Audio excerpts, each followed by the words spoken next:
is time! Welcome, everyone! I'm Zaruk Windcaller, currently in the form of Grit the Impmon, and welcome to Digimon Story Time Stranger. I am so damn excited to be back. I hope you're all doing well today. Hello, everyone. Hello, Red Mage. Hello, Dexalune, Demon Goddess. Hello, Dino King, Coolified. Hello, everyone. You too, Foxboy. Thank you all so much for being here. It means a lot. With that said, we're about to get started. I just have to do one quick thing. Let me turn this down a little bit so we can actually see the chat here. Oh yeah, Red Mage, you're on a road trip. I forgot about that. So with that being the case, sit back, relax, make yourselves at home. We're gonna dive right in. Some people are here, some aren't. Amina will not be joining us tonight. She's busy with something, and I believe PsyDrag is also in the middle of something. So it'll just be us for tonight. Nile will be joining us. So sit back, relax. A rock. Yes, a rock. Hey, Rugal. Sit back, relax, make yourselves at home. I don't remember if I'm also back. hi, LichKing. Hello, I'm back. Hello. Hey, there. hey LichKing. All I right. see you put Okay, George in the Hold on, cup. I'm stupid. Why do you say that? I wasn't unaware that we were starting Time Stranger today, and I got lost playing the game myself. Oh. Oh, Speaking of which, I want to ask a question just so I understand this. You Yeah. haven't played past the demo yet, have you? no, Zaru? I'm not. Okay. I will only. This game is shaping up to be a commitment like the other one, Yeah, I know.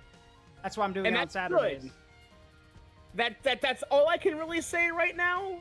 Like, I will say this though, the UI has been improved, but so has the party planner. There's Yeah. no memory limit anymore. Oh, that's good. Thank God for that. Everything is stat-based. As long as you reach the stat requirement, you're fucking fine. No level requirement either. Sweet. Yeah, let's see. Here we go. Yeah. Yeah, that's pretty much how people manage to like quick level their Digimon all the way to like level 50 or something like that as a rookie, Yeah. and then just beat the shit out of that. Yeah, actually, that reminds me. I can show y'all this. It's a comic I saw. Let me see if I can grab it. It's actually hilarious. Someone made a. It was a reference to. Yeah, here it is. Let me grab it. So this is actually really funny. We just got. Thank you, whoever did that. Thank you to donating to the drive. Thank you. You can actually see the images for the drive up in the top right there.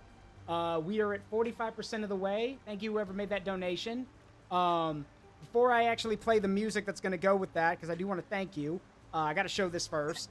You guys are going to love this. So, I love this artist. Make sure I get their name right. This is Vaka. Let's see. It is Vavakung, and they actually made this. This is actually a really funny comic. I love this. Check this out.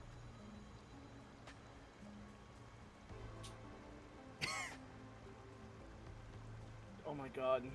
Chaosdramon, my beloved. Yeah. So yeah. See, let's go this way. Wait, you're not gonna fight me? Need more levels. Can you fight me now? Need more levels. The war can wait. I The guess. war can wait, I guess. Level. So, come here often? Yeah, level grinding player at its finest. Yep. That's so sad, because like I picked a fight with him just to see how bad it would be. Bro hit me with a 5k damage across my whole party in one hit. Yeah. That was about right. It hurt. Yeah, I bet it did. Felt good though. I gave him his moment. It's okay. He got what he wanted. All right. So, and yes, whoever made that donation, thank you. With that, we're at 45% of the way. So I don't know who your name is. I hope you listed that's the thing. But with that said, hold on. What's my thing here? Oh, it was you, Rugal. All right, Rugal just expanding his lead for the what is it for the oh gosh, what's Cameo? the word? Yeah, for the cameo spot. But yeah, Rugal, thank you for donating and being one of the biggest streamers. What? There it is. I want to be the It took me forever to get this.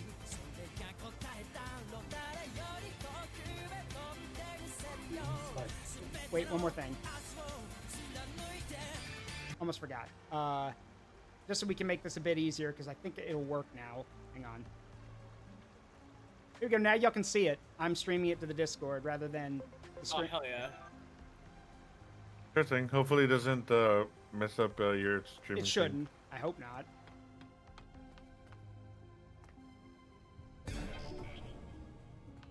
Oh dear, it appears I have been digitized. Oh, you got it. Who dat?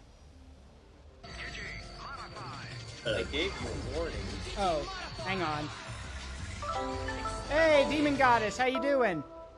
Sorry, everything's going a little crazy right now. Hang on a sec. 1 second. 1 second here. Hang on. 1 second. Hang on a minute.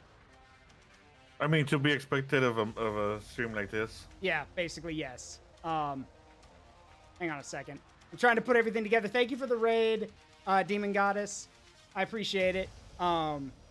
Really do. Hang on. Let's see, 1 sec. Second. Anyway, sorry about that. I just had to handle something real quick. Regardless, yeah, sorry, Coolified. You don't just get to drop in like that. Don't do that. I have a few rules for my streams. One of them is, unless you clear it with me beforehand, you do not just get to drop in like that. So I kicked you out. Sorry about that, bud. You have to ask first. So I have rules. Why did I click that? So what's your setup currently? What you got? We in your have party? currently we have a Monodramon, Palmon, and Patamon, and then what is it, Nyaromon? I believe is what it's called. Yaromon, yeah. Yeah. Gold ship, huh? Yeah. Also, I'm sorry. I also just love the fact that Monodramon's primary move is I'm gonna beat you to a pulp with my bare hands. I love MamaNileVT. Cool. I'm gonna tuck you in Did you the expect snot. any- I'm sorry, that's a new one. Yeah. By the way, for those who don't know, Monodramon's attack is literally just the Markiplier meme of him running and jumping. It is. Yeah, somebody's gonna Totally be right, too. it is. I'm gonna find you, and I'm gonna kill Let's you. be honest, though. Did you expect anything less from the Digimon that evolves into Justimon? No, but just watch. You'll see- Honestly, no, you're right. You fair. Yeah. You're right. I'm pretty sure it's into Would you punch a worm? Yeah, Yes. would you punch me if I was a worm? Yes. Is that what we're calling it now?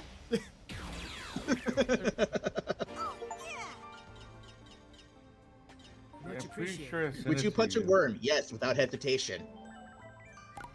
What about shows worm mom? What about that worm? Well, that one I'd kick. See, I feel bad What about- whenever I have to go against a Wormmon now because of Hacker's memory. Yeah, but I mean, I'm talking about the one from the show. Yeah, fair enough. You want to fight? I'll be honest though, like my knowledge of the Digimon series as a show extends only as far as 01. Yeah. I've never actually watched any of the rest outside of the movie, but like that doesn't really count either, I don't think, because I've seen our war game and adventure prologue. Yeah. In both Sure. English and Japanese many times. I love those. But I never really watched the one... No, that's... Well... Okay, I guess that's technically not true. I did see the whole, because I think it was what? In 01, it did extend, I think, a bit to...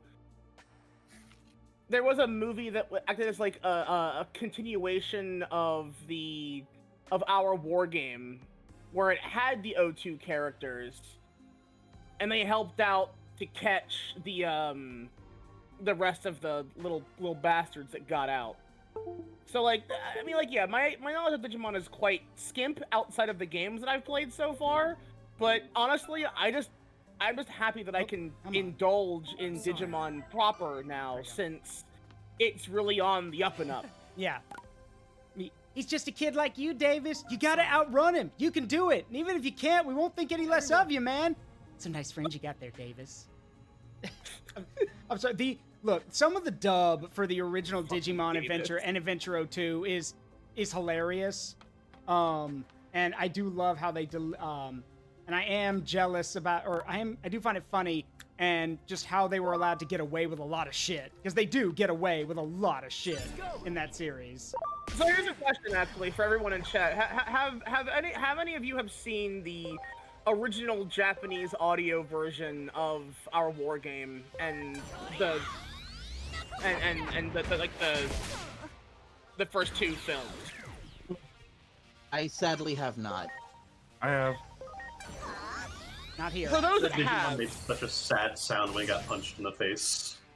Yeah. for those that have, which audio version do you prefer? Do you prefer the American Saban dub of the film Oh with God, the no. soundtrack, or I meant the soundtrack? Because I'm not gonna lie to you. Look, I love Omnimon to death. He's awesome. I love that whole like dramatic divine choir as the first of the Holy Knights shows up and completely wrecks house. But there's something about that fucking heavy butt rock that I fucking love to make that fucking line. Like, that entire scene is somehow improved by shitty butt rock, and I love that. You know, now that you say that, I think you would enjoy the hell out of Digimon Savers. I honestly don't know a lot about any of it. It's like the one that is like yes, I wanted to see the one that Renamon was from. That Tamers. That's Tamers. Tamers. Was it not Tamers? It is Tamers. Yeah, it's Tamers. Okay. That's the Tamers, first appearance. I've also been told, however, the guy who wrote that is a creep, and a lot of his really bad political views come into play in that series halfway into it, and I don't think I'd be able to unsee that when I watch it, is the problem. Someone gave me Mad Men's knowledge before I ever trying it out, so now I'm like afeared to see it, and I also gotta find the time to sit down and watch it. So, there is that. Finding the time to sit down and watch, like, long-form shows is difficult for me, what I haven't seen before. Yeah, and also I should mention the reason why Patamon is called Gold Chip is because Amina wanted to turn him into Pegasusmon. So You know what? That's fair.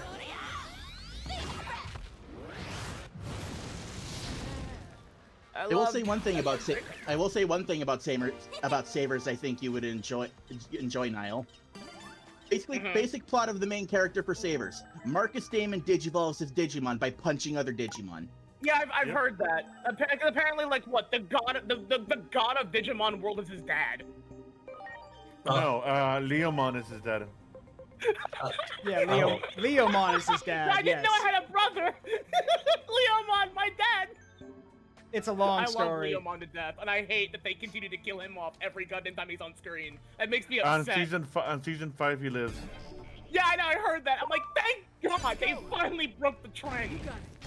Yeah, the curse. Leomon doesn't die? Thank God. No, he doesn't. I have Incredible. a friend who constantly bullies me about it. Like, I like, every time I'm obligated to have at least one Leomon in a Digimon game that I play like this. Like, I always want to have like a spare Leomon for like emotional support. I know a friend. Go ahead. They constantly harass me and call him the corpse. I'm like, stop calling him that. Hey, Wolf Panda, thank you for the follow. Welcome to the Forest of Memories. I'm Zaruk Windcaller, currently in the guise of Grit the Entmon. Thank you for following.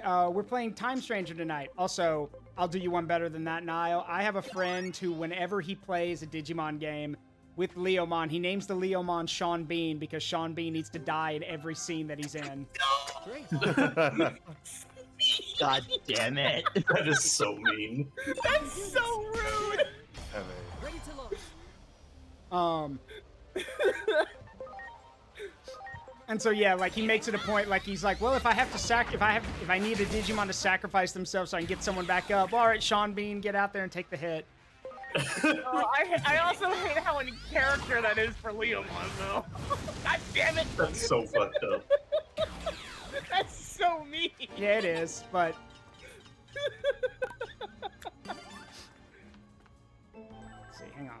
You know, the most upsetting thing is I actually have my game open as well. I was just doing some like background stuff while I'm watching you and having fun with this.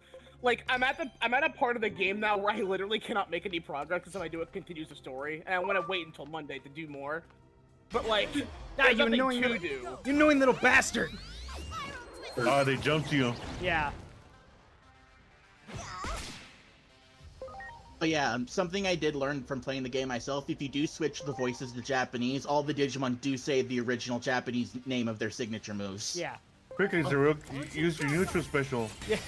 For a neutral special, I use this gun. Gun! It is the funniest fucking fucking thing, I love it to death. Just shoot great. them. Shoot them. I was able to unlock the skill that you got at the other part of the demo where you just shoot everything on the screen. It's so stupid. It is so funny, amazing. and I love it.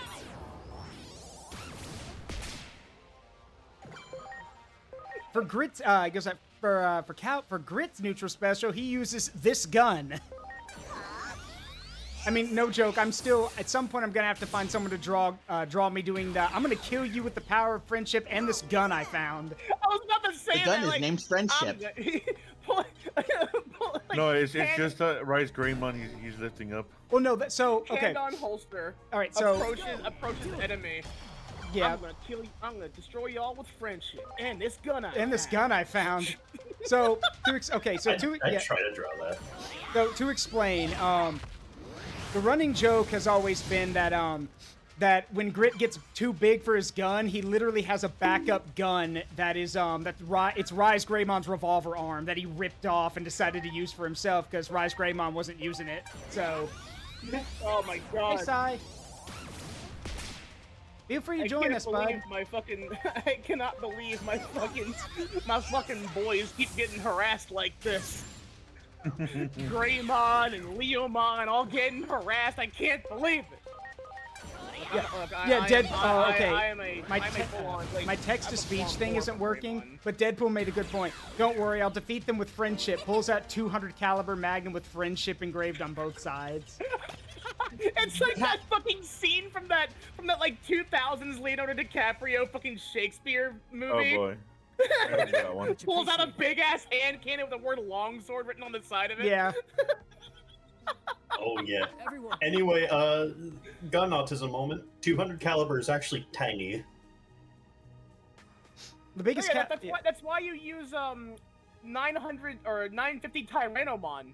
Yeah. Also, Yes. and Demon Goddess is right. Oh no, I'm too big for my gun. Well, anyway, now I get to try out this BFG installer I found. Yeah, just again, the whole thing is that when Grit's too big to use this normal revolver, it's like, well, can't use this anymore. But by the way, this is my friend Rise Greymon. Let me borrow this. Just bigger gun. I did not. Bigger gun. It will be funnier if he's still attached to him. Like, hey, what are you doing? just grab it, like pull his arm, be like, hold on, I need to borrow this for a second. Oh no, what's that? No, he goes like, look, buddy, I'm just a cowboy. I saw problems, not serious, not serious, philosophical problems. I saw practical problems. How? Use a gun, and if that don't work, use a bigger gun. Use more gun. Yeah, use more gun.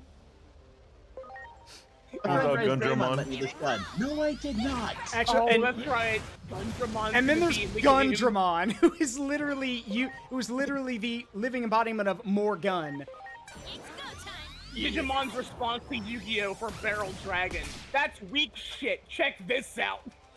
Every single inch, every orifice you see on this creature has a gun on it. I still think I'm like, what the fuck is that? I still think the funniest thing about Gundramon I saw was somebody did a comic of like a tamer summoning Gundramon, and when people were like, what the hell is that? Gundramon's response was, and I quote, I am the Second Amendment made manifest.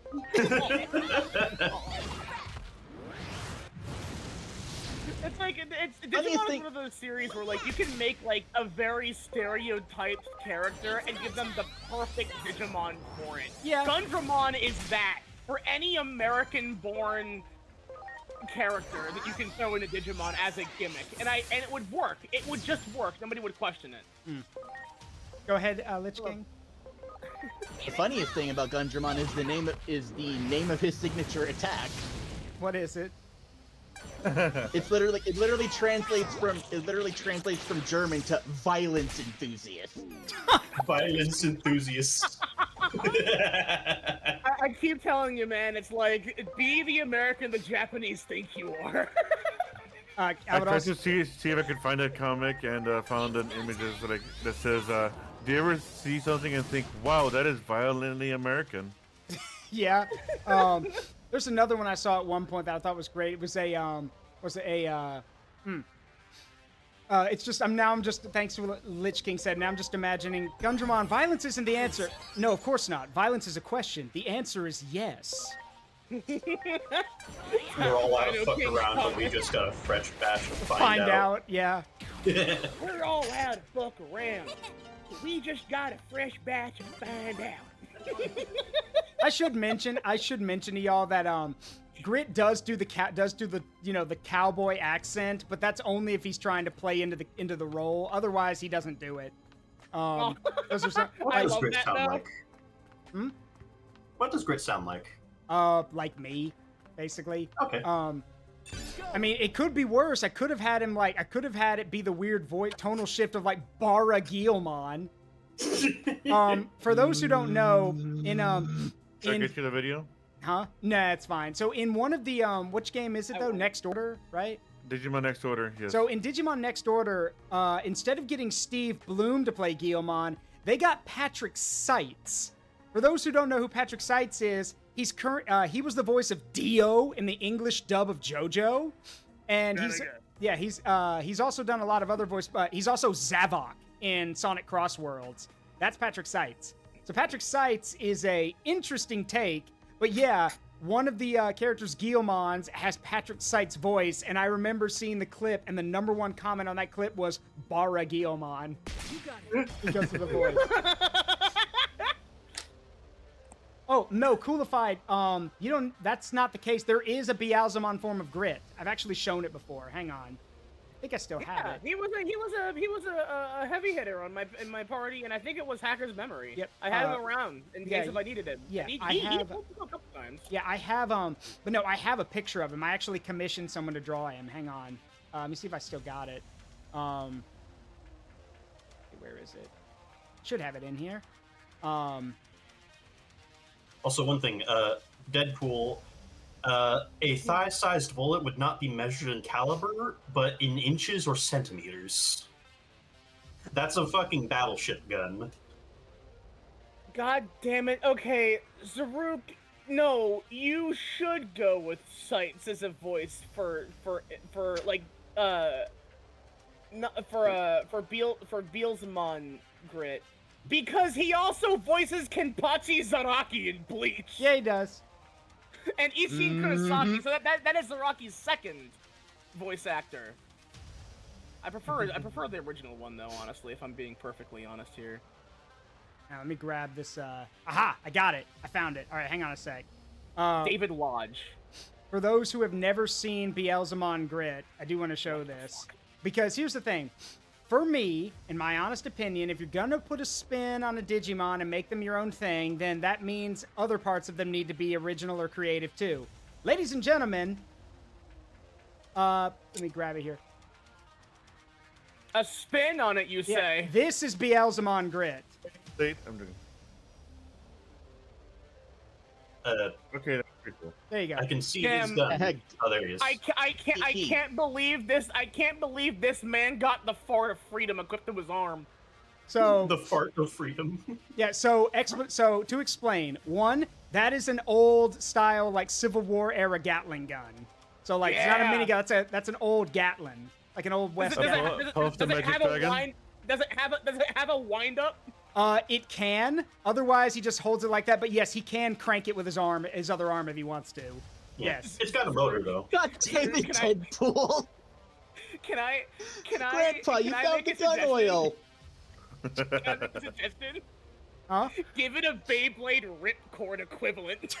Oh. It once, it just the entire drum emptied in one go. Yeah, so the other things that were added were, of course, the cowboy hat, the the spurs and the boots, the bandolier, yeah, the jacket, I love it. all that kind of stuff. And yes, there is a and you can't see it in the picture, but there is a one of those. I'm trying to think what it's called. There is a oh gosh, what's the name of that shotgun that the Terminator uses? Like the one that you can flip. The M18. Oh, the 1887. Yeah, he's got an 1887 on his back. If he needs to fire the minigun with one arm and just start shooting a shotgun with the other. Sick. And again, what I've told people is that Grit is a sheriff. He wants to arrest you. He would prefer not to be violent. He would rather bring you in to serve your time. Beelzemon Grit is a bounty hunter. He will bring you in warm or he will bring you in cold. It does not matter. Warm from the mountain cold. Beelzemon Grit shows up, and it's the fucking Mandalorian theme. Yeah, basically. Does he have the baby to take care of, though? The baby. I mean, you It should. goes from fat ass to Barrett. Yeah, to Barrett That's from a cool FF7. picture. Except, like, Beelzemon Grit doesn't talk much. He's very quiet in all business. I even joked with LichKing that, where was I? think I sent it to you, LichKing. Like, because LichKing is a Sealsdramon, and I made a joke about how, I made a joke about how if LichKing got a Mega Form, he could be Brigadramon, and that basically means that Grit and Brigadramon, I'll show y'all Brigadramon. That literally means Brigadramon can literally just, well, you'll see. This is Brigadramon. Can literally turn an entire place into a spaghetti strainer if they want to. As I jokingly said, Yeah. I jokingly said, it's like, we spray, you pray. Because too many guns. Oh no, Deadpool, that's not the actual size of Brigadramon. No, That's just a Brigadramon is picture. enormous. This is just a cool picture. Or has a full-on fucking ARC Trooper jetpack with wings. Yeah. It's a militarized War Greymon, okay? Yeah. Yes, that's what I was gonna say. Cause like, wait, that's a War Greymon, but like, Yeah, it's a War Great. you know what that Turned is? into a mecha. That is, if War Greymon is Iron Man, that's War Machine. I mean, no. It's it's a bird. It's a plane. It's Lockheed Martin sponsored War Greymon. Space Marine Dreadnought armor with a Digimon theme. I've been thinking of. I respect a guy that sounds like Big Gay Kmon. B-Gay Kmon. Brigadramon. Like Brigade Dragons, basically. Yeah. I've been thinking of like a alternate Renamon form for myself that's just a Renamon wearing a whole bunch of armor, like ballistic armor that's just loaded with a bunch of guns. I still think the coolest alternate idea I've heard is my friend Rugal. My friend Rugal has a what's it called? Oh gosh. So okay, LichKing, GrineX, you're gonna have to help me out here. It's like a weird form of Belphemon. It's like, what is it? Behemon or something. It's like a weird version of Belphemon. That's supposed to be like Behemoth, I guess, like a behemoth. But Rugal joked that his version, rather than like having limbs bound by chains, I joked to him, I was like, considering you're all about physical fitness, you could literally turn the chains into resistance bands, meaning this Mega literally fights you restraining itself by using the resistance bands.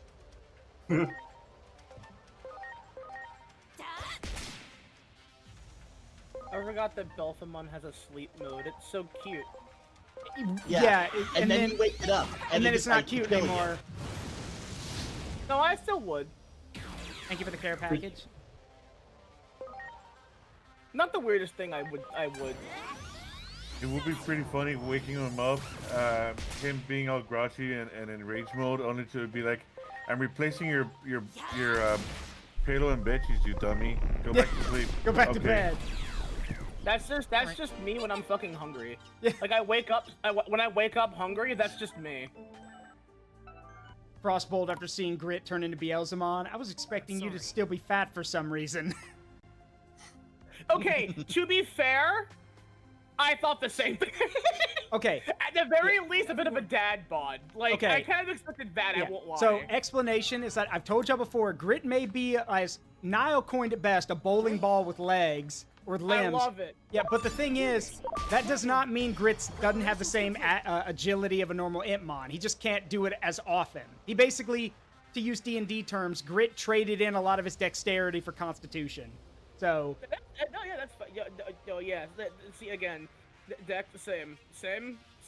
I think he would look great with a dad bod. However... I want to dribble Grit like a basketball. Gun! Oh my I god. I keep making the joke where it's like, look, if you like, I am getting a War Greymon evolution for my Nile Greymon design, And one of the big themes I'm gonna have for it, you know Glavenus from Monster Hunter? Yeah. Yes. Yeah. She's gonna have a tail like that, because one of my biggest gripes about War Greymon is that he doesn't have a tail. He could have Oh, kept the tail. may I introduce you to Victory Greymon? No, I know, but it's not War Greymon. That's true. I love War Greymon to death. So my War Greymon design is gonna have some War Greymon X aesthetic, but with Glavenus tail.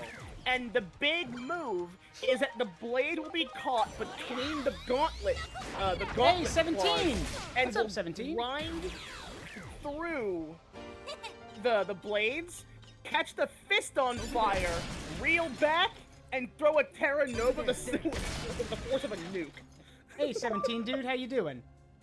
I just thought that looked so cool as a concept. I'm also like thinking of like a Rust Tyrannomon equivalent. Because like I look at Rust Tyrannomon and I'm like, that's just a Gojulus from Zoids. Also, y'all do remember, like, if y'all are gonna make jokes about grit, you do remember there's a grit emote, right? I have a few grit emotes in the on the stream.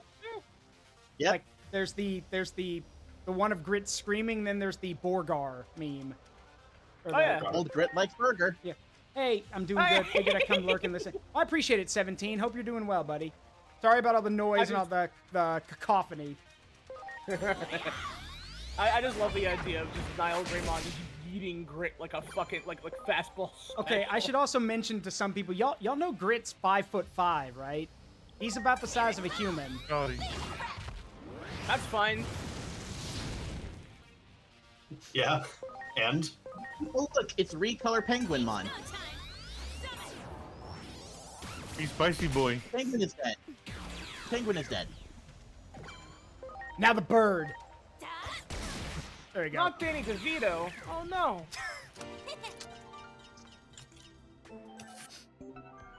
I'm sure. Okay. Like get into the Digimon game. I just remembered. I show up the- and just start eating garbage. I mean, there is a garbage mon, so that would. But you know, what's funnier to me is that now that you got me thinking of Danny DeVito, now I'm just thinking of the whole. It's a good there because there's like Sheriff Mon and a bunch of other things. It was really lucky I had my pieces. Your pieces, my guns.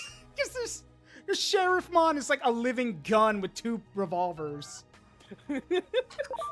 Yeah, that Deputy Mon. Yeah, sorry, Deputy Mon shows up. So anyway, I started blasting.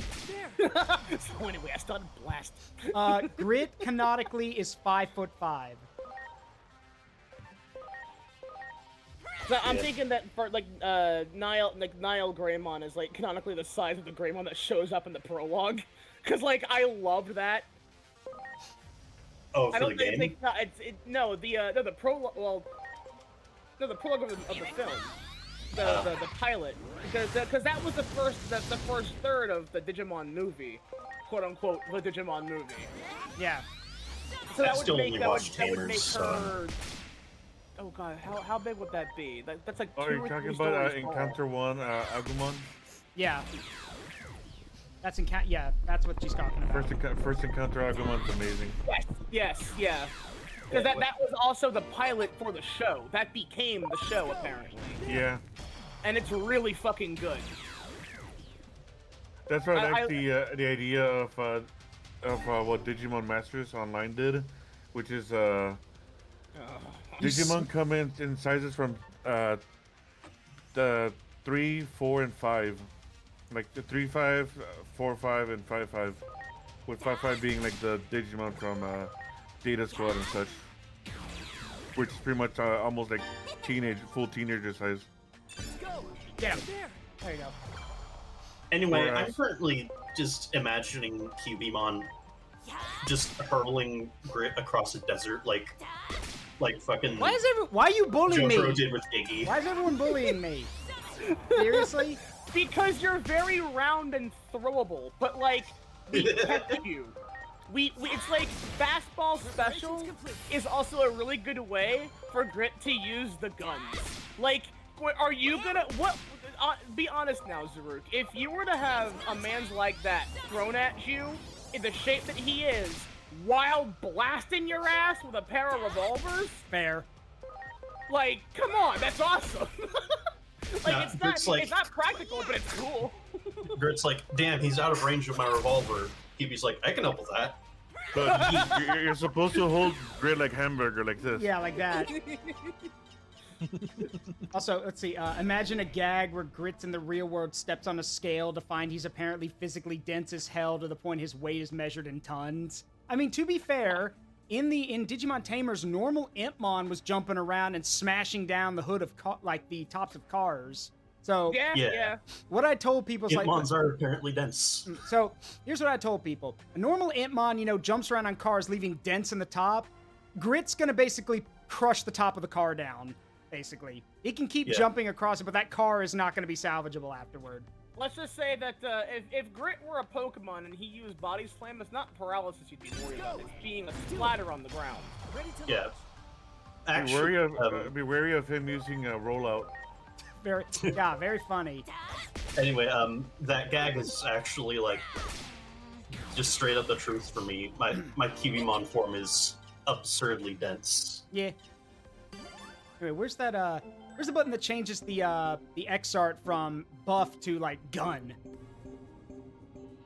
That will be in skills. Okay. I'm sure the show Digimon was pretty much just being destructive, but yeah. Yeah. Hang on. 90% muscle, yeah, but like I'm in air quotes only 12 feet tall, but I like crack the ground when I walk. You do that on purpose. Yeah, he likes to do the Broly walk. Yeah. Choo-choo. God damn it. Can't wait to get a Lilithmon PNG someday. Hey, Lilithmon, look, a lot of people there's plenty of gooners out there for Lilithmon, but Lilithmon has one of the really cool designs, in my opinion, especially for one of the Demon Lords. Because, again, whenever you fight her, like in Cyber Sleuth or in the other games, her whole thing is that she beats you with debuffs. Like, she's the master of status ailments. Yep. So, she's also a fucking cannon. Yeah. I want to remind people that when I did Cyber Sleuth originally, my end team was Kuzuhamon, Lilithmon, and Black Ward Greymon. Lilithmon's primary attack, Phantom Pain, is a defense-piercing skill. It ignores whatever defense stat its attack stat equivalent is based on. So, I one-tapped the final boss. Yeah. After buffing her once. The final boss of the game, one-tapped by Lilithmon. And I was underwhelmed by that final boss, not realizing that, like, oh yeah, my Lilithmon is A, level capped, B, stat capped, and C, got buffed by my buffer. And I fucking one-tapped the final boss. Also, I love, as soon as you said that, it reminded me the move is called Phantom Pain, my first thought was, no one hears a word they say. God damn it. Which, to be fair, if that music, I heard that music in my head when someone was getting ready to attack me, I'd be like, yeah, no, fuck this, I'm gone. Bye. I'm like, I know what happens next. He's about to turn you invisible for real. Yeah. It's also just really fun. Like I've been like mentally writing this whole Digimon landscape that like revolves around 3 in particular hero characters or hero role characters, and a bunch of other stuff. But like they meet Digimon in the digital world, and one of the hero characters ends up saving a Sunflowmon, which becomes a Lilamon, and because she gets emotionally attached to these characters, she becomes a Lilithmon to keep them safe, and is like very mom-coded toward them. She's not like evil or anything, despite her appearance. She's just protective. Yeah. And when she shows back up, she completely eradicates the current enemy by just flicking her fingers at them. She went to the mountains to train, so to speak, because she was not having any of that. She got strong to pay them back for being so kind to her and saving her life. Also, remember, it's Metal Gear Solid V. Oh, thank you for subbing, Dexalune. It means a lot. Thank you so much. And don't forget, everybody, we are still, we're still taking donations for the growth drive going on. You can actually see the images for it in the top right, that being the intro comic and our starting picture. The first update picture is being worked on, from what I've heard. And we've already shattered 4 milestones at At halfway there, it'll be the 5th one, and that means, drum roll, y'all get to see champion form Grit. I finally decided on a champion form for him, so y'all get to see it. Yippee! And okay, y'all are gonna hate me for this, but it took a while for me and Amina to think about it, and I ran it past GrineX. I asked a bunch of people, so here's what we decided on. I'm not gonna tell y'all what it looks like. Y'all know what about, for those who don't know, Impmon now has a new evolution line. It's the Punkmon line. It's like, you know, it's a heavy metal Growlmon, basically. Like, it's the original evolution line of Impmon that was supposed to be for Impmon, but then they replaced Impmon with Guilmon because they wanted a nicer Digimon for the main Digimon. Yes, and so in this case, Grit as a Punkmon is country music star Punkmon. Oh. Fucking God. Hate me if you want, but... Fail. Wait, what? I you heard me. I said jail. Hey, no offense, you don't get to talk shit when you've got a basic bitch form. He's not even nothing original about him yet. So, and besides, and the reason I picked that. Also, thank you. We got a hype train going. Thank y'all. What the hell? Thank y'all. Truly. Can we have Grit sing Country Roads? Oh God. Okay, look. The reason I can say that, do that during he sings it while gunning things down. I mean, to be fair, the guitar's a gun, so I mean. Exactly. God. Strumming the guitar, and every strum shoots a big ass blast. I mean, one of my friends actually made the joke that the faster you strum on the guitar, the faster it shoots, and his response was, yes! And he mentioned, he's like, well, if that's the case, then you better have Devil Went Down to Georgia ready to go so you can start shooting everything. Oh, just imagine Grit's Punkmon form singing Big Enough from Kieran Jake Kellyan. Oh, God, just screaming while he shoots people? Just screaming while he shoots people? Oh I love. You know, isn't there already a big enough meme for Gritmon? No, there is not. There is one for fucking Overwatch though. It's my favorite video ever. It's great. I actually went and listened to that song. Oh my God, the homoerotic in that song is great. The music video is not. It was not what I thought it was. I mean, oh my God, Johnny be good. Yes, he can. He could. Yeah. Again, it's country music star Punkmon. So. Fucking Devil Went Down to Georgia. I done told you once, you son of a bitch. I'm the best that's ever been. Just strum rapidly and just fill someone full of holes. Oh God. Big iron. Okay, I'm gonna say this right now, and I need everyone to understand that when I say this, I'm not joking. Have you heard the Nickelback cover of that song? Yes. Huh? Probably, yeah. It's really fucking good. I'm not kidding. Yeah, it is. It is good. The dragon is dead. I died. Oh no. Yeah, Nickelback has a rock cover of The Devil Went Down to Georgia. Chad Kroeger is a fantastic guitarist and a fantastic singer. Nickelback is a good band. I will not hear anything otherwise. The thing is, I also learned why they became so hated. It was one douchebag who didn't like them spreading the rumor that they all suck, and everyone just went on with it. The sad part about it was that one of the guys from the band outright is quoted as saying, "I'm scared of the day they don't hate us, because then we'll lose popularity." And I'm like, that's sad, and I hate that he's right. I'm just imagining, I'm sorry, everyone knows Nickelback for this stuff, but every time I think of them, I can't help but think of, look at this graph! I'm sorry. The really wrong shift pitching or pitch shifting of that is so funny to me. You want to know the funniest part, though, is that the lead singer of Nickelback has seen all of the memes, and he mentioned, he goes like, I have a few favorites. Yeah, Some of them are just good. I love Chad Kroeger. I've heard is a really good guy too. Like he's just a great dude. I'm like, that makes me happy. I do miss his long ramen hair though. He has like the dad cut now. I'm sorry, Coolified. I don't know how to help you with that. Sorry, bud. There's also like there were a ton of those. There like at one point there were a ton of those different look at this insert thing here. I think another one I remember was there's look at this photograph, look at this graph, look at this giraffe.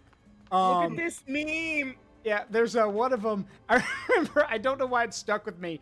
It's back during the time where everyone hated Justin Bieber, and it's like, look at this. It was like, look at this faggot. It's just, I was like, yeah, it's and I remember thinking, and it was funny because I remember thinking, I'm like, okay, first of all, and I remember it stuck with me immediately because I'm like, now hold on a minute. First of all, they've actually said they think this is when he was just starting out. And Nickelback had gone on record saying they thought he had a lot of potential.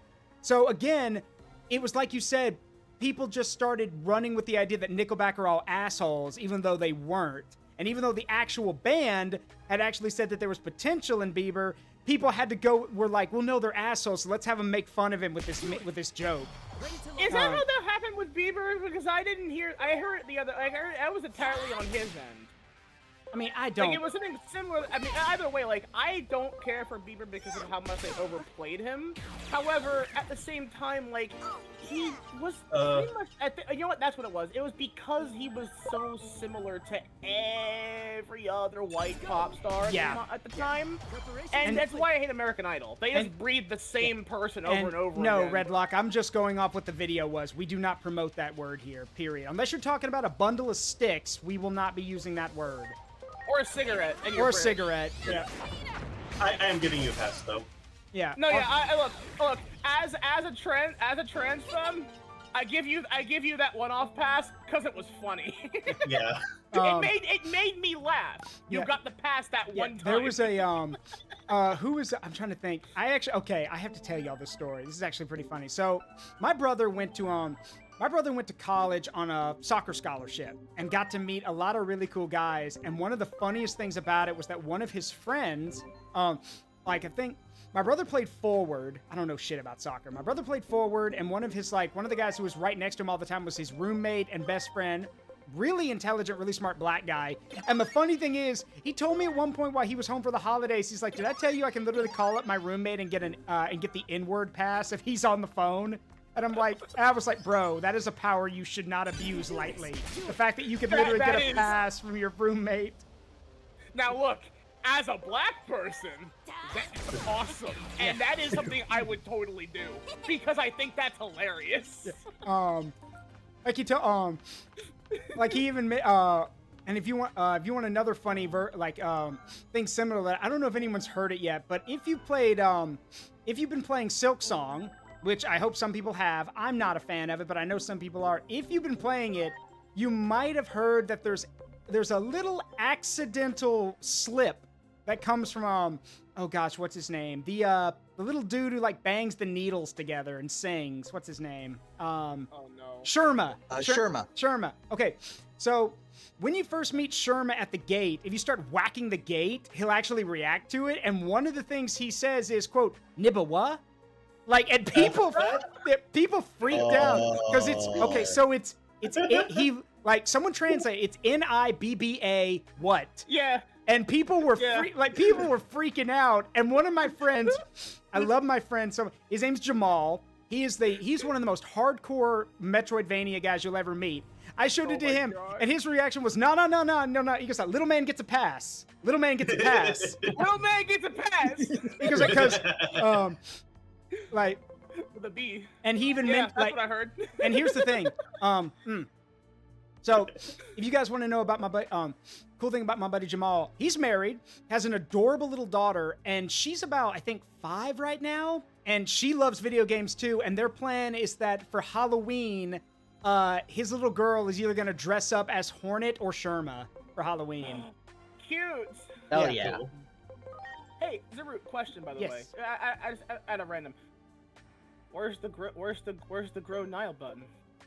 Unfortunately, I had to tweak a lot of things. And by the way, OBS recently updated without my permission. So I had to reset everything. Yay. Pain. Oh shit. I'll have to check my OBS. Yeah, make sure you check it. For those who use OBS, even though sometimes it's like, oh, we'll only do it when you ask for permission. That is a lie. You lie. Sometimes OBS will just update because it wants to. So make sure you check it. Also, Corum, I want a Guilmon and I want a Shoutmon. Neither of you are ready for that. So Be stronger, damn it. Pain. You can also merge Digimon, so that's why that. Oh wait, I forgot. Why did we name one Enrique? Why did we? I think someone just asked for that. Yeah. Someone asked for that. Who asked for us to name Koromon Enrique? I do not remember why we did that. Yeah, why did we name one in? And okay, I know why I named him Kenshin. It's after Because we didn't want to name him Sasuke.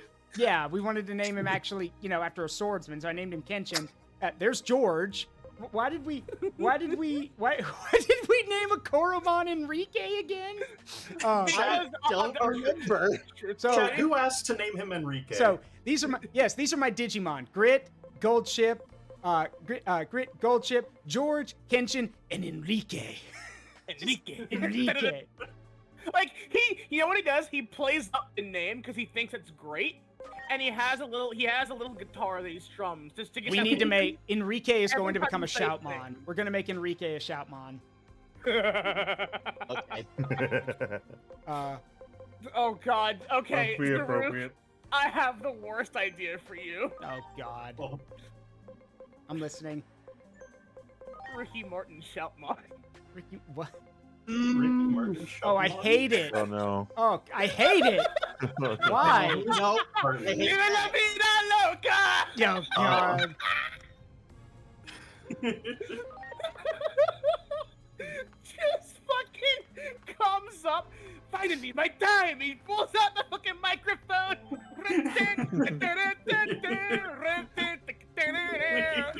Hey, thank Oh, you. no. Hey, Coolify, thank you for the corner. don. Oh, God, Thank you, why? hey, Coolify, thank you for the donation, and thank you for being one of the biggest streamers. So, Much appreciated.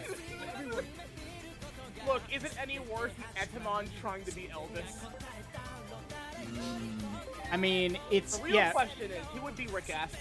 Edamon being Elvis is bad. Ice Devimon being Christopher Walken is worse. And for those who don't know, in Digimon Frontier, and this has been confirmed, the guy who they got to voice Ice Devimon was told by the voice director, "Do your best Christopher Walken impression." So Ice Devimon is like, "The legendary warriors are children." Like he sounds like Christopher Walken. The legendary warriors are children. Yeah, it's so dumb. What's it? Okay, I would love to know why. The sad thing is, though, I would probably do that. Purely because, like, sometimes I get on kicks where I just think someone's voice is funny, and I think it would be a good bit if it was an in-joke on the cast. I bet you that's probably what that was. It was an in-joke that they made official, and probably now regret doing it. That's what that comes off as to me. Also, this is a thought I had earlier about Gold Chip with his air shot attack. I'm just imagining him with direct hit from TF2, just hitting an air shot on an enemy Yeah. who's been knocked into the air. I mean, my whole thing is that once he becomes Pegasusmon, if he starts his whole thing's just gonna, if one of his attacks involves him ramming into people, then it's literally just like the actual Gold Chip. I'm gonna kick you because I can.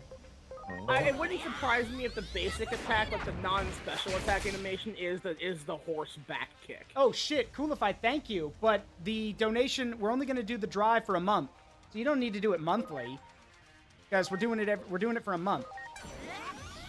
But thank you though. So you may want to fix that. Yeah. Unless you just want to keep supporting him or something. By the way, sir, Yeah. you know you're able to speed up the fights, right? I know, but I want to see the fight. Okay. I want to see my children can- beat down the other children. I can say this. Straight I up. can say this. You can do it up to a ×3, and it won't skip animation. Okay. That is true. It just makes everything faster. Yeah. It makes that punch funnier. Yeah. God damn, that was so much more visceral with how fast it was. Just. It's like a GIF version of the Mario punch. Okay, wait a minute. Okay, now I have to ask though. That Monitormon has no name, right? Name him Markiplier. We'll just call him Mart. Yeah. This is Mart. Call him Multiplier. Did you know that, Kong? Steps you in the head. This is Mark. He likes punching things. Name him Mark Hamill. No, we're just gonna name him Mark. Where's Just Mark. Where's the? I'm trying to think. Where's the thing for? Let's see. So He would sounds be like under setup. Markiplier, but laughs like Mark Hamill Joker. there it is. Change name. Yeah, Numamon is literally just poop jokes. Yeah. This game is What so a fun. turd of events! Ah. I just Sometimes the UI, the button combos to move everything around does get kind of annoying. I'll admit that. Goro Majima mentioned. I was just reminded of fucking Top Gear with the Stig. The only thing he likes driving more is attacking things. There it is. Oh, well, let me change his damn name. Your name is now Mark. You have been designated Mark. There, finally. Okay. You will be Mark. There we go. Mark. It's the You're not designated Mark. Yeah, and again, it could be, and the funny thing is, you could read this two ways. It could be Markiplier, or it could be the Mark from Invincible. I was thinking that too. So wait, when do I get the Digivolve? That's the neat part. You don't. That's the neat part. You don't. Look, I never watched that show, but knowing that Omni-Man is voiced by J.K. Simmons, I cannot unhear JJ. I just Yeah. Give me more pictures. Give me more pictures of Spider-Man. This is a good thing. The timing of that dog bark Yeah, was the pretty dog funny, I'm not barking, gonna yeah. lie. Yeah. Yeah, just I'm just thinking of what kind of Digimon would be Omnimon, because if Mark is a Monodramon, who's Omnimon supposed to be? Or who's Omniman supposed to be? Omnimon, maybe? Gankumon. Ready to go. Oh, Gonk, You yeah. literally just said it. Yeah, no, Omniman would be Gonkumon, yeah. I gotta. I believe that. Yeah. In order to train Hackmon, holds him in front of a train. Oh, no, that, and also beats his ass with a table. Thanks. Why did you make me do this? Just, This is your punishment. yeah, to be fair, even though it's an like J.K. Simmons is like just a good actor in general, because like everyone likes to quote the whole, think Mark, but that whole scene is so well acted by J.K. Yeah. It really is. Yeah, like I had a friend who met him actually. I have a friend who who lives in the same state I do and works at the Oriole Stadium. Mhm. Apparently, he was there for a game a couple months ago. Oh, that's and he cool. just met him in person. And I'm like, he was there with his grandchildren, I think it was. I'm like, He's you know what, that's fucking also awesome. he's also jacked as shit. Like Yeah, J- I've heard that. J.K. Apparently, he's quite ripped. yeah, J.K. Simmons is like built. Like, don't know why. He just wants to. Jack Grandpa makes me happy. Yeah. And hey, Iyzeekiil, what's up, wore buddy? the Spider-Man suit really well. Yeah, that's true.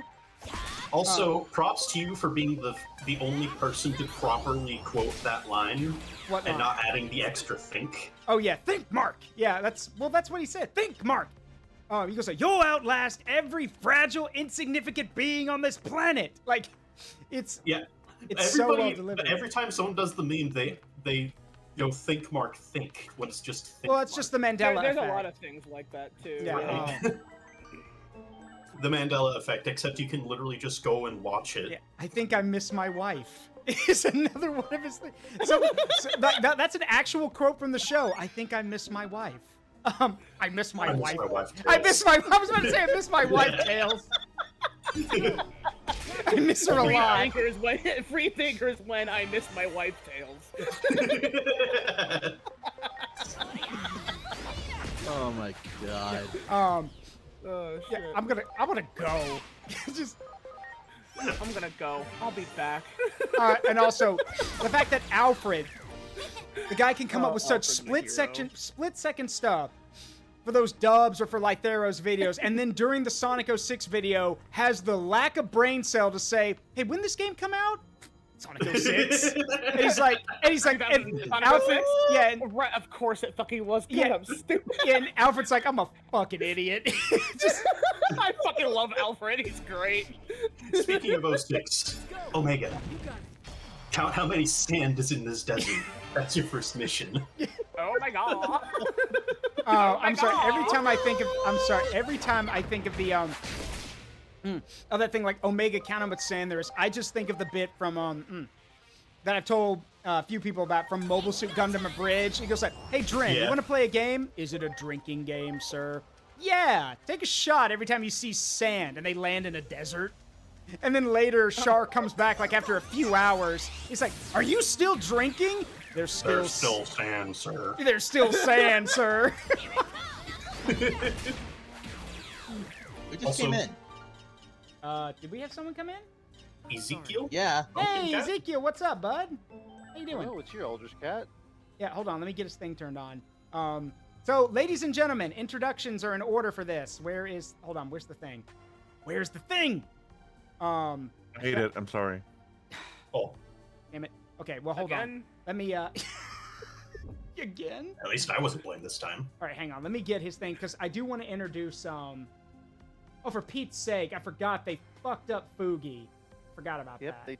they did Well- fuck up Fuki. Hang on. All right, I've got it. So, ladies and gentlemen, Do you have an ad blocker on for the site? No, we're good now. I got it. Okay, ladies and gentlemen, introductions are in order. This is Iyzeekiil, the artist of the Growth Drive. So everyone say hello. Whoa. Oh, Hello there. Yeah, would you like to introduce yourself, Iyzeekiil? You can make me small in the corner. I don't mind. Just intimidated what? by everyone else. You know what? Turn him upside down. Hold him from behind the growth drive bar. Oh, actually, that's wait a minute. That's actually a good idea. Hang on. Let's see where's or like from the side. Ceiling Cat watches you. Ceiling Cat expand. watches and judges us. Oh, That is indeed me. hang on, let me make sure he's actually behind the thing.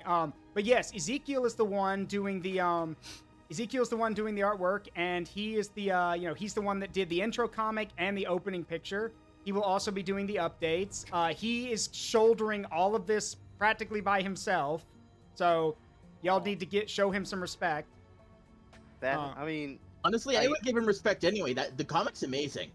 Yeah. thank you so much. yeah, Thank it you looks so much. nice. There we go. There we go. That's perfect. There we go. Excellent. Perfect. And also Is that your Renamon? no, that is no, that belongs to someone else. But since Iyzeekiil's here, I can go ahead and say this. I was gonna keep this a surprise, but fuck it, I'm just gonna come out and say it because I think it's worth it. Iyzeekiil will be getting 80% of the proceeds for this drive, by the way, Oh. because Iyzeekiil has bills to pay, and he is busting his ass for this. So the way I figure it is, if we hit 1,000, if we max this drive out at 1,000, he gets 80% of that. So, and someone just dropped. Okay, now we just hit the halfway point of the drive. Fuck. Okay. Thank you. So, thank you, Coolified.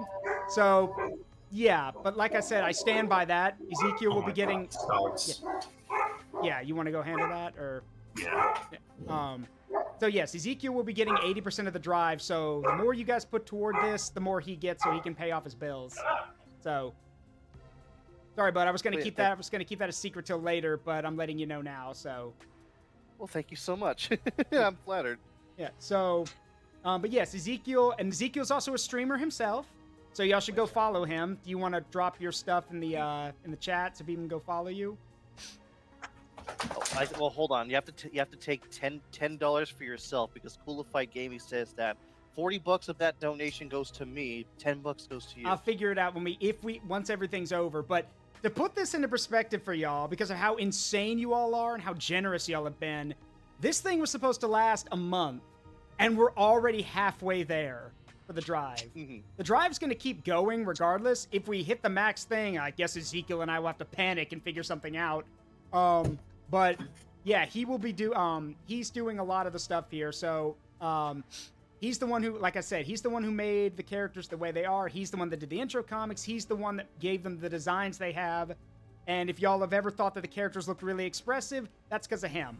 So, and to reinforce how good his stuff is, the owner of Multi, who's the Renamon in question, the owner of Multi has said that a lot of the changes that Iyzeekiil has made to her will be canon now. Like the glowing eyes and stuff like that. Really? Yeah, like they said that they really like the glowing eyes and they want to keep them. So, Oh, that's amazing.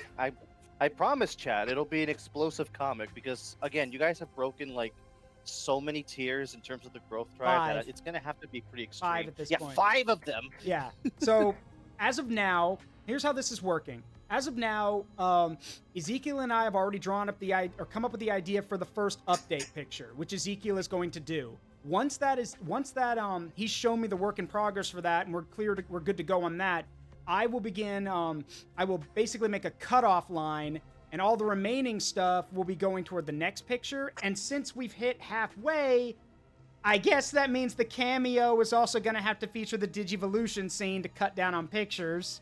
But this is actually a good thing. Regardless, though, we are keeping track of everything, so don't worry about that. And these milestones do get crazier as they keep going. But yeah, Iyzeekiil, if you've seen, like, if y'all want another example of his work before we get back to the game, I do want to show this. Y'all probably have seen some of these. He's done quite a few for me, but the one he's most known for, I think, would probably be the Halo stuff for Inu and I. Because Inu... Yeah, I did those. Yeah, Inu... let's see if I can get it here. For example, here was the thing that we got. Here was the title card we got, or I got made for, let's see, for Halo 3, when Inu and I played through that. Let's see if I can get it real quick. Oh, there we go. Yeah, this is, he did this one. I do love that we were able to squeak a Russian Badger meme in there outside of the ball. It's a relief.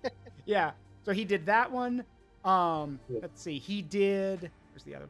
He did the Halo 2 one, which we did. He did the Halo 2 one, and he also did the first one, which was the Halo 1 one. Let's see, here we go. I can get it. Yeah, he did the Halo 1. Yeah. He did the Combat Evolved one. Yeah, he did Combat Evolved too. So... When did he... Big... Yeah. So yeah, never, like, Iyzeekiil knows what he's doing, and he is, correct me if I'm wrong, he's currently the thumbnail artist for another VTuber right now. So, Yes, I am the thumbnail artist for Lucia, and I just finished one today. That's why I'm late. yeah, it's cool. Don't worry about it. Anyway, oh, in that case, cool if I just pick someone. You can go in there and, like, just make a note of it, or you can message me in a DM. But anyway, enough gab. Got to get back to the game. Yeah, exactly. So I have revoked the Digimon. I have revoked the dog's door privileges. There will be no more barking. okay. Let's see. Don't bark. Fine. $350. Yeah. No. What is it? No awoo. 300. Don't no pass awoo. go. No, don't awoo. Yeah. And then there's No, the don't woof. yeah, woof, like that. Yeah. That's Woof. and then I've there's never heard a dog enunciate more than that. It's amazing. Yeah. and then there's also the Woof. I've seen one of them, which is it was a don't Oh, awoo, no. don't awoo, and then it was a someone drew a picture of a wolf howling, and it said, what's that meme? For $8,000 a month you can buy my silence. Hell yeah. Another dog meme I enjoy is the dog who just like jumps and falls over and just goes "Gorp, Yeah. gorp, gorp." All right. Let's see. We My absolute favorite. My Top one is favorite available. dog. My favorite dogism of all time is the dog with a Sicilian accent. The dog What? with the Sicilian What? accent. explain. Yeah, I am not okay. So it's a woman. She speaks Italian, like a thick Italian accent, and the dog, and it's a husky. So the husky is already talking and mimicking the owner. And in this case, he's going like boo boo. Speaks of the, like with the Italian, like you can just imagine the fingers. No, just I put it in your streaming room chat. I'm not kidding. He actually legitimately has an Italian accent. Oh, Happy 33 monks. Thank you, Bo and Tara. I appreciate it, bud. Thank you. Also, I feel like such a poser being in here because I'm like the only one that doesn't know jack shit about Digimon. Then you can learn. I mean, your knowledge is Oh, probably that's about the same level as mine. If Reebok. you've like watched one show, at least. I watched like a few episodes when it was on Fox Kids when I was a kid, and I don't remember anything about it because I was just like, even though I like it, I'm just like, man, I really want to watch Pokemon. If See, you want to, you know what? Finally, I'm shaking your hand with my big ass 3-clawed Greymon hands. Thank you, because same. Like, that was me. Because it was on a channel that I didn't get to watch, I couldn't watch it. Also, Yeah, it's just like Go ahead. what was Sorry. on Fox? What was on Fox Kids at the time? Power Magic Rangers. School Bus and Power Rangers. Meanwhile, what did WB have? Animaniacs, Looney Tunes, and fucking Pokemon. Why not? I was Cartoon Network kid, and I grew up with the 2000, like the year era 2000 of Toonami. Wait, sorry, don't mean Outlaw to. Star, yeah. Yu Yu Hakusho, Don't mean to Zoids, interrupt. G Gundam. Thank you, Awesomer555 for the follow. Hope you're doing Crocobilia. That's Nile with her crocodile Greymon form. And then, Hello. yeah, I am Dat Man Dan. What are we folks thinking for the team? I'm just collecting Digimon like they're candy at this point. I'll figure it out from there. hi, to Jen. be fair, Also- you should probably interrupt us more because you're the host. Anyway, and yes, Bo and Taylor, that is Iyzeekiil. He is the artist behind the growth drive that's going on. So, Hello, I'm Hey, your Zaruk. cat. yes, what's up, Guillaume? What's up? I almost said Guillemon. What's up, GrineX? That's okay. You can up, call me Gilmon? Gilmon, that's fine. What's up? Anyways, I showed Iyzeekiil what Digimon they could be, and that's a Micmon, which is the Calico version of Gatomon. Yeah, I also showed him when because every October Iyzeekiil busts out his pumpkin look. I told him he could be Pumpkinmon or what is it, Pumpkinmon? The little Yeah, Pumpkinmon. Yeah, Pumpkinmon, little dude with the axe in his head. Anyway, It was actually, I believe, Ultimate. Ultimate, by He the is. way. Anyway. A stronger Yep. Digimon than I thought it was. Anyway, for those who haven't seen it yet, and I know Iyzeekiil hasn't seen this yet, for my neutral special, I'll use this gun. That's the buffing version. Later, a little bit later in the game, you will get a version where you can spend points to, or you will be able to shoot other completely Digimon. annihilate the enemy team. Yeah. Like you have to finish off the This is final my boss with Digifight. the gun. It would be so I funny. This is my honestly, Digivice. I It think is a everyone's phone. going to be doing that. Yes, 100%. There's You just also go, "Be I have gone." looked through the skills. There is like various versions of it. There is a single target as well that does like as I believe its phrase is unbearable damage. I think it said. Hold on, let me Terrible, get the terrible wording here. damage. Also, Because it's like oh god, okay. all right, here we go, everybody. It is time. Enrique the Koromon is being turned into a Shoutmon. Let's go. Here we go. Let's do it. Damage, that's what it was. Unfortunately, sombrero and fancy mustache are not included, but Give him a poncho, but like a really fancy one. there we go. The boy, One already has a It's Ricky microphone for a Martin. weapon. he's ready to be loud. Enrique Martin. Da, da, da, da, da, da. Yeah. Why is Because I I'm am not gonna judging let everybody. that joke go why is Iyzeekiil stuck on the ceiling? Because he's literally the Eldritch Cat. because it's funny. Yeah, and that too. It's funny. Ceiling Iyzeekiil watches you swell. All right, so we've got so we have Shoutmon now. Didn't know we had all these different forms. Holy cow.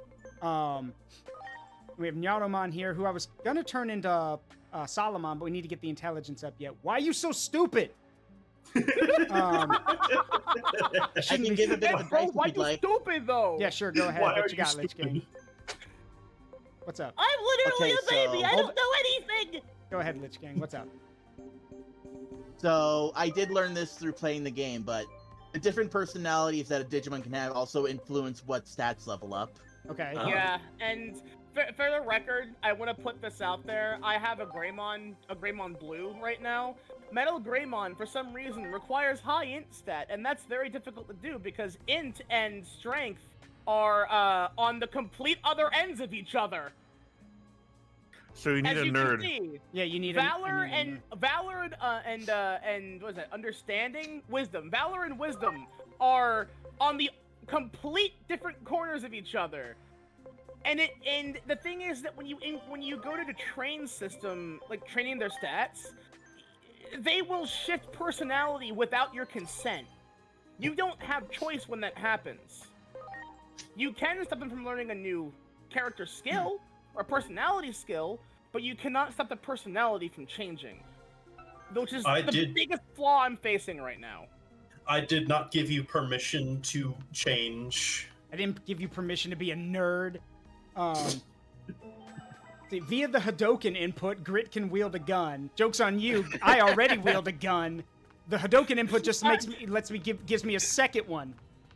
It's just that fucking giant fuck off plasma gun that you can get from like an input in the old Street Fighter games. I'm sorry. That's what it pulls out. Explain. If my revolver don't work, use more gun. Do you not know about the gun? From No. Are you The gun from serious? Street Fighter? No. What are you talking Yeah, about? there's apparently I don't know if it was like a Street Fighter versus Mortal Kombat thing specifically, but there is a giant fuck off plasma cannon that you can just summon as a special move in Street Fighter that is also referenced in Marvel vs. Capcom 3 when Iron Man can pull off a move. He pulls out a big gun that's just that gun. I had no idea that was a reference to something. Iyzeekiil, you're. I was about to say. yeah, I play all Street Fighter games like very frequently. What are you talking about? See, that's the thing though. Is like I said, the reason why I know this exists is because of an old Flash Portal animation that uses actual assets from Mortal Kombat vs Street Fighter. I think it was because that's what it was. Mortal Kombat vs Street Fighter. Because again, but it used actual game assets. So if it's not a Street Fighter thing, it's a Mortal Kombat thing. But I've seen that gun in actual Capcom and Street Fighter content. So I'm assuming that's where it came from. Are you talking about the proton cannon from Marvel vs. Capcom? Yeah. Yes. Yeah, that's from Marvel superheroes. There you Okay, go. hold on. Yeah. It's Iron Man's Proton weapon for cannon. The proton cannon. Proton cannon.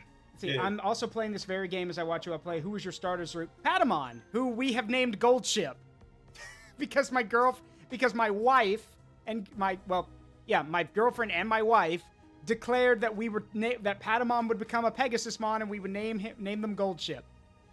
Good morning. Good morning. Just I swear. Look. So no, yeah, that is what it would be then. So that's where the asset came from. That's why I thought it was Street Fighter, because technically it is. It's Marvel vs. Capcom, and it belongs to Iron Man. That's why I thought that. Okay. Yeah, but they had a game before, like Marvel vs. Capcom called Marvel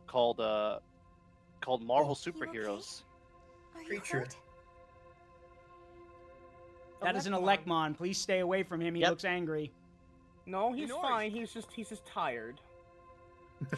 Love the fur detailing on it. Mm-hmm. Oh, so she has a name. It's okay, Coop. This is my dad. I'm pretty sure Zero just imagined that Elecmon that was standing on top of the street light. Oh God, not this thing! It's Hedera. Elecmon isn't the one you should be concerned about. Something about that big guy? Fucking shoot him! Sorry. Shoot him! Hey, look, that's a rare sight. By the way, Your mouth. By the way, fun fact: the guy behind us, who's talking to us, that is voiced by Joe Zija, aka Claude I from honestly Fire was Emblem. expecting him to sound like Ishii Kurosaki. So I play the game in Japanese because it lets me indulge in the text easier. Another thing, it lets me absorb things. you're gonna love this too, Niall. Greymon, Metal Greymon, and War Greymon are all voiced by Alejandro Saab, aka Sayu. I saw that. I responded to their Twitter post about that. Thank you for voicing my husband. I love you. Did he respond to that? I don't know. I haven't gone back and looked. Go I doubt check. that he will. Go check. Go check. There is a running joke in the VTuber community, and it is a joke and a threat. A threat that eventually will happen, and the threat is basically, eventually, someday, when you least expect it, you yourself will be voiced by Sayu. Huh? Well, because Sayu voices fucking everything. Dude. Yeah, Sayu. He's in everything. There's literally a bit where where Sayu was voicing a character I don't know if it was in Honkai or Genshin, and Bao, the other VTuber, Bao found out about it, and Bao had a freaking meltdown about it. Fucking mental breakdown. Yeah, and when he hopped into her stream, she was like, "Why the fuck are you here? Leave!" She's like, "All the characters who I have the hots for are voiced by you. It's weird. Get out!" And even Sayu was like, "Lol, LaBao even." Perfect Lol, response. said Sayu. Lamau. Lamau even. Yeah. It's just an See, yeah, but, inevitability. like, You're- this is one of the reasons why I want to get into voice acting, because like then I could use my powers for evil. It's like how Gianni does it. Like Gianni was fucking become Gabriel out of nowhere to fuck with you, and I love doing that as it is. Okay. It's like if I somehow voice a character that becomes like a fandom waifu or something, I will just join people's calls sometimes and go and use the voice and watch them melt. Yeah. Because I love doing that. It's Also, what were you hilarious. saying, Iyzeekiil? It's I mean, what would you rather? Like, it's either you take take the blue pill or the red pill. Either you're voiced by Amelie or by Sayu. I'd rather be voiced by Sayu, I think. I'm trying to think. There was another thing I saw, especially with Gianni voicing Gabriel. I still remember the funniest thing is I first heard Gianni not as Gabriel from Ultra Kill, but as the whole "By Sigma, you've posted cringe. Prepare to be judged." I know him as like the Salt.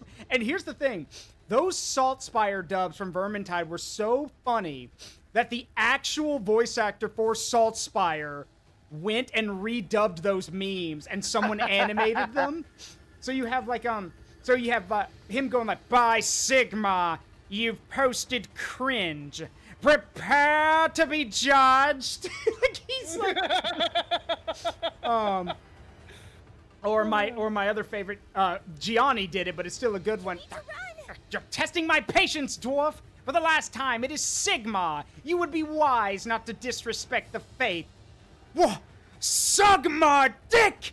By the..." He's just screaming his head off. "By the hammer and the empire, I abjure!" With like glowing red eyes.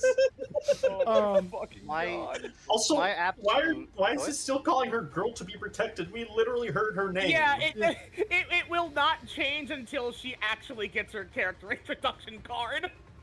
That's so dumb. Which, it's really stupid, but it's also very funny because it's like we as a character didn't register her name yet. Also, I just realized, I finally realized what the main character's costume reminds me of. Cyborg 009.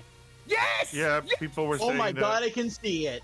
I said that Especially in the because last. the poster has the gun as Yeah. well from Cyborg. It's like the entire time I was like, I kept looking at like, what does this fucking remind me of?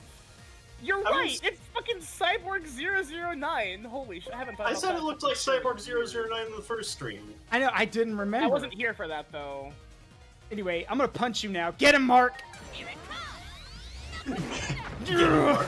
Yeah. Prank him, Mark. Prank him, John. You already know. Prank him, John. Prank him. So yeah, this is Raremont. It's a living pile of sludge. Yeah, it's Hetera. Look, he's even got the vagina eyes. Jesus Christ, Niall. Never described him as that again. Okay, I'm sorry, I have to explain the bit now.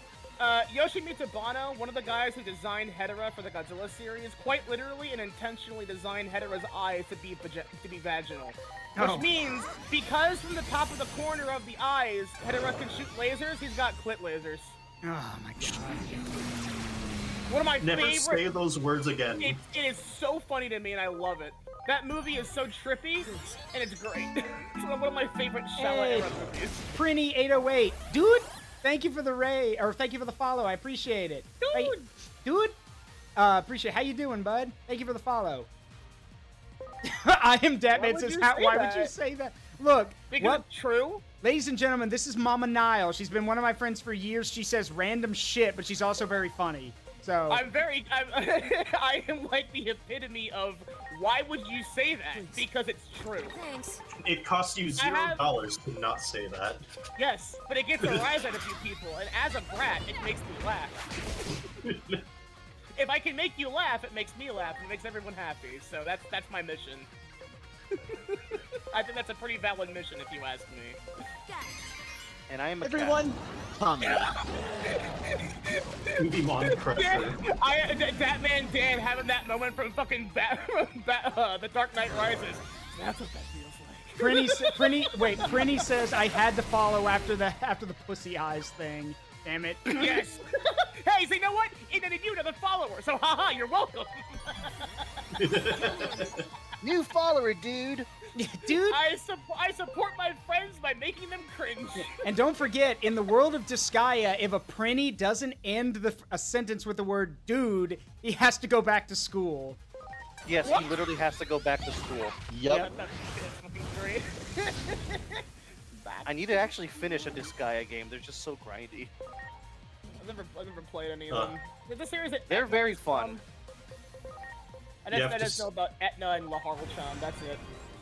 I want you to imagine like Puyo Puyo, but satanic, and a tactical RPG. That's basically Disgaea. I barely know what Puyo Puyo is, but I think I understand. Oh god, where the fuck do I even start? I only watched some of it from Slimes. some of the Academia Hero 2 or something like that. The most I could like describe Puyo Puyo without going into like a fucking Bible-sized rant. Satan loves oral. Shenanigans ensue. I see. Also, Zaruki need to say ara ara. Oh, right. Yeah, I see it. Fine. I didn't catch it tonight, but fine. Ada, ada. There you go. You happy now? Ada, ada. Big ass fucking. Jeez, for a first fight, Jesus, for a first fight, they don't hold back on this. Good grief. No, This yeah, is the he's second an fight. actual boss. Yeah. This is the second boss fight, actually. Semantics. The bosses in this game, they mean business. They are fair. But it's the second boss, but also like the first one, we were literally helped by one of the many gods of the world. To be fair. Yeah. He made that feel very trivial, unless you fought Chaos Dramon, in which case, Lamau. Well, Lamau even. Yeah. From the sheer mask. I am the second boss of the game, and yet you can't handle me. Shut up, pussy eyes. You just made me think of the of Jellopocalypse things. I'm the second member of the Shiteno. Thanks for that. Oh no. Grid is not having a good time. No, not really. He has a tummy ache. Finally, gun. Tell me hard. That's it. It's like I threw up. Gun. He is actually standing like he threw up. Yeah, making the mother of all omelets. Yes, when it comes to memes, nothing is better than Metal Gear Rising. Changed my mind. Right. The only thing I know about Metal Gear Rising is not even something from the game itself. It's just that's a great point setter. How about back it up with a source? Yeah, my sources, I made it the fuck up. Fuck up. Well, apparently the voice actors got together and did that. Yeah, they did. Bit. Yeah, they did. They did. Yeah. You want a source, Jack? My sources, I made it the fuck up. Yeah, he did do that. Yeah, I don't. Yeah. When I was. My favorite Metal Gear meme is the fucking therapy session. Yeah. When I was playing Crossworlds with Zaruk the other day, I took the gadget that makes you invincible when you do the level 4 drifts. And, Yeah. and I did the nanomachines Yeah. joke Yeah. when I aim an item with that. Nanomachine, son. You can't hurt me, Jack. Physical trauma. What did I just say? Block! Block! Block. Uh-oh. Also, I want to mention, we were talking about IDW earlier, and I had to suppress my immediate Girls Frontline fan urge to shout, IDW, Danya! Stop. In more more of a explanation for TBK's immense size and strength, nanomachine, son. More No, of a it's actually just because I'm 'Cause just stupidly densely packed data. Get How many in terabytes those you got? How bits. many terabytes? Yeah, I was gonna say, how many terabytes do your pets hold? Are you okay? Or terabytes. Yeah. You got terabytes in the tits. More like what's above tera? Barabyte. Yoda. Barabyte! Yottabytes. Yeah. It's gotta be Barabyte. That's canon now. Barabytes. God. You know what? Sure. 300 barabytes per peck. Excellent. God, holy shit. That's barely even quantifiable by human technology at this point. All right, I'm gonna have to pull out from. I'm gonna have to give up because I can't win this fight. Oh. Yeah, I've got nothing left. So if I give up, does it just go back to a save point, or? I don't know. I didn't have a problem with the fight. I honestly think it might be because of the typings you have. A little trivia, Zaruk, about this. If you lose the fight, you get a single time where you can't die. Oh. Like you pretty much get thrown back into the fight, and pretty much your Digimon can't die, so you just keep attacking. Oh, okay. But it's a single time use. Go ahead, GrineX. That's if you're playing on the easiest difficulty. If you're playing on balance, you just get 2 free retries. Okay. What happens after you run out of free retries?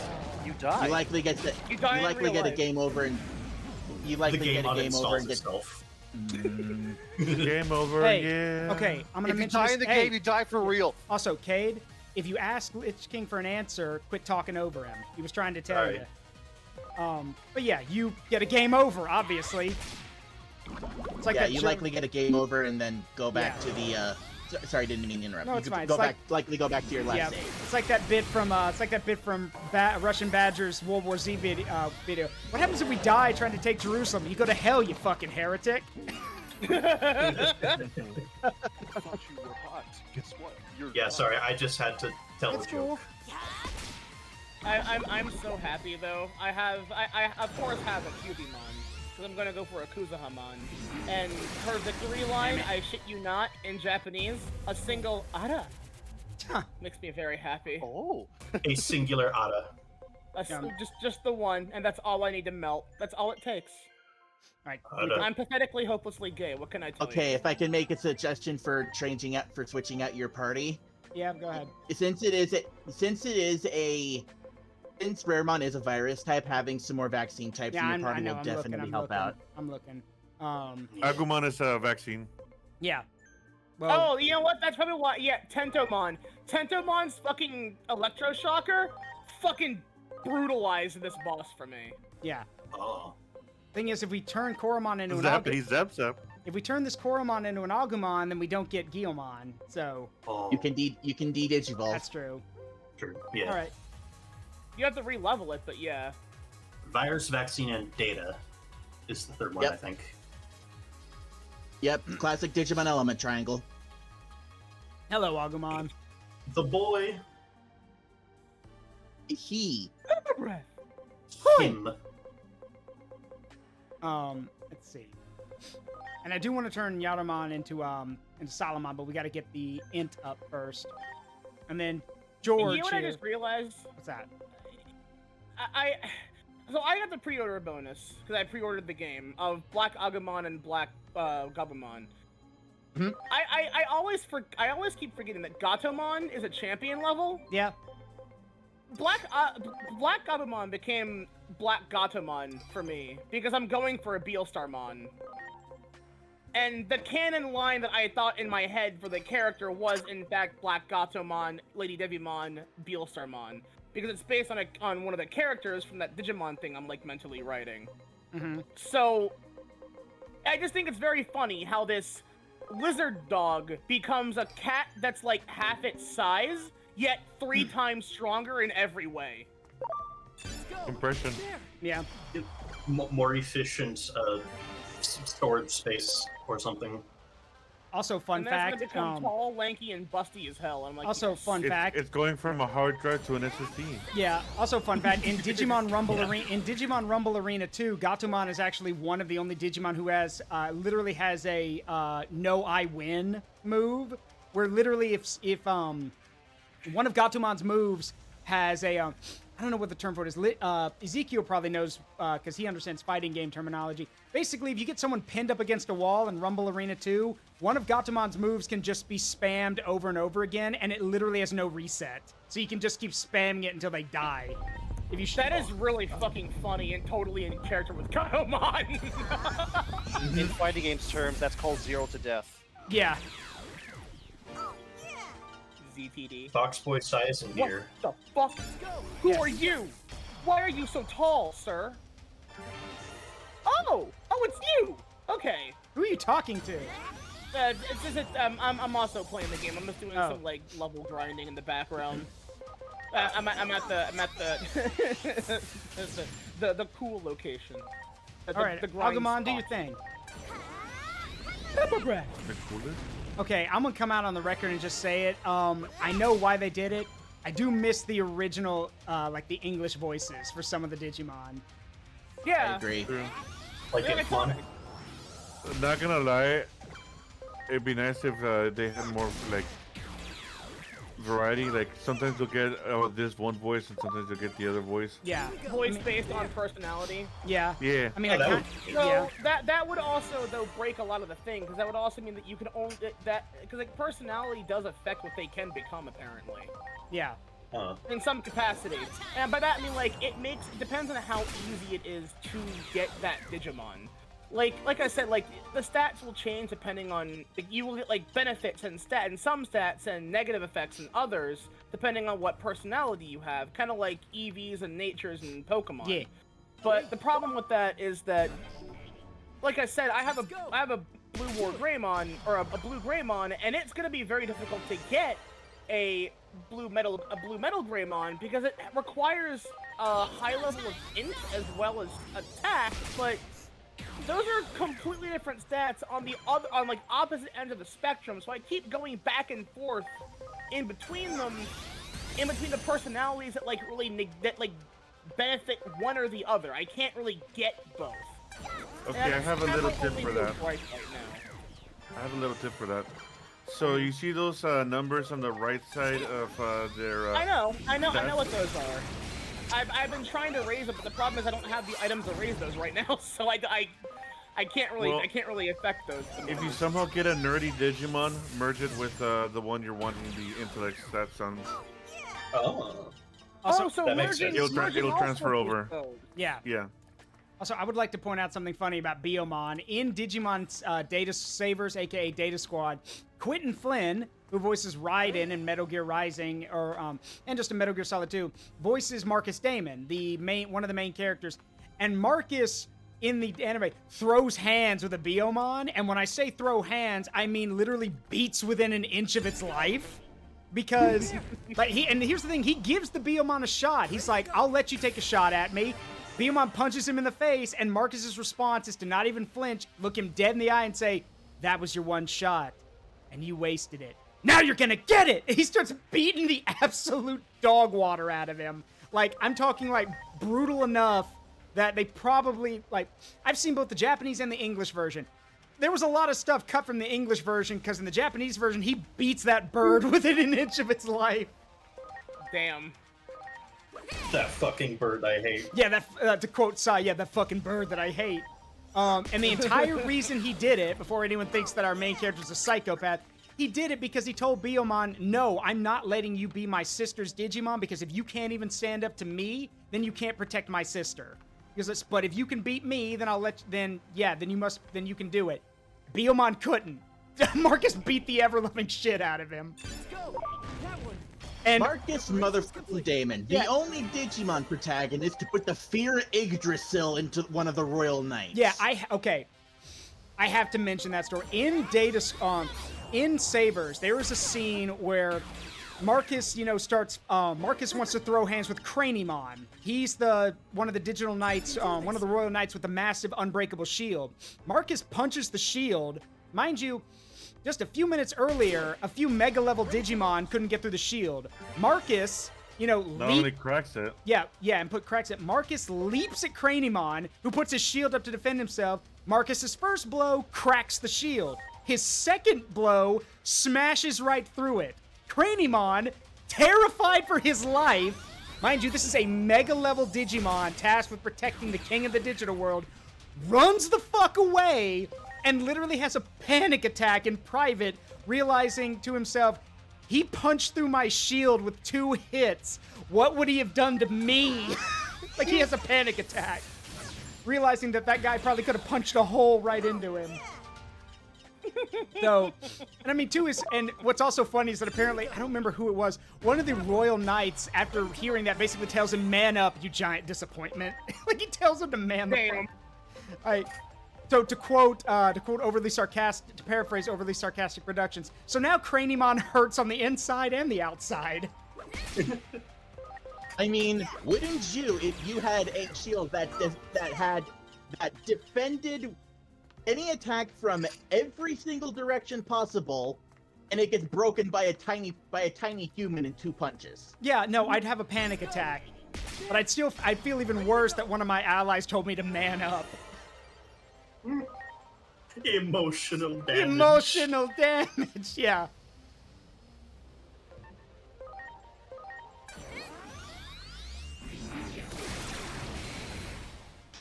And the thing about that shield too, it was made of fucking black chrome Digizoid.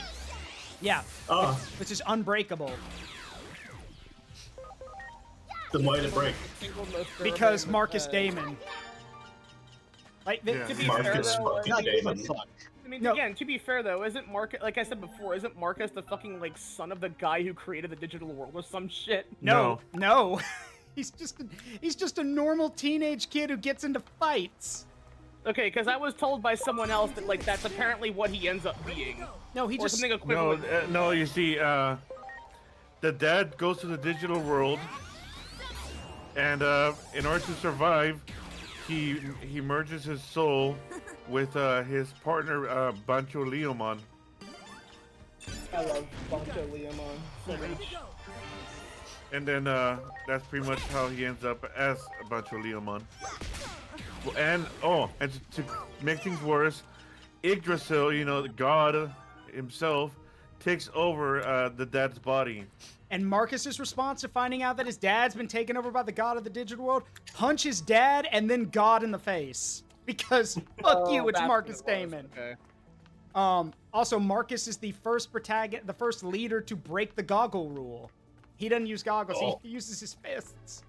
The goggles will only hold him back. And to put into perspective how terrifyingly strong Marcus is, in one of the crossover things they did where they had a bunch of the Digimon characters from various seasons, Marcus hit Malomyotismon so damn hard that it toppled over into other Malomyotismons, causing them to collapse. He felled 5 mega levels with 1 punch.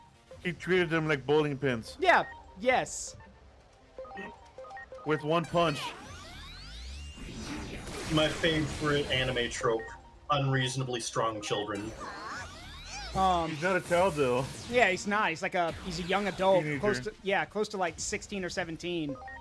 What's also funny? Still a child. Legally a child. What's also hilarious, related to that, He's a teenager with attitude. Yeah, basically. And what's also funny to me is that Marcus wouldn't be the last, but he would be the first human to basically see a Digimon and say, yeah, no, I'm gonna fist fight that. And then later on in Fusion, it was that you could find the meme of a Digimon being like, you can't win a fist fight with a Digimon. And this kid's response is, just to crack him over the face with a fist. Bet. Yeah, bet. Yeah, didn't Marcus basically reset Yggdrasil? Yes, he did reset Yggdrasil with that punch. Man punched God so hard that it went through a system reboot. Yeah, progressive maintenance. Progressive maintenance works. Concussive maintenance. Marcus Damon. Yeah, Marcus Damon. Yeah, Marcus Damon. Concussive maintenance. Yeah, Marcus Damon. Marcus Damon's percussive maintenance evolved into concussive maintenance because why not? That is true, Rasgris. Oh yeah, that's also true. He got in the it only shows in the Japanese version.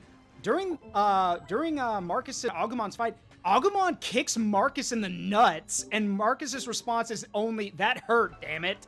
Like, he doesn't even flinch. Like, so... What the fuck? Yeah, he's a tough son of a bitch. What's even funnier is that, like, the reason they're hunting, like, the DATS team is looking for Agumon is because at one point during the story, they think Agumon beat up, like, 20 people. And then later at the end of the episode, Marcus is like, oh, yeah, those 20 people you thought Agumon beat up? Yeah, no, that was me. I beat up those 20 people.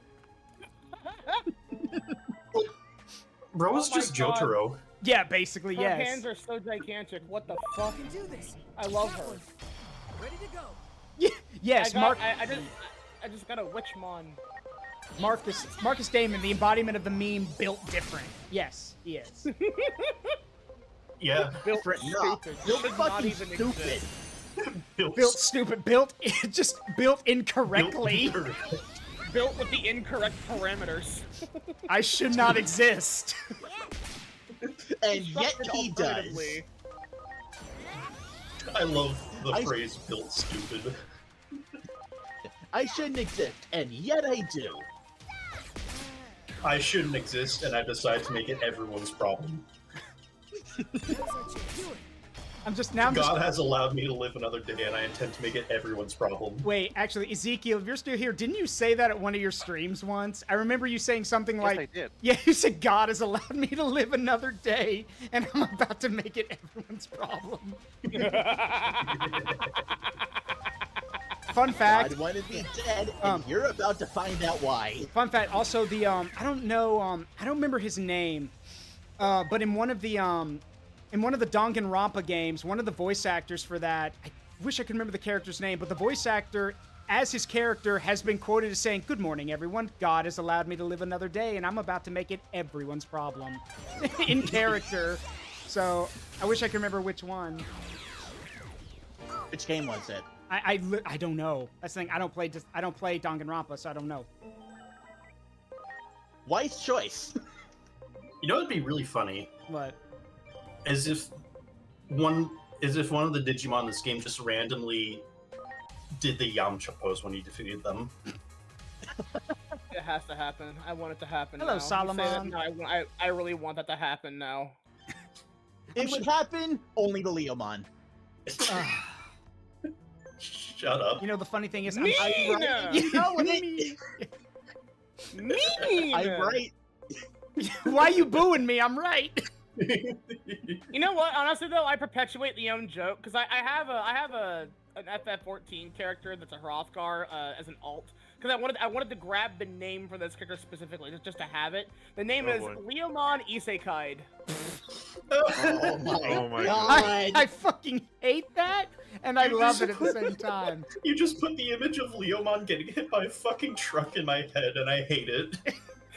He died and got reincarnated. Yeah, it's like those unpiloted train cars in the beginning of fucking Digimon Adventure. They go nuts without the rails, man. How many Them times? crazy trains are off the rails. How many times do you die? No, you don't understand. Leomon dies in almost every Digimon season. They do him so. He's like he's the Sean Bean of Digimon. If he's not dying, then there's something he's wrong. Sacrificial. He's a martyr. He's quite literally like they could have just called him Martyrmon. Speaking of Digimon, there's Truckmon they has been released a non-credit opening for the anime coming out soon. Nice. And yet Truckmon has been busy. That's God. That's vile. No, Truckmon. No. It's Carmon, Truckmon, and then Iyzeekiilmon. And Iyzeekiilmon is that image of the truck with the giant fists and legs that's saying it's Isekai time, motherfucker. Like, Yeah, it's just that's Damn just it. the fucking Thomas the Dank engine. Dang. Come on, motherfuckers! Come on, motherfuckers! yeah, come come on. on! God damn it. It's one of those clips from the Gmod Idiot box. Yeah, with the Sonic with the mech body beating those guys up. Yeah.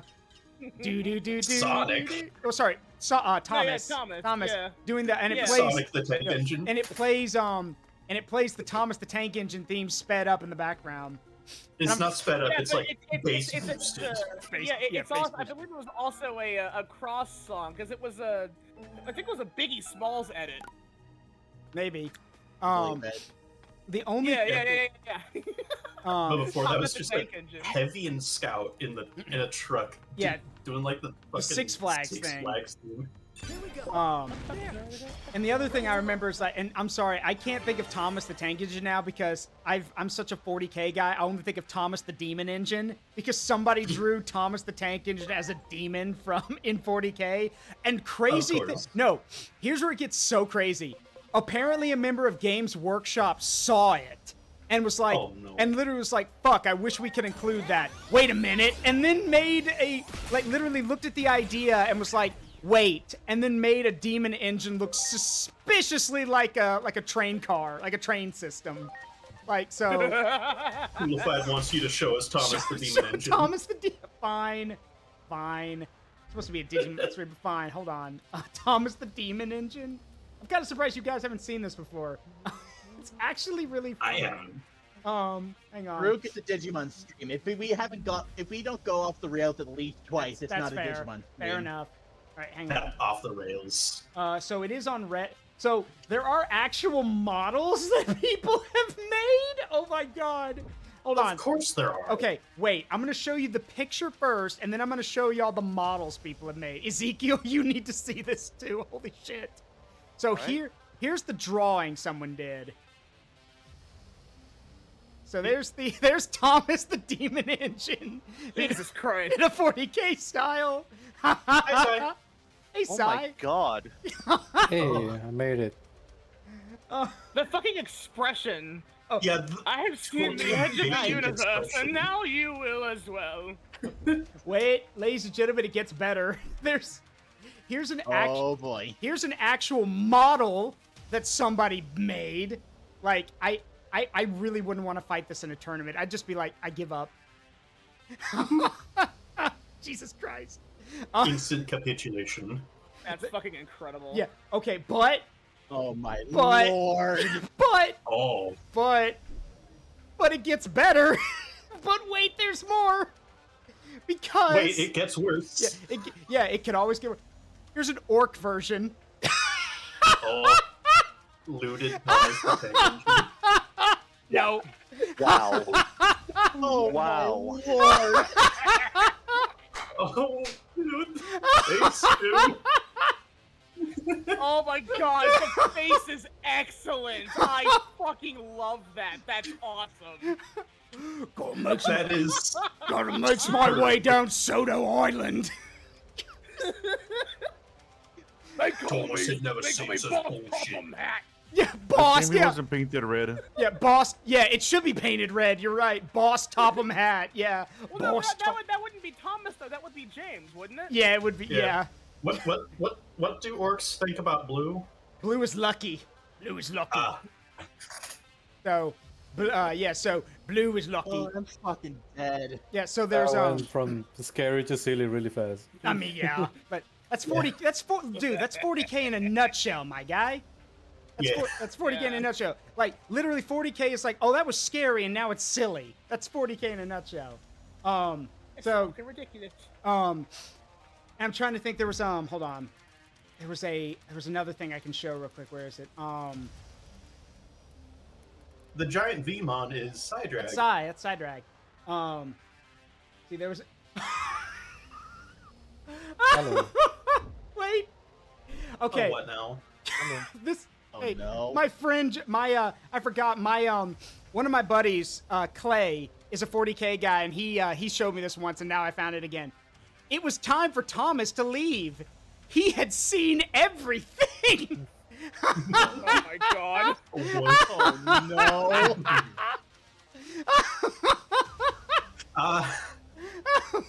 Oh my Holy god. shit.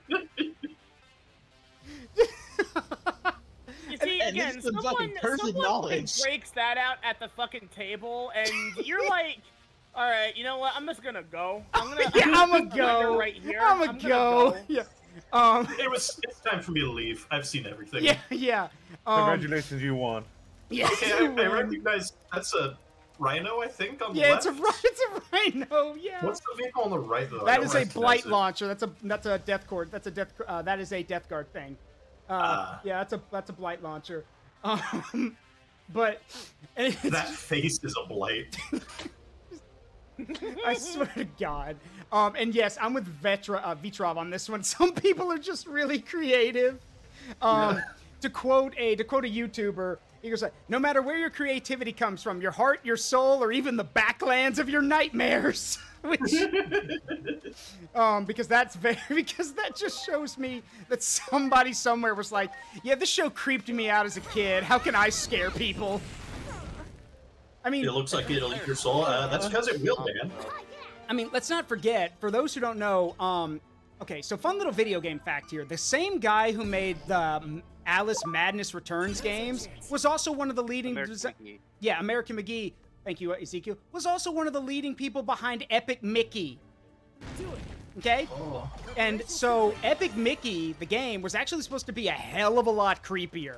However, Disney put their foot down on a lot of things, not letting him do it. And I remember, because God, I don't know how old I was. I was back at like our second, the first time we moved when I was a kid. I might have been like 8 or 9, but I remember I had a Game Informer and I was reading it, and American McGee was interviewed in it saying that he actively wanted children to be afraid, to be scared, and to ask their parents why everything looks so creepy. I love this, man. They should have let him do it. So real. Yeah, and to be fair, Epic Mickey, the first one anyway, and the Alice Madness Return games are good games. They're really well Malice done. Madness Returns. Yeah. Malice is a Yu-Gi-Oh type. Are we confusing Warren Spector and American McGee? I don't think so, because I'm pretty sure American McGee worked on Epic Mickey. Not that I knew. Huh. Because I remember like the design. I remember someone was interviewed related to that, and he mentioned about how he wanted to make children cry, which is really screwed up. But at the same time, Epic Mickey was, from the way it looked, was not supposed to be for kids originally. I'm gonna add another Nile quote to my out of context listing here. More children should be made to cry in video games. I mean, Well, if you want a good example, I'm about to make everyone upset here. The ending to the first Mystery Dungeon game, Pokemon Mystery Dungeon, and the second one. I think the second one hits harder. It does. I never beat those games. You should. They're good. Unfortunately, I had an action replay, so it just kind of ruined the game for myself. Ah, damn it, Tapirmon! I swear. I was gonna say something, but I forgot. Dang it. Goes into a dungeon, The Digimon wants backpack to full come of back. golden apples. The first episode of Beat Break is in an hour. Apples. Apples. Remind me, Iyzeekiil, remind me again, Warren Spector, why does that name sound so familiar to me? He is the director of Deus Ex. Oh, okay, yeah, Deus Ex, yeah. Yeah, he's also this- a massive Disney fan, so yeah, it was mostly his direction for Epic Mickey. Okay, then maybe it was Warren Spector, but that's kind of disturbing. Sorry, is his last name Spector? Yeah, Warren Spector. Yes, Spector. Warren Spector. That's so cool. Yeah, the same guy who. Bond villain-ass name. And when we say Warren Spector of Deus Ex, we're talking about the "Why are you locked in the bathroom?" That Deus Ex. Yes, that Deus Ex. Yes. Or my favorite line from that game that I bring up every July 4th. I'm not gonna sit here and let you badmouth the greatest democracy the world has ever seen. There's a lot of funny lines in that game. Oh my God, JC, a bomb! Trying to think of some Maybe of you the should other. get a job. Yeah, maybe you should get a job. Or What was it? Was the entire Snickers monologue? there was one about that, and then there's another one that I like. It's only memorable because you have to do the lip smack. It's the, what a shame. He goes, what a shame. What a shame. He goes, he was a good man. What a rotten way to die. You got to do the lip smack. He's like, what a rotten way to die. Fucking S tier voice acting. Oh yeah, it was good. Much appreciated. This is my favorite game on the Citadel. Everyone. Fun fact, the guy who voices Commander Shepard, the male version, Commander Shepard is like both male Shep and femme Shep are based voice actors. But what I think is hilarious is that male Shepard's voice actor is so familiar with the memes surrounding Mass Effect that when the famous "will bang," okay, that shirt, that line and that shirt started going around, not only did he go to cons wearing that shirt, but he would actually have people come up to him and say, "Can you do the recording? Can I record you saying that so I can go and send it to people or keep it on my phone?" And his response was always, "Hell yeah, let's do it." Okay. Is this the future? We'll bang, okay? Yeah. bang, okay? We'll bang, okay? Report to Oh the ship. god, Report to the ship immediately. You got it. Preparations complete. I'm glad you're having fun, Dan. You're welcome. I invited him here. We have a lot of fun when it comes to Digimon. Yeah. We have fun here. For those who don't know where the Will Bang Okay, that is Manslayer's videos. He's an old machinima guy, and he did machinimas of like LA Noire, Mass Effect, Skyrim. He did a bunch of them. He invented gamer. Yeah, he invaded gamer poop. Yeah, that was his thing. The one line from his videos that will never leave my head is "Let's get to bashing butts as well as D's nuts." Which is from Oblivion. Oblivion is being trolled. Damn it, Manslayer. Like it's a. I thought that was from Skyrim. No, it's from Oblivion. And also, what's even funnier about that is that oh gosh, what's his name? Crap, what's his name? The guy who voices Shiagorath. What is his name? Crap, he's a very well-known voice actor. I just can't remember his name. But everyone who's played Oblivion or Skyrim knows about Shiagorath, the Daedric Prince of Madness. His voice actor actually knows Manslayer. And the funniest thing about that is that numerous times, he's gone on record saying numerous times he offered his voice to Manslayer to do stuff like for Shiagorath or stuff like that, or the guards for Oblivion, but he couldn't because he was under contract and he wasn't allowed to. But he so wanted to do that. I'm also Shiagorath, Daedric Prince of Madness. That just reminds me of. Thank you, Wes Johnson. Yeah. I'm just reminded of Rivali's voice actor. Oh, right. Chiplock. Okay. So you mean Bubsy? Yeah, he is going to be the new Bubsy. Gale is now ready. Yeah, Rivali's Gale is now ready. But that's not the thing people remember Sean for. Sean is memorable now because, first of all, Sean's a furry. That's obvious. That's known by everyone. But no. The funny thing about Sean is that he's based as fuck. Like, Sean Chiplock is based. I believe he commissioned an artist to draw the fattest Rivali he possibly can. Yes, he did. Wear as a badge. Yes, he did. He did do that. Sean, like... Every time I hear that... He wanted to be, like, 1 foot wide. Yeah, so... The thing about Sean is that this, I don't remember the artist, but the artist Mabo. Mabo did a picture of a really big Rivali, and Sean Chiplock goes to the post on Twitter, and I believe the exact quote was, "Whispers uncomfortably in your ear, draw it large, draw it bigger." Oh no, the artist was Boot. Yeah, it was Boot. Oh, Boot. And what's funny about it is that Boot had a panic attack and was like, okay, oh shit, all right. Then people started going to Sean like, wait, are you serious? He's like, yes, I am. He even told the artist, he's like, if you draw something and bring it to me, I'll wear it as a badge at the next game convention I'm at. And he did. Yeah. Like, Sean is very base. He's very cool. And what's super cool about Sean Chiplock is he's gone out of his way on record numerous times to say, like, to mention, he's like, why the fuck are you guys using AI when there are plenty of artists around that you could be commissioning? I would know. I've commissioned a lot of them. Like, he's a very, like, pro-artist guy. That's kind of one of the funny things you realize very quickly is that a lot of the people, not all of them, but a lot of the voice actors who end up voicing very popular furry characters end up becoming furries themselves. Sean Chiplock. Yeah, just look at Ben Diskin. Okay, Ben Diskin's a bit different, though. Ben Diskin's whole thing is that he didn't think Haida would get so popular in Agretzko when it was English dubbed, but it did. And his response to that was, you know what? I'm going to a furry convention. So not only did he dress up as Haida in a full suit, he went to the convention claiming the whole time, he's like, no, I'm just furry adjacent. I want to see what the whole thing's about. But apparently, from the photos people have taken and the stuff people have mentioned about that convention, no, he got into it. Yeah, he converted. He got into it. He was having a great time. We got another one, lads.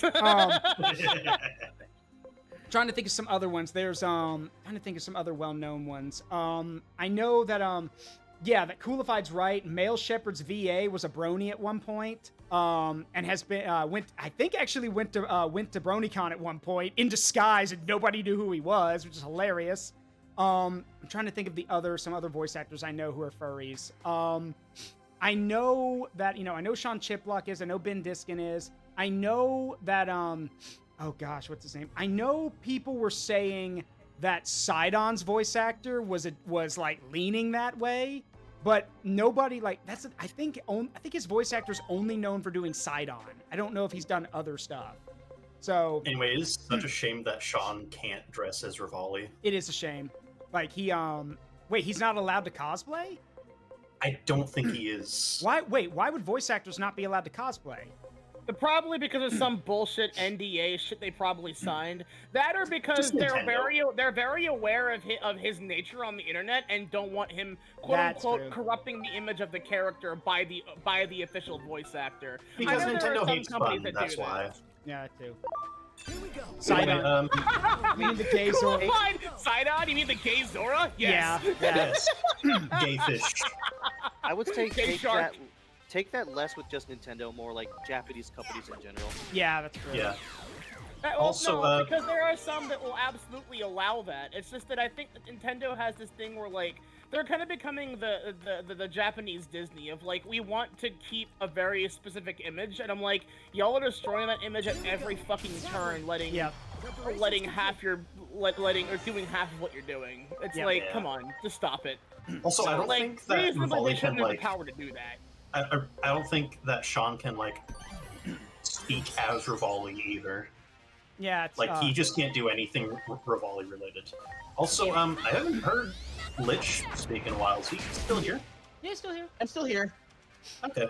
I tend to a lot of the conversations I tend to tune out of because I really have nothing to add to it. All right.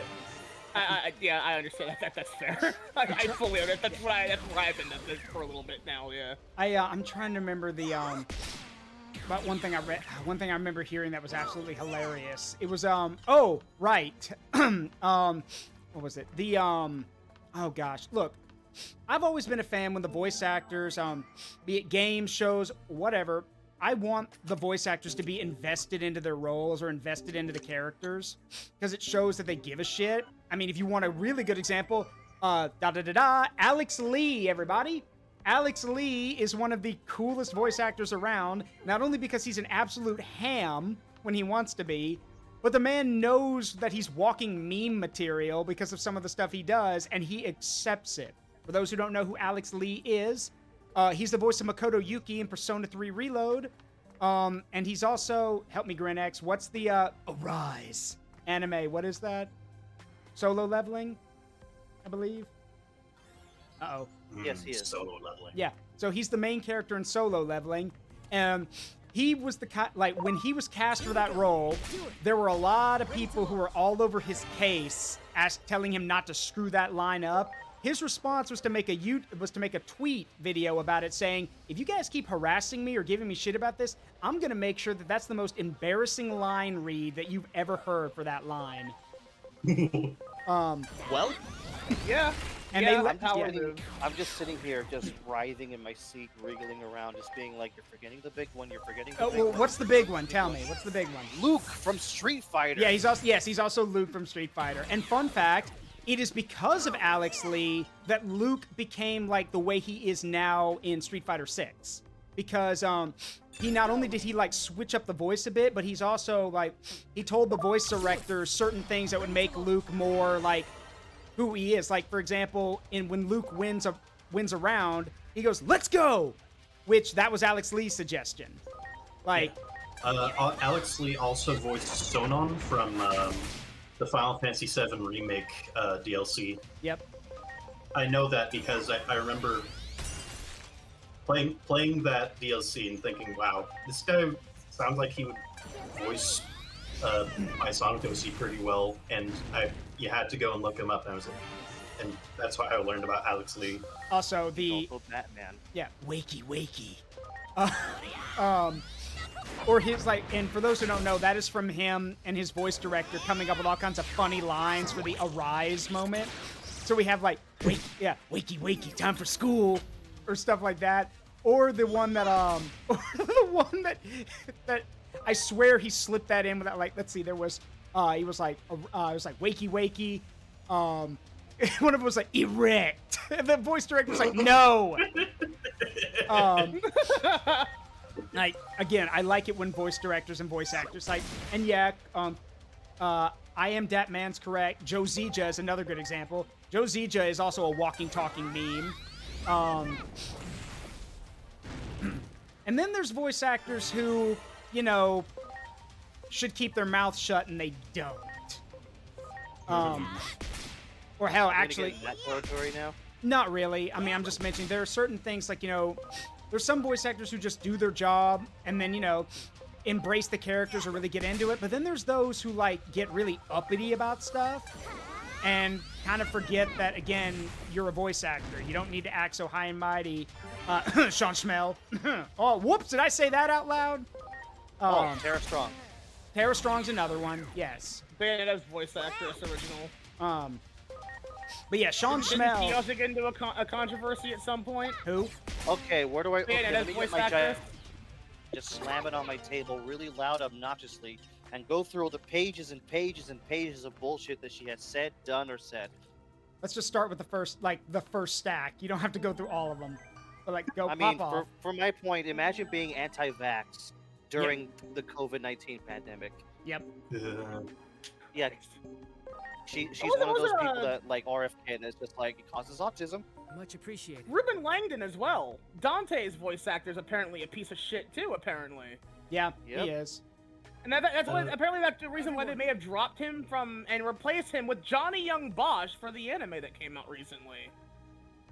Was because Langdon's Yeah. a piece of shit. So And, like, okay. and then the director for the anime is a piece of shit too. Okay, okay, hold on.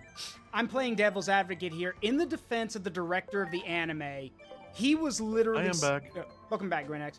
The director of the Devil May Cry anime, for those who don't know, he was literally set up to fail. Because when the anime was in the opening production period and was being, you know, kind of figured out and everything was... The groundwork was being laid, Devil May Cry 5 hadn't come out yet. And then when they were finally starting production, Devil May Cry 5 drops. Meaning that everything this guy wanted to do was now null and void. It's why it took so long for the Devil May Cry anime to be created, because they had to start over from scratch. And Is that why it's just completely divorced from Yes. the main continuity? Correct. Because he Go ahead. As I tend to say whenever this topic gets brought up about the Devil May Cry anime, the guy pretty much literally had to finish making that anime with a loaded gun in his back. Yes, essentially. He basically he was told when he first started the project, he was told, hey, there is no Devil May Cry 5, so you're basically getting to write the lore with the anime. Whatever you choose to do in this anime is basically going to be canon. And then Devil May Cry 5 came out, basically ruining all of that. And also, Capcom was like, hey, we don't give a shit, puts the gun to the back of his head, finish the anime. Now's our chance. So not only did he have to rush it with a script that, you know, he even said he wasn't happy with the script. But the problem is he lost a lot of support from people because he went out like openly on interviews saying that, you know, basically trashing the fans, saying, you know, this isn't your Devil May Cry 5. This is my Devil May Cry. It's my story. My this, my that. Which, if he had literally... One interviewer even told him, he's like, look, I know the whole story. If you had just come out and said that, people would have understood your frustration. Like, you didn't have to be so defensive about it. He was definitely venting at that point. Yeah, he needed to let loose, and it's like, but I think like the brain to mouth, something got cross-wired, and he didn't say what he probably should have. Yeah. And go ahead. Devil May Cry was like, it was fun to watch while I was watching it, but then when I think back about it, I'm like, what the fuck? Yeah, it's not very good. There's also another problem. The other issue is that it was already bad enough that they y'all said he had a gun to his head, but there was also another gun to his head in the fact that the second gun was them basically saying, hey, the Castlevania series was really good, and they're working on a season 2. This better do better than that.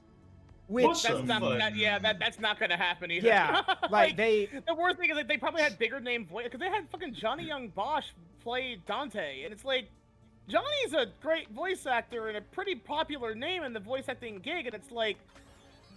But also, he's Nero. Yeah, it's like, wait, so you got Nero to voice? It's like, because okay, so my assumption. Correct me only after I say this. I'm under the impression that the Devil May Cry anime that came out recently takes place before DMC3, correct?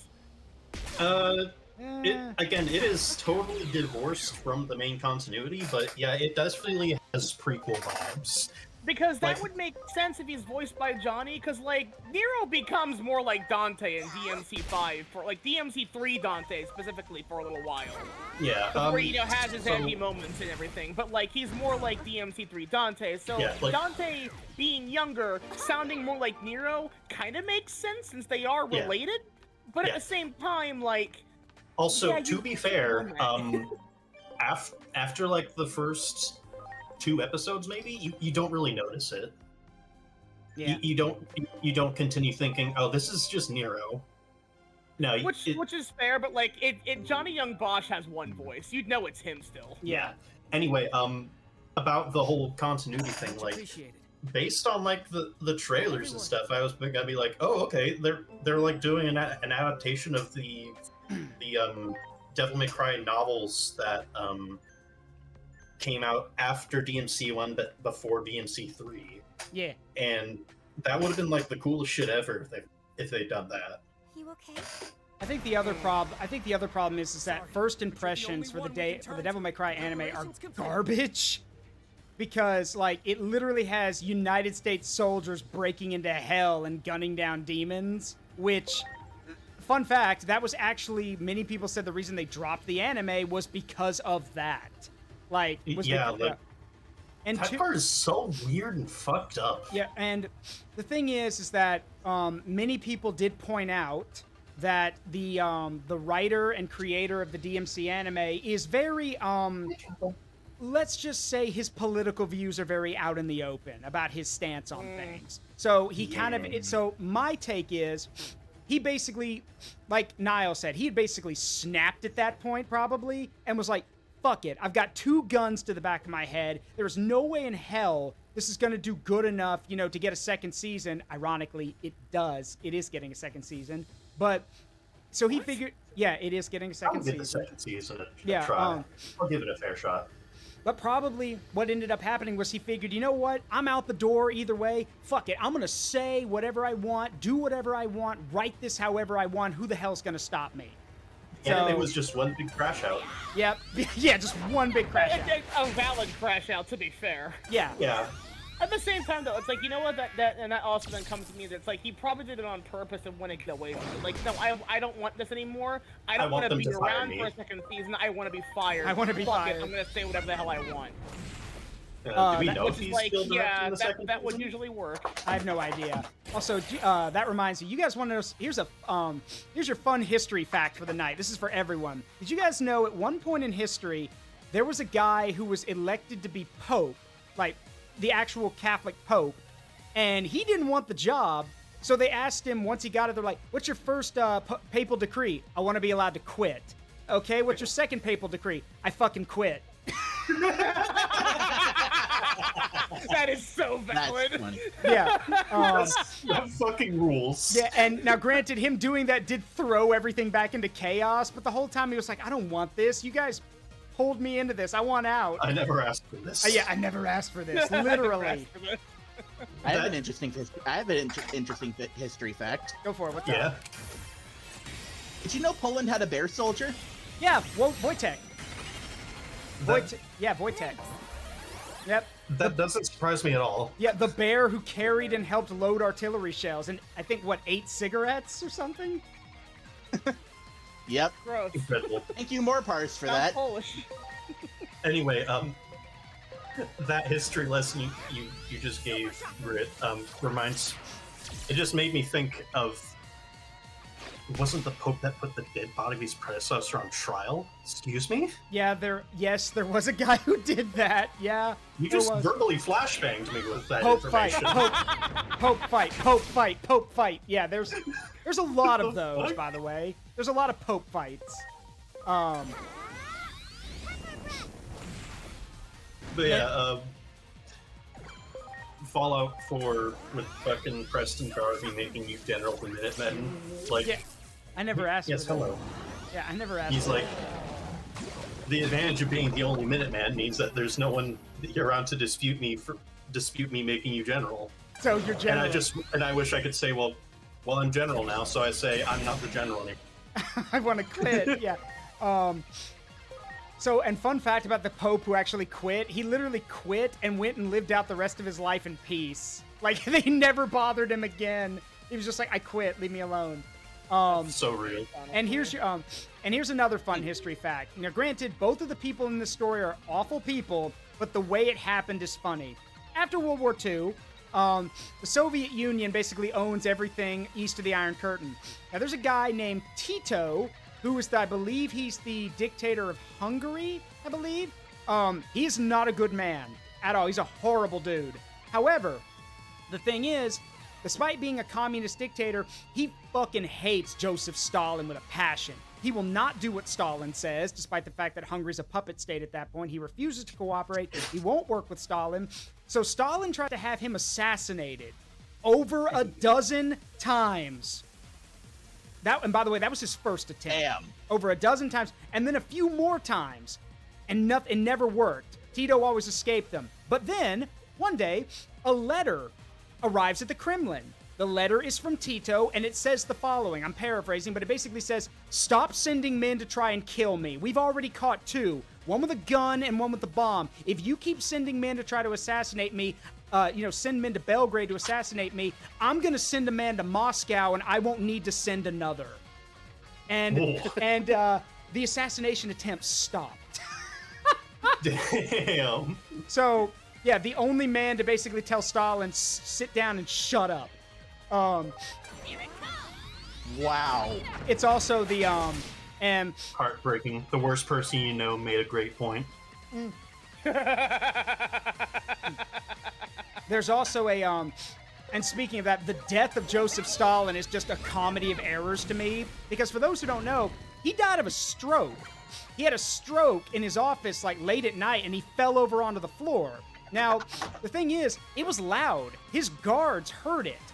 But the thing is, Stalin had a rule that unless he called for his guards, they were not allowed to go into his office, and he tested them. If he didn't call for them, he would scream, he would shout, it made it sound like he was being attacked. And if they ran in there to check on him, he'd have them executed for not following his orders. So this time, when he had a legit stroke and fell over onto the floor of his office, his guards didn't do a damn thing for 10 hours. He was literally... That's fucking awesome. And what's funny is, I recommend y'all go watch the comedy movie called The Death of Stalin. It's a comedy, but all of the events that happen in it are legit. And the funniest scene for me in the movie is when Stalin has his stroke and falls on the floor, there's 2 guards outside. One dude with like a sergeant's chevrons, and another dude who's fresh out of training with nothing on his shoulder. New kid flinches, like looks at the door, and then looks at the other guard. Should we investigate? And the other guy looks at him, shouldn't you shut the fuck up before you get us both killed? No joke, in real life, he was left there all night and a good part of the morning. He was not discovered till like 10 a.m., and that's why he died. Because if he had been taken to a doctor, he would have been fine. But they didn't take him to a doctor, and oh yeah, there was one more problem. All of the brain surgeons, or the people who were skilled enough to help him with that, well, were executed. That, or they were Jewish and they were exiled. And they mentioned that in the movie, too. Like, one of the guys is like, we should get a doctor. And one of the aides is like, oh, yeah, we should. Shame we exiled all those Jewish doctors who actually knew what the fuck they were doing, huh? Like, okay, this is about Stalin. Yeah. This is about the way Stalin died, Stalin, not the Jewish doctors, but deserved. Yeah. And what's even crazier to me is that the guy who ends up taking over after him, it's none of his aides, it's none of the top guys, it's Khrushchev. And Khrushchev was a joke. Everyone always thought Khrushchev was an idiot because he literally literally what he would do is if he made a joke and Stalin laughed, he'd go back and he'd write it down in a notebook. If he said something Stalin didn't like, he wrote that down in the notebook so he'd never make that mistake. He literally just played the fool Like, you know, just a happy-go-lucky idiot. But the entire time in the background, he made friends with all the really important people, including the head of the army. So when it was time to decide who was going to be in charge, Khrushchev was like, no, I'm taking over because everyone supports me and I've got the military backing me up. So I'm in charge. Like, it's literally, if that's how you're gonna take over a dictatorship. yeah, it's that's how you do literally, it. it's literally the embodiment of the whole, do you feel in charge right now? Do you feel it? Yeah, do you feel in charge? But no, okay, unironically, just a small comment. That scene in that movie is fucking intense. It is. All he does, the back of his hand placed on his shoulder, and the guy immediately freezes. Yeah. Do you feel That's all in it takes. charge? That's incredible. I wish I had that kind of power over somebody. I assume this is from Dark Knight Rises. Yeah, it Yes, is. Yeah. Going by that voice, okay. Feel in charge. I don't remember that movie all too well. You should see Nile. I need to send you the version of where they do that joke, but it's based off Star Wars Rogue One, where Vader puts his hand on Krennic's shoulder and he's like, "Do you feel in charge? But I gave you a Death Star, and this gives you power over me." And like he, Damn. and he starts choking Krennic. He's like, "Be careful not to choke on your aspirations, director." I still love that Vader makes dad jokes. Yeah. Oh no, they mentioned that. He's like, "Dad jokes? Really? Dad jokes? What do you mean? Why would you say that? Do you think I'm a father? No, Lord Vader. It's called a dad joke. It's like a really bad pun." Oh. He goes, "Well, if I did have a kid, I would be very excited." And Niall, that's the same running joke that I've told you before with the whole, "I have a son." This is amazing. It's like every time, like, I always just envision that Terry Crews. I have a bit, son. like, I I have a son. And everything explodes. I fucking That love sounds it. very Terry Crews. Yeah. It's an Old Spice ad. It's like everything in his room begins talking to him. Everything's talking, and then it goes, not as new as me. And then he's like Terry, like a tiny baby. He's like, "I have a son." Probably may have been his actual son.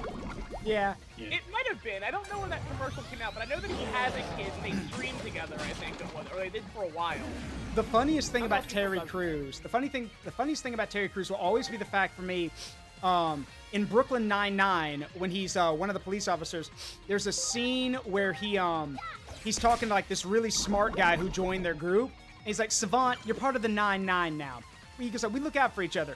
And he picks up a real magic 8-ball, like, you know, full-on plastic, you know, water-filled magic 8-ball. I know this. And he's like, "Hey, Ball, if Savant did anything to harm this precinct, would I destroy him?" And he physically crushes this magic 8-ball with his bare hand. And the reaction of all the other actors is legit. They all look terrified. That he's Yes, that was totally off script, I think. yeah. And what's even funnier is that after it's off script, in his fingers are the dice inside the ball, and he picks up. He's like, "Answer uncertain. Try again." Hold on, I gotta look this up now. Give me a second. You did it. This way. Meanwhile, Proceed with Zroot gets his caution. revenge on the sludge. Yes, the slime is Yeah. dead. They're headed this way. I hope Koo is okay. Also, I'm the biggest. Cool. That is all. We don't have time for that. We need to get out of here now. Yeah, that's Josija doing the voice. Okay, Dad. We should be able to get out this way. Man with glasses and his daughter, girl to be protected. What about Hiroko? Surprise, motherfucker! Hey, Knowing Starkio. her, I'm sure she'll find a way out. The Worry more guy about us not behind him, getting he caught. just went full I can't have this bug-eyed. affecting Yeah, my like, work. oh fuck. Let's go. Okay. Holy fine. shit. You can message me after the stream, Foxboy. That's okay. All right, have a good one, that man Dan. Well, the sewer level is done, and we'll never go back. What am I gonna do with you? I hope. The sewer counter will not move after this, hopefully. I'm sorry. I never thought anything like this would ever happen. In any case, Yes. What? Wait, what? Why did it... Hang on. What? It's my key... Okay, hang on. I think my keyboard might be jammed. Wait a second. Oh no. Printer jam. Oh god, not this building again! Hey, look. Odd though, isn't it? Why is it Whoa. every? Yeah, Why is it every time something happens in a Digimon game? Why is it always this damn building? Because Godzilla. Because it's a government building. It is a very famous, like everyone knows it when you look at it building. It's like why Tokyo Tower gets burnt up in a Godzilla film. It's Japan's Golden Gate Bridge. I mean, but that's okay. But by It's that pretty same, much their version of the Statue of Liberty. okay. And yes, Foxboy, my Discord is Gage. I'm the synth. Yeah, let's see. Government bit. Wait. Wait. Where is this? Japan. That's definitely the least weirdest thing you could say. Wait, that's not what you mean, is it? No, no. What's wrong? Why are you It's just not a standing Digimon game if the game doesn't take place either in there? Tired, Shibuya why or not in come rest at our Shinjuku. house? It's not far at all. Yes, random boy that I just met. Please come rest at my house. Like, I mean, This people are a lot more conversation trustworthy in is so Japan. funny. go ahead, Niall. What'd you say? This conversation is just so funny, and no matter what gender you play as, because like, she has the same answer regardless. I noticed, and it's really funny. She's like, "Wait a minute." It seems like they've had this conversation before. It's very Just like funny. that, public safety They will probably follow have, in and no it's time. great. You don't want that, do you? Hey, I can't help that I'm dressed as the main character. I can't help It's that. okay. The amount of times they diss your outfit in this And then- game, like, and then can you you walk- all stop? Go ahead, GrineX. You walk up to them and go, "I'm actually a cyborg." But yeah, they diss your drip throughout this entire game, from what I've heard. And I'd like to point out that understandable, because only a main character, like in an anime or someone who thought they were a main character, would walk around like that. Also, you overstarched your ascot because it's literally stuck like that. You gotta have it stuck in Not the only do I owe hero you, billowing pose, I've alright? got It some looks questions I wanna cool ask you. to him. Yeah. I mean, you're not going anywhere until I have the Specific answers to said designator there. questions. To him. It looks cool to him. Excuse me, sir. Technically, you have no right to detain me. If you're detaining me, I can call for the police, because you have no right to detain me. And supplement tell them that they drowned. Funny about that. If you're okay with all that, You're in Japan. you're welcome to come stay with us. What does that have to do with it, Iyzeekiil? Japan's Pause. justice system is ridiculous, and that's why Ace Attorney exists. It's to show how stupid it is. Because believe it or not, Ace Attorney is a game that like it's an exaggeration, but what's going on is actually kind of how a lot of this shit course. tends to work. Is there a A problem? lot of cases get thrown out or someone put behind bars despite them having like pretty trivial evidence, quote unquote. Go ahead, Iyzeekiil. What were you saying? I was about to say that. I mean, yeah, it's mostly exaggerated. You're always going on about, do you know how old she is? But like that there's like Stay that away whole from my thing in daughter. Japan where like they have like a 90% success rate, and I'm like, that's not a good thing, because what that says to me is that like you may have gotten, arrest rate, not success rate, arrest rate, which is not a good thing, because that says that you're just going to arrest anyone you think is tangentially related to it without any real evidence, and that's apparently the truth.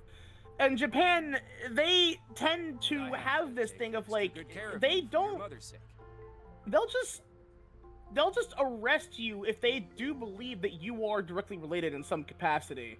And they will detain you for a while, even if you aren't guilty. But they don't make fake evidence. It's more along the lines of, is there something that we could conceive as evidence? We're gonna hold you. It's ridiculous and stupid. Yeah, I would also like to point out, with what Foxboy said, so like how GTA pokes fun at the U.S. culture. Yes, Kade, the dogs.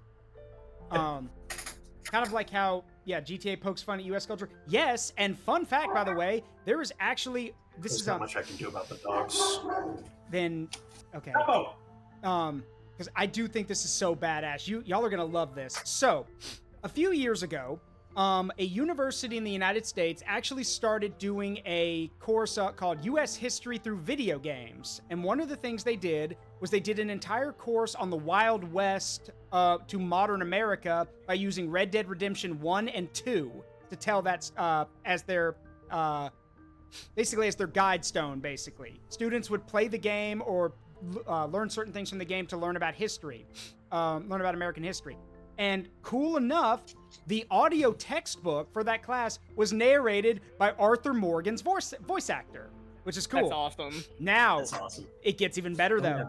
This year, well, okay, not this year. Next year, they're doing another class called Modern America from the 70s to the early 2000s, using GTA as material. They're going to use GTA. They're going to use GTA 3, 4, and 5 because those things cover different decades, basically, and they're going to use that. And there's rumors that they're going to get the GTA 5 voice actors to actually go through and like do the textbooks for that too.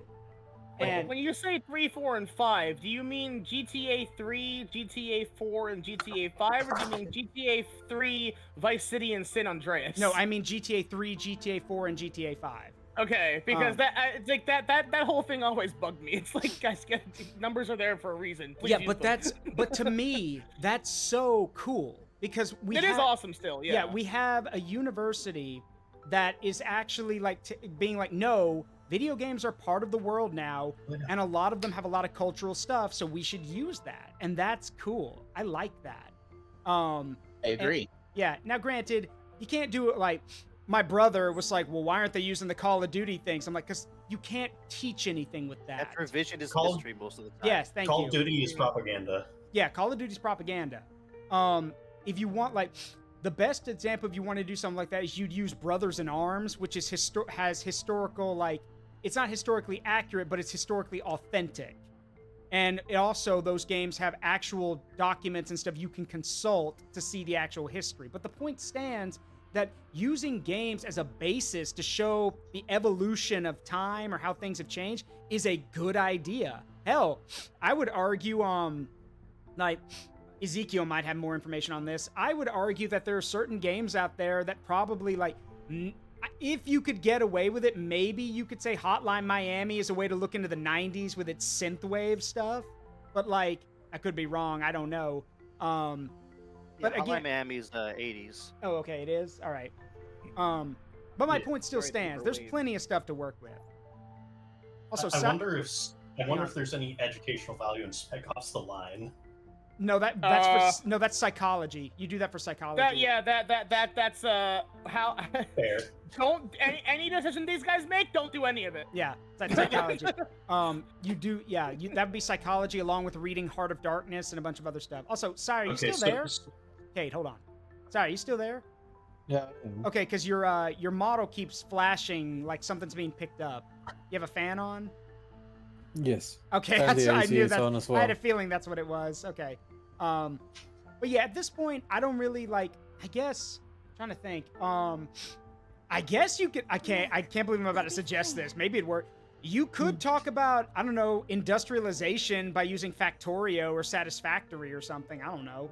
What I'm trying to say is that it's about time for you to live your own life, Dad.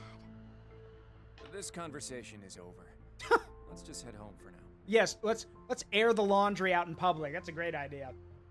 Yeah, I have that same reaction. I'm pretty sure we should be having this conversation like right here, right now. I feel like you guys need to maybe take care of this somewhere else, maybe. Yeah. Also coolified, the quantity of QB's data is equivalent to all of the DNA inside a human body because I am a human who is, or quote-unquote human who was turned into a Digimon. Too early. He's just like me for real. It's too early. The Yes. the Adamus office isn't open yet. Let me see. Just open your eyes. There are actually a lot of incidental similarities between QB and Zeomon. Also, yeah, I do like that one of the things when you wake up is I don't answer during non-work hours. Yeah. Hey, I'm lucky I saved on accommodations. Dad said to let you use this space for now. Now, let me It's a neat introduce space. myself. I'm Inori Misono. Also, my hungry ass thought that those couches were bread.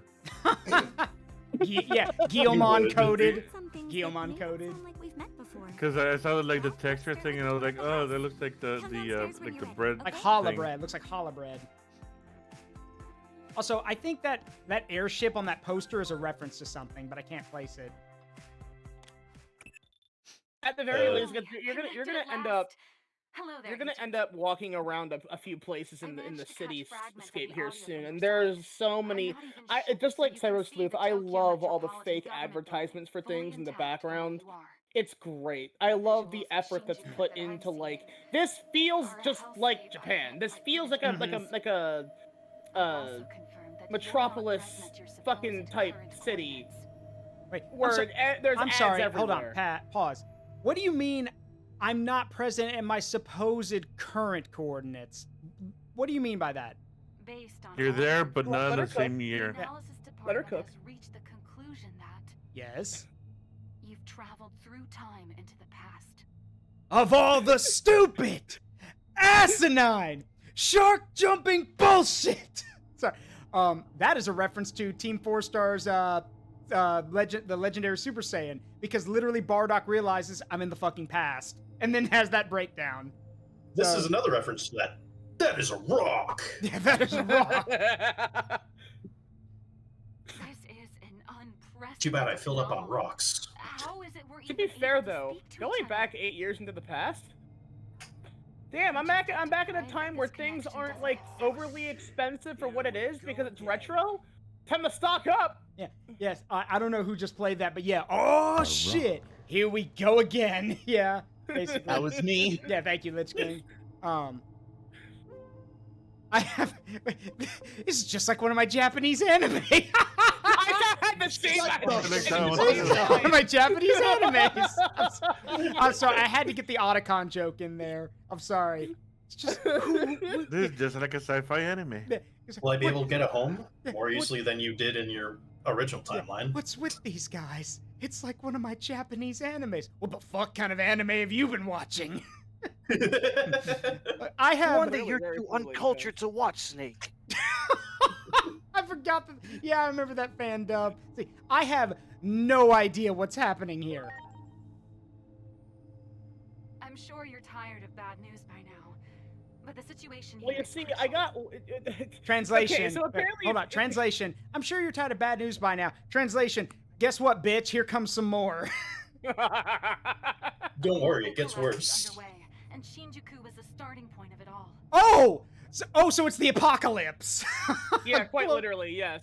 Great. Great. So I'm very curious as to what the fuck really caused that massive explosion that sent us back in time. Like, Okay. usually when that happens, Yeah. that's giant monsters. So, let's get this straight. In Cyber Sleuth, we're literally having a literal cyber apocalypse, and yet somehow we were able to contain it to Shinjuku, like to contain it to Tokyo, or at least contain it to Japan. But now you're telling me, no, the entire world is collapsing.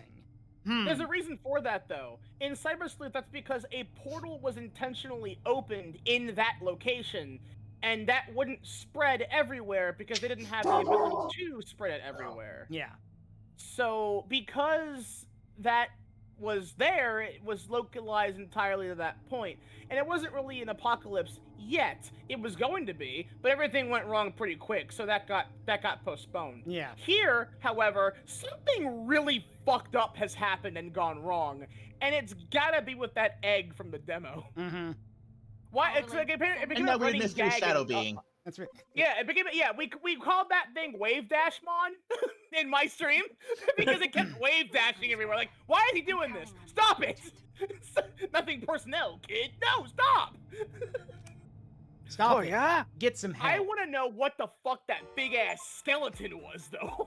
Okay. What the fuck was that? Oh, wait, where was... Oh, okay. Yeah, that's so some like that- Necron type shit. So, yes, I know that's a reference to, like, you know, what the characters were dressed up as, but that is a Cyborg 009 reference, by the way. Oh yeah, it has to be. Yeah. That is a reference to that. Also, where was it? There, but this poster, I feel like I've seen this somewhere before, but I can't put my finger on it. I mean, it looks very Final Fantasy. The background of it Kind of- reminds me of. Hold on. Go ahead, LichKing, what's up? Let me take a look. That airship kind of reminds me of Skies of Arcadia. I mean, maybe, but, And it looks like there's... It gives me that same. It gives me the same vibe as the airships used in that game, in the Skies of Arcadia game. Wish I could zoom in on it, but I can't. It's definitely nothing to do with it, but like the sort of map background of that poster reminds me of a map. I think Jack and Daxter came with like a little fold-out map of the world, and it just reminds me of that. I look up Skies of Arcadia airships, and it's like, is that the space battleship Yamato I'm currently looking at right here? What the fuck is this? Huh? Apparently this is labeled as a Valuan airship, and I'm like, why does it look like the Yamato? Because Valuan is an empire that has super powerful airships. I mean, I see. don't Okay, fair look. enough. Do you think that's bad? Literally in this there's literally an old PS2 game called Naval Spec Ops Gunner, which literally involves you building your own ship and like, okay, bear with me. It's literally about a bunch of ships during World War II that get all nations, Japan, Germany, Britain, France, whatever, America, that all get teleported to an alternate universe where basically it's everyone fighting against this massive empire. And the massive empire's 2 flagships are literally named, in the Japanese version, are named Yamato and Musashi. Both of them have wave motion guns on them, and one of them has a giant drill head mounted to the front of it. Incredible.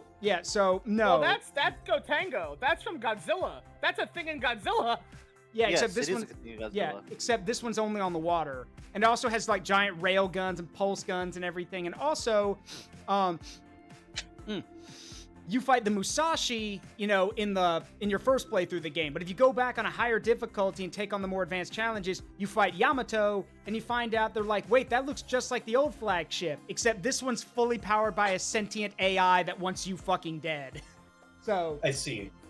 By the way, speaking of the giant drill head, Zaruk, yeah. do you know of any like orc warships with a giant drill on the prow? All the orc warships are giant asteroids. They don't need drills. They can just run into things.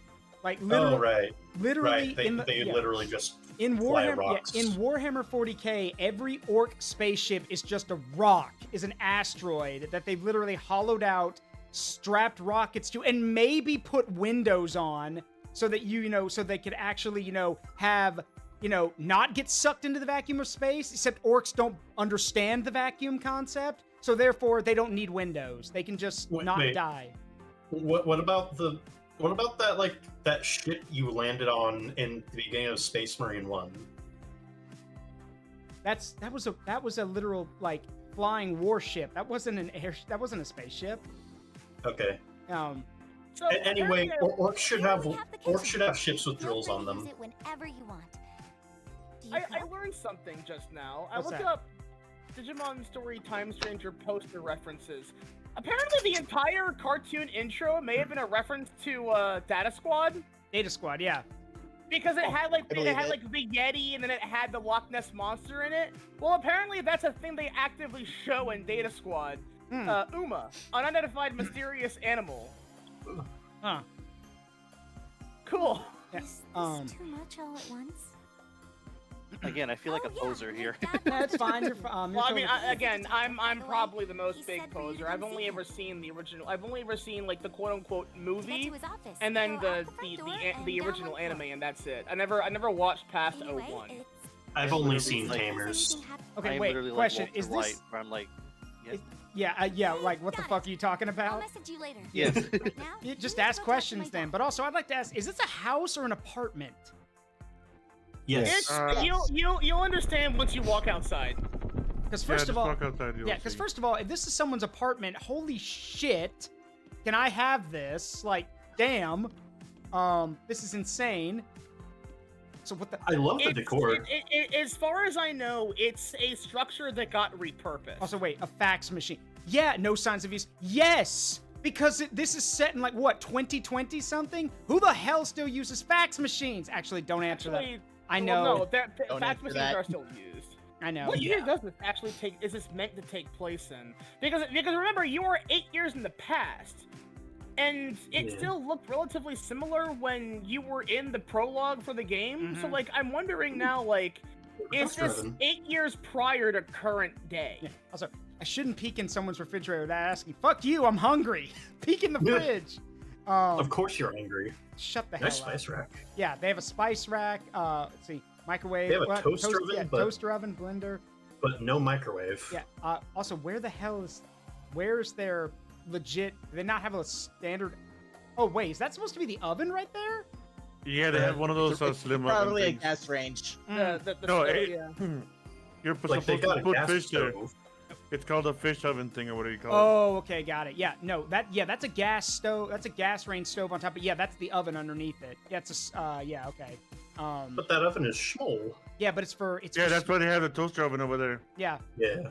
Let's see. Yeah, right. This comes off as like an apartment, basically. It's still nice though.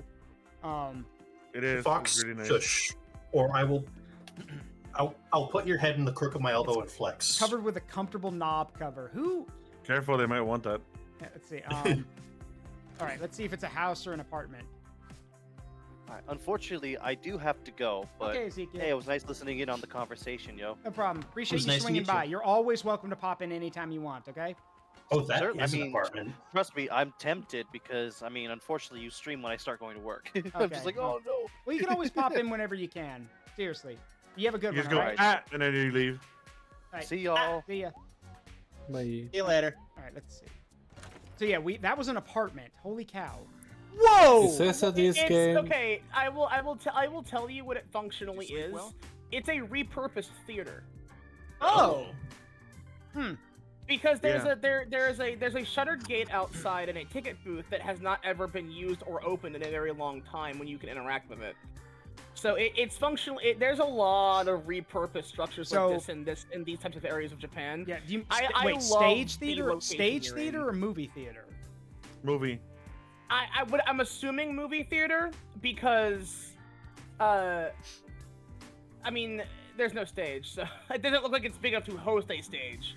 So as far as I know, it probably it looks like it's a repurposed theater that's been reconstructed in a lot of different ways. So this Interesting. was probably like that's some my level line. of I don't know. you know what walk happened if up it weren't theater. for But I don't know. It's I don't really know how to describe it, but it's like it's clear that's what it used to be. Those Probably one of those small movie theaters. Digimon. Because like I love seeing So, Japanese here's the deal. architecture for like For various densely packed reasons, cities I know some things because they're most very civilians space efficient. Like you will walk down like one of my favorite things, you can just walk down like an alleyway and there's like an entire alleyway of stores that are like they're like barely the size of my fucking bedroom, which is the basement. Like it's like a 12 by 20 room, but it's a store. And I'm like, you put a whole ass store in this location like this? And there's like 20 of them, all down okay. the alleyway. Rich coming from me in my current form, but I also really like those really compact spaces. Yeah, It's it's cozy. impressive how they can just use all that space and make something out of it. I admire that, honestly. Yeah, one of the houses I stayed at, I've literally like piled up a blanket and some pillows in an empty closet and would just chill in there. I'm cool. Yeah, I'd vibe with that. I think I had a TV in there actually. It's just a little TV, little TV den. Electron life forms. You seem I did a little research, and according to what I found on the internet, the chronologically year where the game started is 2025. Okay. If you want to be more Oh, you specific, think- apparently yeah. people are saying that it's October 2, 2025, so exactly when the game came out. Yeah, it would make sense. It makes it easier to play off like that. 'Cause that was Yeah. the same thing with Cyber Sleuth. That takes place in 2015. So that means you are in 2017 So- right now. Yeah. Who Man. exactly are you? Yeah, working no, that's I'm pretty sure that is definitely pre-fucking retro shit market. Yeah. Also, So sir, you can go back and buy a copy of legitimate Pokemon Emerald for like $5 on eBay. Stock up, Fuck yeah, motherfucker. dude. so also, sir, I'm afraid I'm not going to answer that question on the grounds that it may incriminate me. I can't answer that question. Also, Okay. Yeah, I can't Why? answer that. I can't answer that. I'm just a regular person who's into cosplay. Yeah, no, he ain't gonna buy that shit. I can't answer. Yeah, that. I can't answer that. Sorry. Literally don't and even- figuratively. figured you'd Like say you that. probably can't even say it's You know how top it is, secret. man. You just can't answer. No, hey, at least he's taking it well. So I've It's got like, some yeah, I expect you to. experience in your line of work. I know that you can't speak freely about these things. you have security clearance too? Just, I really need to know more about those creatures you call Digimon. My guess is you were sent here to investigate what happened yesterday. Actually, I was sent here to investigate what happened Wouldn't 8 it be years in the best to have future. a home base nearby? You're welcome to use my house if you'd like. No need to get your Okay. guard up. I just want to know what you know. But that can wait until after I've earned your trust. Just don't go disappearing on me in the meantime, okay? If you do, I just might end up spilling the beans about you. To the police, public safety, maybe even Hiroko. You know, threatening me is not a good Oh idea. no, not the streamer. Yeah. Also, Oh. I wouldn't threaten me considering like, no offense, but are you threatening me, sir? Because I'm the one with the Digimon. I'm the one To be who. fair, Yeah. Go You ahead. have he a was gun. detective. Say again, Niall. He was a detective. I know, but even so, threatening the guy with the Digimon is a bad idea. Digimon, you can't use in this space right now, though. Oh. Fair. I'm sure getting So, like, internet famous through her videos it wouldn't becomes be like ideal. I've kind of been asked that myself. We're like, so wait a minute. In the sewers, they can manifest, I'm but joking. they can't out here now, at least. unless given express permission to do so. Yeah. Now that that's out of the way. So let like, me I'm finally trying to introduce figure out like myself. whether or not they I'm can Kosuke come Misono. here, but like Nice to meet you. they, I mean, they must be able to for reasons I can't say yet. But like, I'm just assuming that it's like it must be like a case of like. I mean, it's very Japanese. Well, it's I'm gonna fine. go out for some work. I can't believe this man is You can have free blackmailing run you, of though. this. You know what he looks like? He looks like a happy version of that Pokemon gym leader who's sad all the time. Larry. Which one? Okay, I still love the joke that like A Larry's relaxed like version of Larry Larry. is quite literally an isekai dude from like the actual our real world, and that's why he's just your basic average salary man. Yeah, but he's like, so "Look, so miserable. Yeah, I he's wouldn't a be salary man. miserable. Of course Yeah, he's it's true. miserable. Look, if I were working for Gita, I'd be miserable too. I hate the bitch. Fair. I mean, to me, he looks like the dad from Coraline. Yeah, he does kind I of look haven't like seen. that. I only ever saw like half that movie once, so I unfortunately don't remember the dad at all. I remember the mom. You've seen the meme of him on the computer, at least, right? No, Uh, I only know Well, the actually, mom, and that's about it. Go ahead, Sai. What actually made me laugh about that guy is when it finally made me click that he is the leader of the normal Pokemon. my God. Yeah, that Larry's the leader for the normal Pokemon. Yeah. But I mean, he also explains why. He's like, Our they're perfect analysis for a normal indicates guy that we've like me, somehow been right? sent back Like, in time. it's like, you know, yeah, fair. I would also like to Combined point out that with I'm info I've actually been one of the receiving Elite from your Four Digimon members is like too. Positional data from 8 years ago. And I use the flying type because, you know, I want to break free from my chains and fly away. Oh, wait, I can't say that. I'm under NDA. You didn't hear that anyway. Also, despite what you think, I only get paid as an Elite Four member when someone shows up to challenge me, so it's not like I'm making that much more money. See, if that's true across all canon, that's depressing as shit. Like, that's gotta suck. Well, remember That's the probably Elite. why he goes to the discount thing. Yeah, to the restaurant. discount restaurant. Yeah, because remember, the Elite Four in all the games have other jobs or do other things. It's implied that they do. So I mean, why not? And plus, yeah, that means if you're only getting paid to be an Elite Four member when someone shows up to challenge you, yeah, that would be kind of depressing.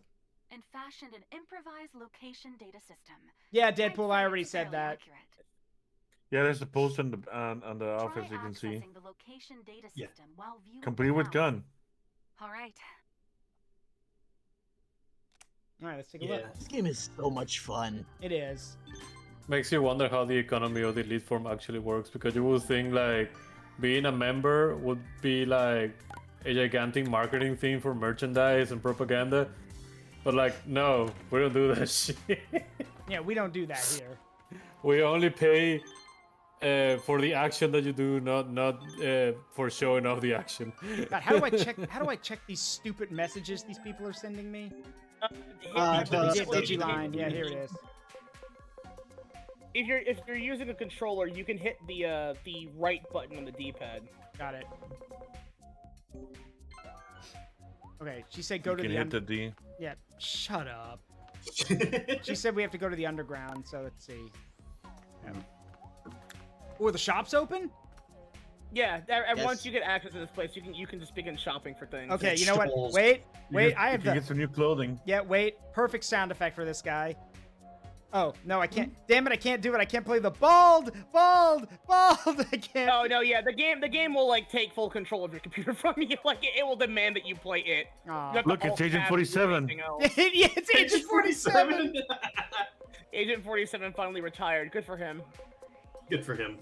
Merely a humble processed meat vendor in the middle of nowhere, Japan. Just the ominous, Agent 47 ominously out here working at a fruit stand. So, also, fun fact, Zarut, these do not work the same way they do in Cyber Sleuth. Okay. They only raise the friendship or bond level of your Digimon. They do not raise stats. Okay. Speaking of, Either way, I also learned that you cannot use Platinum's Sukamon and its Numemon for XP grinding. Fuck. Well, yeah, because you don't need to. Like, I'm not gonna say this right now. This game's XP system is kind of irrelevant. Like, it's there and it does help with stat gaining, true, but like, you don't require levels for Digivolution anymore. As long as you meet the stat requirement, it's fine, and you can hit that without being at a high level. Not only that. Apparently, I will also say this. One of the downsides this game already has is that there are grind dungeons that I'm doing right now that you have to pay $8 for. Yeah. I paid the $8 for that purely because I know I'm gonna need it. Excuse me. Can I see the shirt before I buy it? Yeah, please? I don't like that. I can tell you about the this, plain T-shirt. the retro film poster that has a T-Rex on it. Huh. Yeah, that's dumb. I can't see. Anime film commemoration poster. Yeah. Tales of Arise. They have that shit. Yeah. I'd like to see. I appreciate the cartoon meat on the bone that guy is selling. Yeah.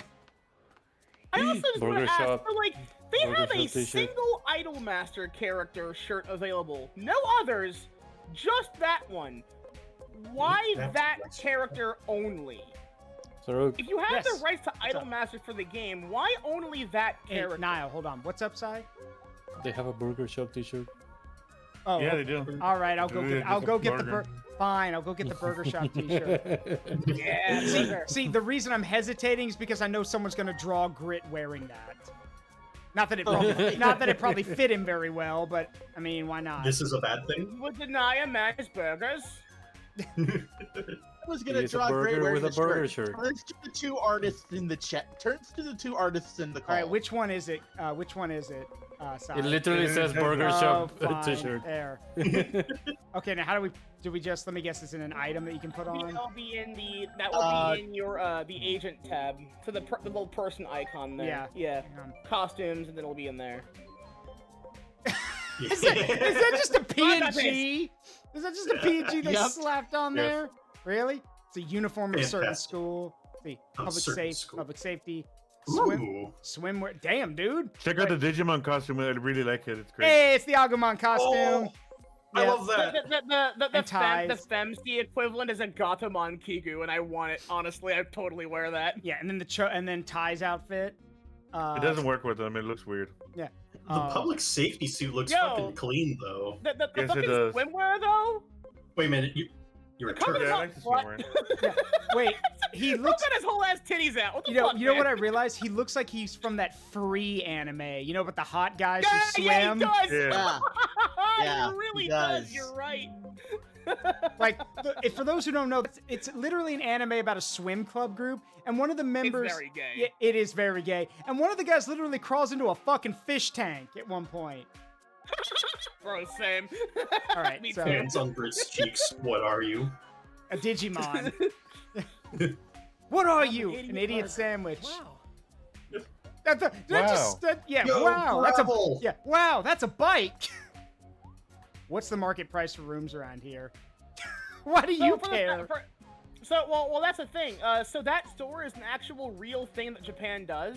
They have like individual shops that you can go to actually like rent housing Huh. for long term. Like it's mostly for students and foreign exchange programs. from a- Yeah, it's actually apparently it's very affordable. Hmm.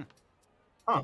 Smells like freshly fried. Apparently, the cocaccia. actual housing economy in Japan is like absurdly good. Like, one of my girlfriends moved over there to do her teaching job, and she said that it's absurdly more affordable than it is in this country, like bar none. Yeah, because over there they don't play that shit, so you know, good. It's like a potential long-term goal for my boyfriend to move to Japan so he can Finally work be a as house a game owner. dev for a Japanese company. Whoa, and, like, okay, that's actually, yeah, Niall wasn't kidding. The fact that they went out of their way to model wow. everything to look so good, it's actually causing a little bit of lag. Yeah, it's the thing. It's like I saw that people were like bitching about this game's like graphics. And I'm like, this is called style, motherfucker. Yeah. It looks great. It's believable, and it's style like an anime, which is like kind of the entire theme of the whole goddamn game. Yeah. It looks great, and it also is very realistic. Wait a minute. This is just what Japan That's looks like. wait a minute. Wait. What is crap? Oh god, what fuck? What is what's the place Kiryu is associated with in Yakuza? Kamurocho. Yeah, that's the Kamurocho gate. Yo. Yeah. That does lead to Kabukicho, I believe. Wait, so if I go this way, am I in Yeah, Kabukicho. And then, and then you just, Yes, Kabukicho. you just turn around and you just hear. Yeah. Oh, wait, hold on, wait. There's a manhole there. There's a manhole there. Yeah. Gidi-chan. Yeah. It would be kind of funny if like you could get some kind of Yakuza reference here, because yeah, that's the Kamurocho style thing. So wait, doesn't that mean this is a red light district? Or no, Kamurocho. No, Kamurocho is a red light district, but it's based off this part of Tokyo, right? Wait, is this during his? Yeah, go ahead. All right, Kabukicho, I believe, is an entertainment district.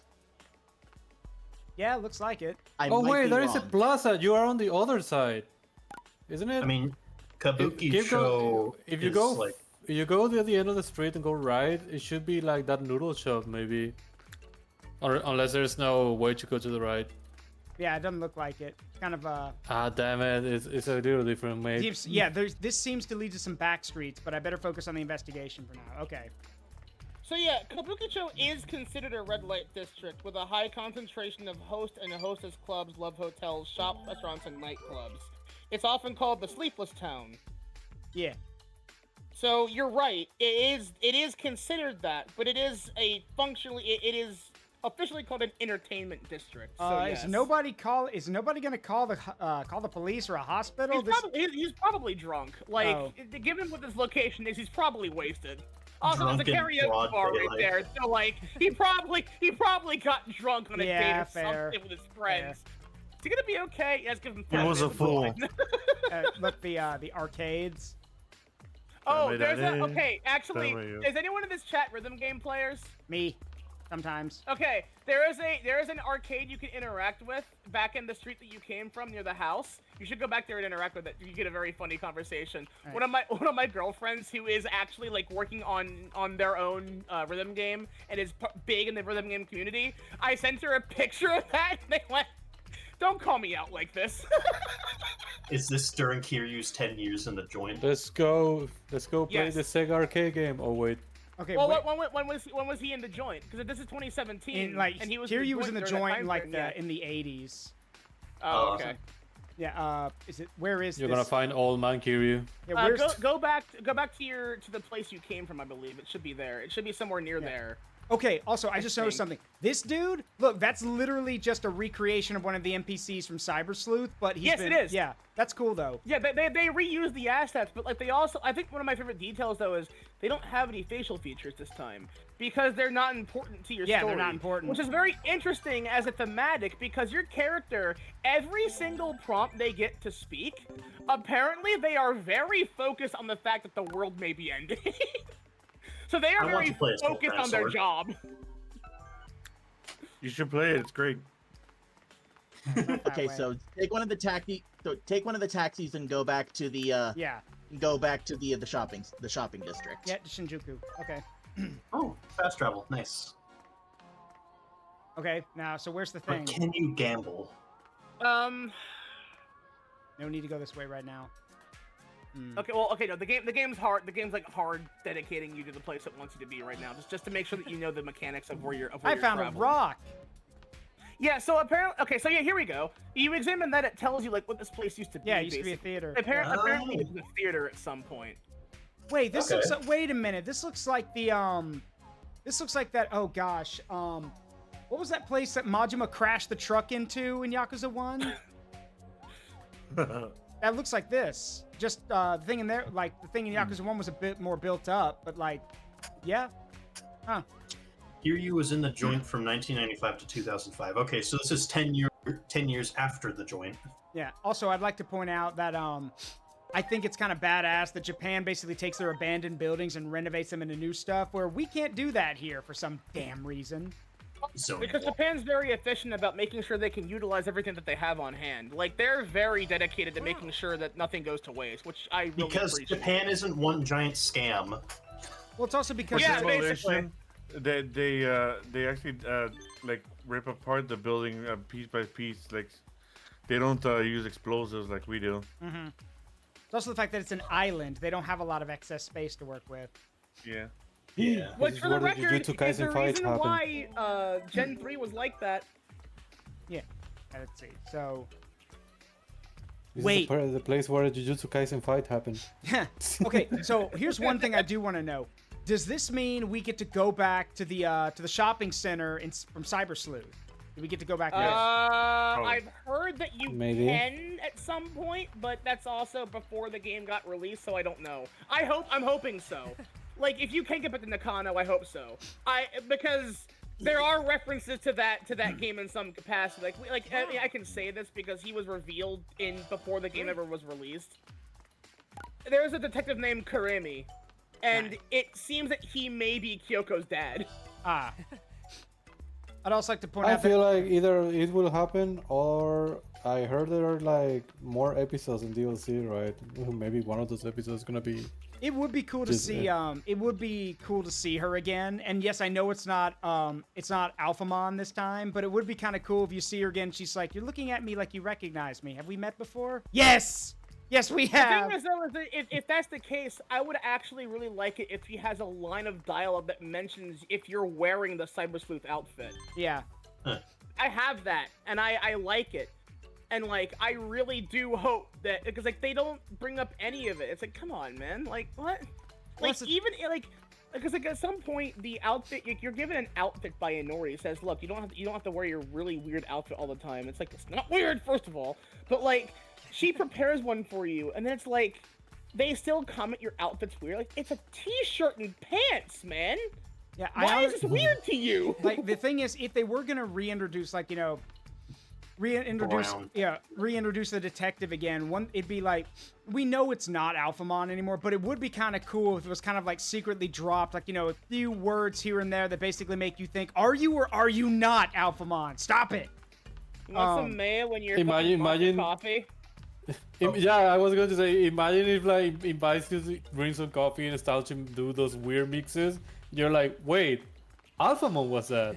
What does this mean? Yeah. No. It'd be funnier if it was sandbagged. You get invited for coffee, and she says, "I have a brand new blend that I've been wanting to try." But it's just an average coffee brand. Like it's just a blend that she hasn't tried yet, and it's just coffee. It's nothing special. It's just coffee and like an average flavor you can get it.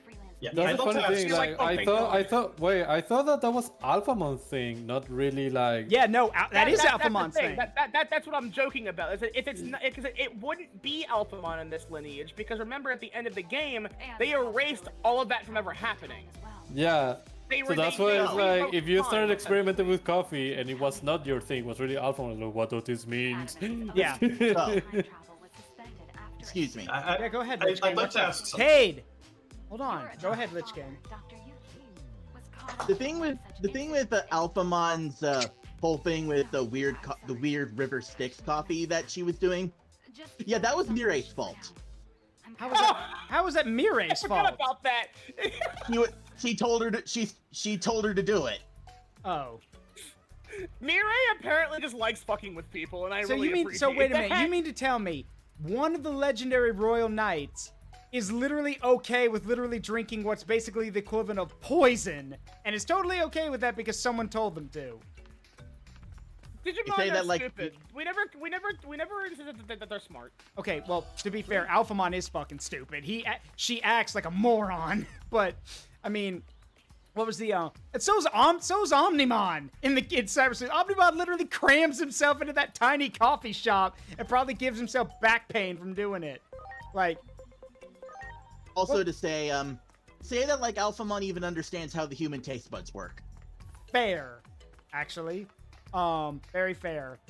Though, again, it is one of those things, it's like I realized when I did both Cyber Sleuth and Hacker's Memory, I don't like, look, this is just me, I don't like it when games at the end, they're like, oh yeah, we want to make sure none of this ever happens again, so we're wiping your memory.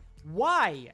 You are literally removing all of the things and all the memories I made now. Why are you getting rid of that? Like, It's not an ending I like overall, but I understand why it was done, because if they didn't, the amount of, like, madman knowledge chaos the planet is now aware of, could you imagine the level of political hell that would put the world through? okay, fair. But that said, that does exist. Hello. Putting on the- Welcome to the Velvet Room. I was about to say, welcome to the Velvet You Room. beat me to it! You! It's her! It's she! She's small this time! I love her, she's cute. Yeah. Hi, well- Mirai. Yeah, welcome. Her hair is so fluffy. Welcome to the Velvet Room. Yeah. What are you? You get You're- thrown in prison. Wait, by are you? two Wait. tiny Are brats. you? She's standing on a footstool. Yeah! She's so tiny! I love her! She's Yeah, cute! I had a feeling when you said she was tiny, I'm like, wait a minute. She's standing on a footstool. That's awesome. And you wouldn't notice great. unless you turn the camera. She's literally Look at standing the on other a footstool. NPCs in the building, though. No. Yeah, they all have I was about to say blackface. No, they have no face. When I got here, I unironically thought about The Shining. Like, this had, like ghost-faced people with no Gotcha. features. Okay, so I get Agumon and Gabumon Black because the game was I got Yes. the pre-order. Yes, nice. Yes. Congratulations, you now Sorry have if we a were pair of talking broken over little you, Kade. bastards. Yeah, sorry about that, Kade. Also, I'm guessing the online store is going to open the Steam store, isn't it? Yes, yeah. Probably. It'll open it. Yeah, it'll open the Purchase it'll open product. for you. I'm gonna purchase product. I'm gonna talk to you. Jesus, you are tiny. What happened? Why are you small? Yeah, why are you small? Let's see. Anyway, I'm gonna look around. It's very some more. different from the Mirai we know of. I have to get going. Okay, Kade, have a good one, bud. All right. Take care. Yeah. Thanks for joining This is us. fun. I do. Thanks for I'm having me. reading. I do believe I was told that Mirai is apparently a demigod of some capacity. We just Oh, have yeah, you no know what, I idea how believe it. far that goes. Yeah. Yeah, I believe it. I'm reading comments of like people talking about Beat Break, and there is one that actually made me chuckle. That was like, "So who wants to bet in which episode Leomon is gonna be killed?" And then people is like, "Why do you assume that the Leomon is gonna be killed? I mean, he did survive in the reboot." And then someone else like, maybe they're trying to subvert expectation, and then in one episode there's gonna be like 10 Leomons, and 9 of them is gonna die, and 1 is going to survive. That was like, okay. In Hold on, between shh, theaters, shh. this is a special space located between 2 different space-time dimensions. Okay, that's actually a good English voice. She sounds like the agree. inflection and the tone matches the original Mirai. That's actually pretty good. Yeah, I do like Probably that. the Other same way person, from just time to doing it time. younger. Some people refer to it as being spirited away. Did you ever watch that movie? No, peasant. I did. Yeah, so did I. As for why this place exists, that will be clear enough. The when time photorealistic burger on his shirt. I'm sorry. Look, I don't know what's silly. Like, I don't think the starter outfit is silly. It's a little corny, but I mean, it works because for the RPG. I don't know what's funnier though, that or just showing up wearing a photorealistic burger on your t-shirt. It's what I could. It's what I could Hardcore. afford. Please don't judge me. Please don't judge me. The natural laws of the world have already Burger. begun I to do wonder how break often they're gonna be down. poking Will fun not be about able how to your stand character on is its dressing. Because Apparently, they it's do. throughout the entire fucking game, from what I've been It's told. possible I may be able to help you. Because the game kind of it insists you wear the outfit the whole way through, which though that makes sense though, because remember that in the beginning of the game, that anime segment was apparently based on you because of someone you've already met. Yeah. Yeah. Remember the goofy streamer girl that you meet in the sewers? Mm-hmm. It's very clear that if you put it together, it's very clear that anime exists because of her. Because she created Occult Tokyo TV, which is her streaming page. So, 8 years from now, that becomes very popular, and apparently is the reason everyone's protesting, because they know that everything the government's telling them is bullshit. Wait. Do I have these? No. Not yet. Okay, You have to. No. It's it's an add-on pack. That is $8 DLC. I know, That I am gonna and have people to unfortunately say is worth it, but people are pissed off. Oh if yeah, that's the people case. are pissed because it's day one DLC. I think here's the thing: people don't hate that it exists, but I do agree with a lot of the people who are like, "I got the Ultimate Edition of the game. This should have been included with it." I agree. Yes, it should have. Absolutely. Agreed. I agree. Yeah, honestly, it should have been in the Deluxe Edition. It should have been involved in that one. I paid $100 for this, and you didn't give me that? Yeah, no, it should have been included. And what sucks is that I'm like, Bandai, this is greed stepping in. Like, people are already, so many people are already playing this game. The last thing you should be doing is pissing off anyone. The best thing to do it's right... Bandai. Yeah, I know. What they should be, what they should be doing is if they see that much pushback, they should be like, okay, you know what? That was a bad idea. We should probably just give it to people. So... Oh, it even plays this. At most they're just gonna make a PR being like, "This was a bad idea. We realized. We apologize. Are you gonna change that? Nope."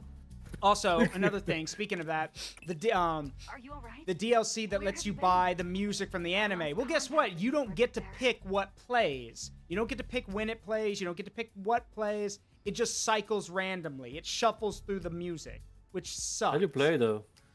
Oh, you have to. It's DLC. You have to buy it.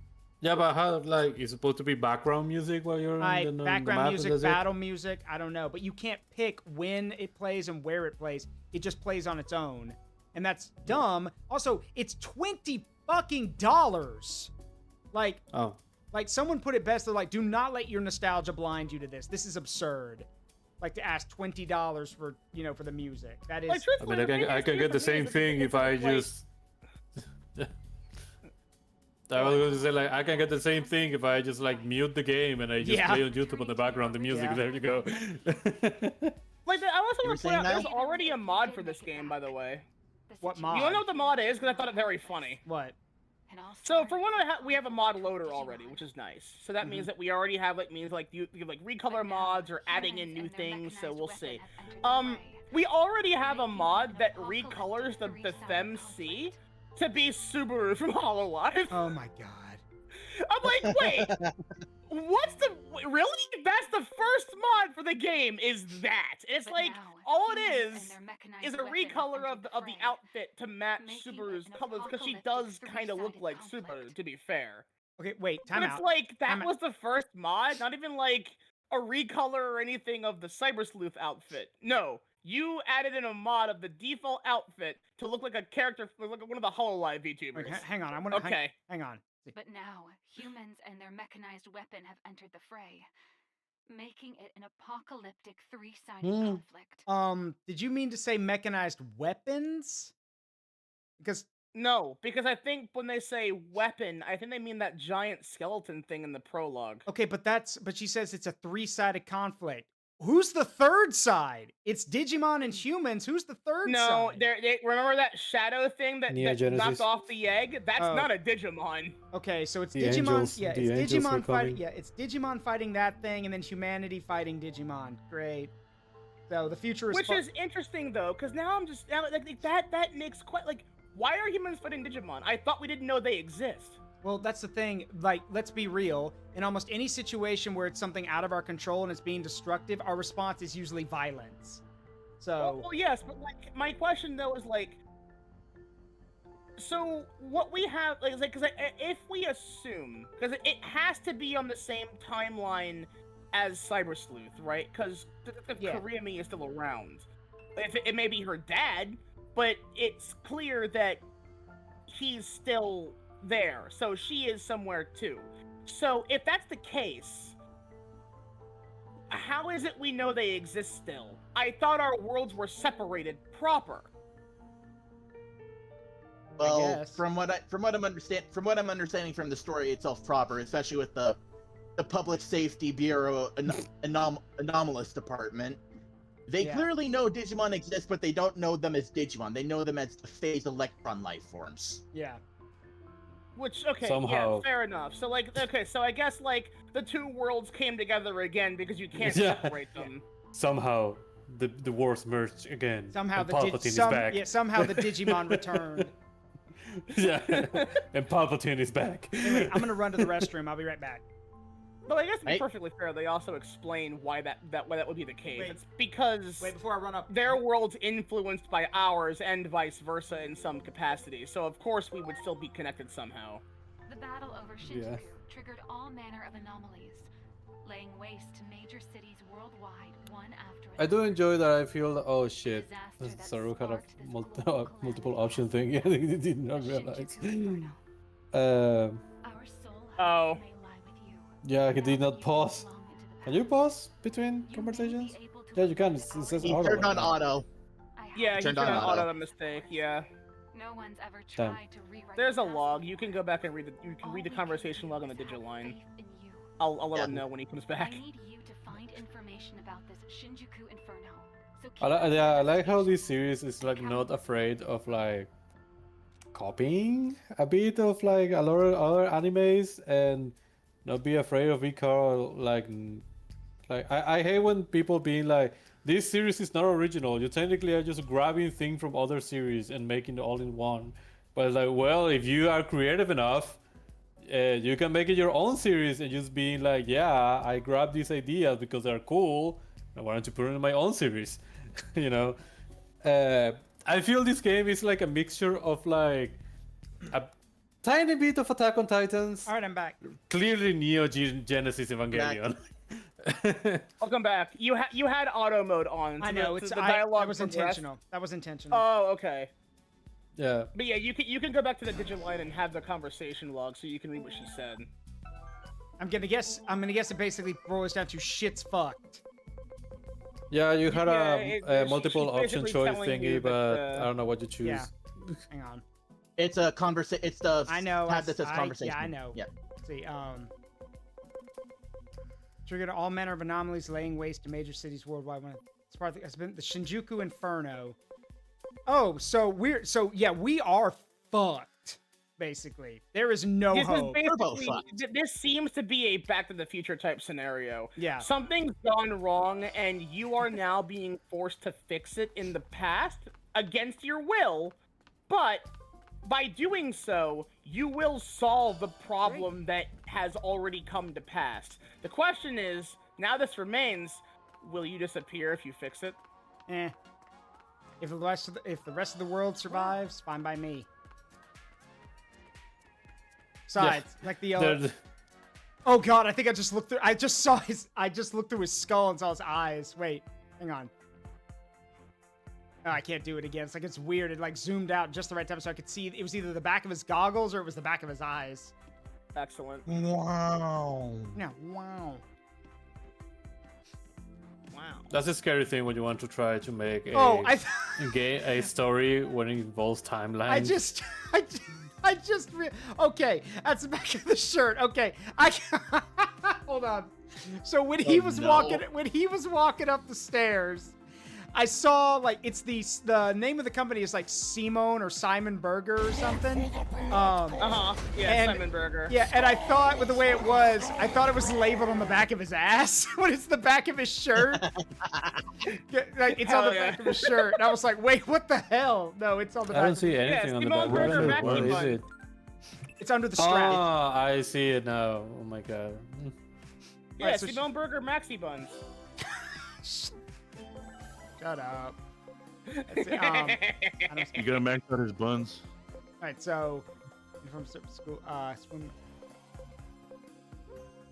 Oh come on!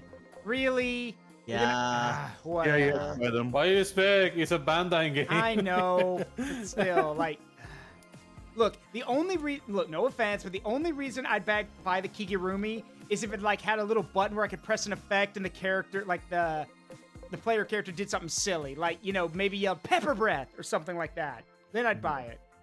But otherwise, nah. Digimon noise. Yeah, yeah, Digimon noise. Pepper breath. Poi! Hey, Super Mario 32, how you doing? I think a lot about the fucking about the first film, just like the English version of it, where it's just like, bro, just looks at Agumon like, or Koromon, he just goes, "I'm Greymon now." Yeah, you can be whoever you want, and then he proceeds to absolutely shit wreck Parrotmon. Yeah, you can be whoever you want, big guy. Just the absolutely terrified way he says it. You can be whoever you want. All right, Probably agent shed himself like twice over. Agent skills. I've heard about this. Agent skills. I've heard of these. Oh okay, my yes. Jesus! How big are these Yeah. things? Yeah, welcome to Skill Tree Hell. Okay. Okay, so the gun damage you're looking for, I believe, is Bonds of Loyalty.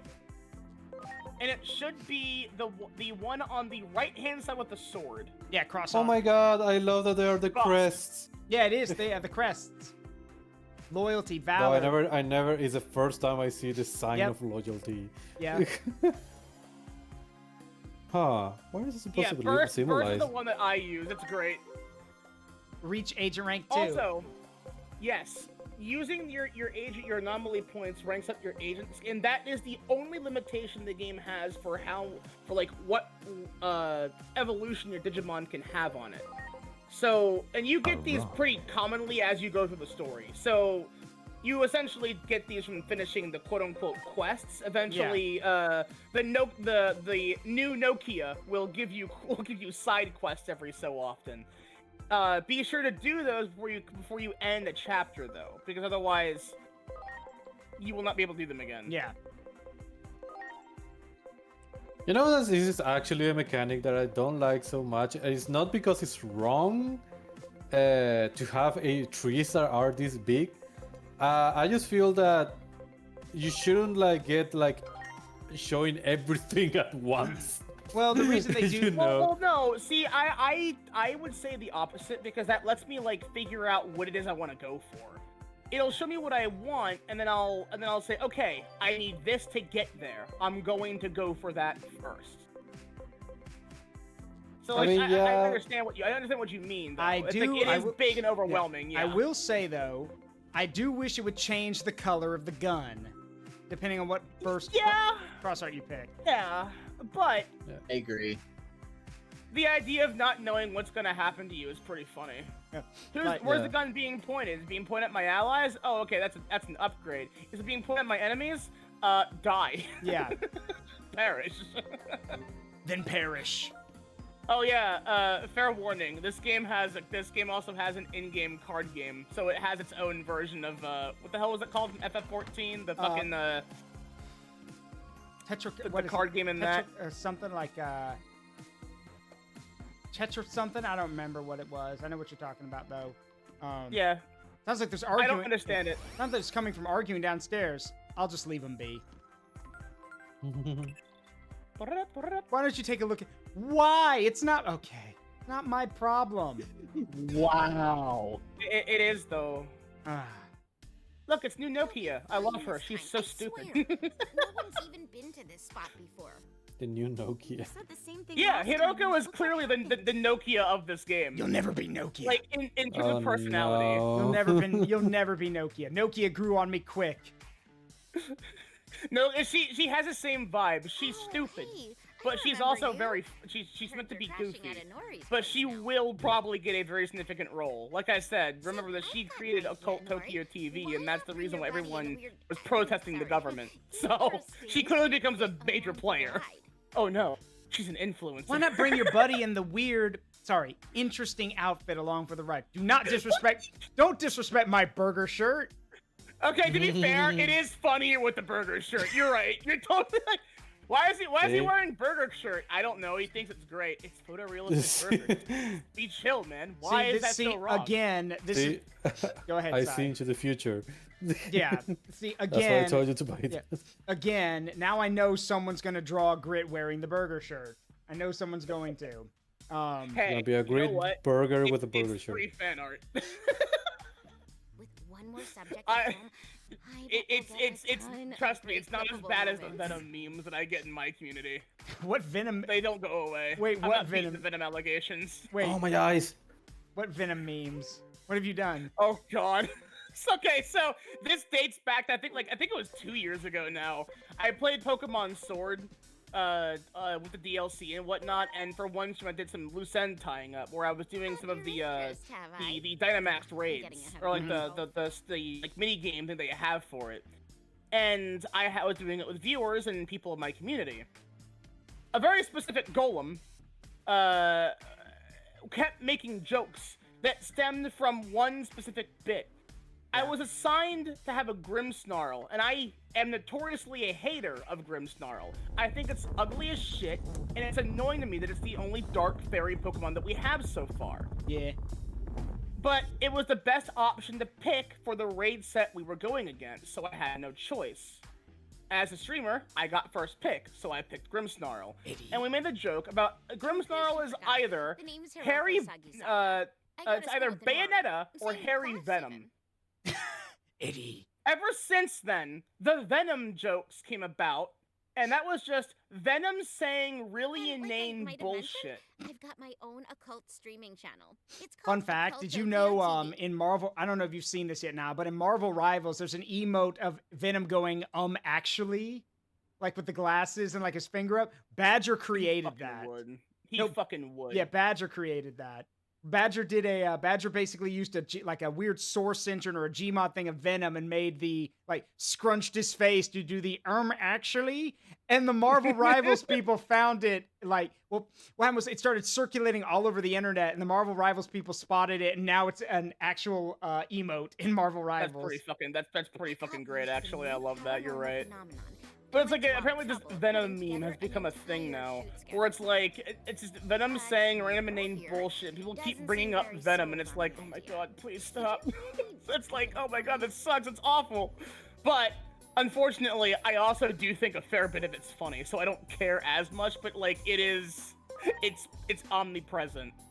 You're never gonna beat the Grit Burger allegations. Yeah. Worked out in the end last time, right? No reason to expect anything different this time. Yeah, but if you recall, you say it worked out. You passed the fuck out, we saved you, then you got scared by another Digimon, and again, passed the fuck out. Why am I suddenly, your keeper? I say we head on back. You got scared because you're also the only person around. By fucking Koromon. Again, if it had been oh gosh, what is Patamon's pre-evolution? The one with the T. Tokomon. Yeah, if it had been Tokomon, Tokomon. If it had been Tokomon, that would have made more sense. But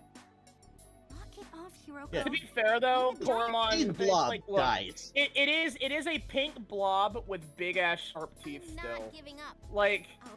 It's her first time seeing actual real quote unquote paranormal creatures. Yeah.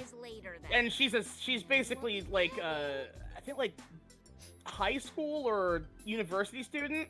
Yeah. So I mean, also, I love how she's like, "Oh, I'll see you guys later then. I know you won't leave me hanging." We decided not to go check on her. The next day, she ended up hanging from a telephone pole, Persona 4 style. And that's not. I'm not. I don't know. Okay. I don't know the reference there, sadly. In Persona 4, if you don't rescue certain people, before time runs out, they die in the world of shadows, and they end up getting hung from telephone poles, dead. Ugh. Why telephone poles specifically? Because Because that's how the previous two people died. Yeah, it's how the previous two people died. And the thing about all the Persona games is they have some overlying theme to them. Persona 3 is about death, confronting it, understanding it, and how we deal with it. Persona 4 is about letting yourself be basically being blinded by an easy lie rather than accepting the truth. And the guys here's that they use the TV And basically, if rumors start spreading or if people believe it enough, even it pops up on the TV, then it basically comes true. So... Oh God, that's horrifying as an idea. The world in the TV. Anyone thrown into the world of the TV has their shadow self projected onto it. And the shadow, your shadow is literally just your repressed self, basically. And they are... Yeah, I am the shadow. Indian psychology. Yeah, I know those mean. And the thing is, in Persona 4, though, you can't reject them, because if you reject them, they turn into monsters that you have to fight. The only way to deal with them is to accept them, which is really hard for a lot of people. And then for Persona 5, it's rebellion. Persona 5 is rebellion against injustice and all that kind of stuff. Fun fact, by the way, and if people here played Persona 4, this is probably going to blow your mind. And if anyone's about to say, spoilers, Zaruk, fuck you. The game's been out for more than 2 decades. In Persona 4, Adachi wasn't meant to be the original antagonist, actually.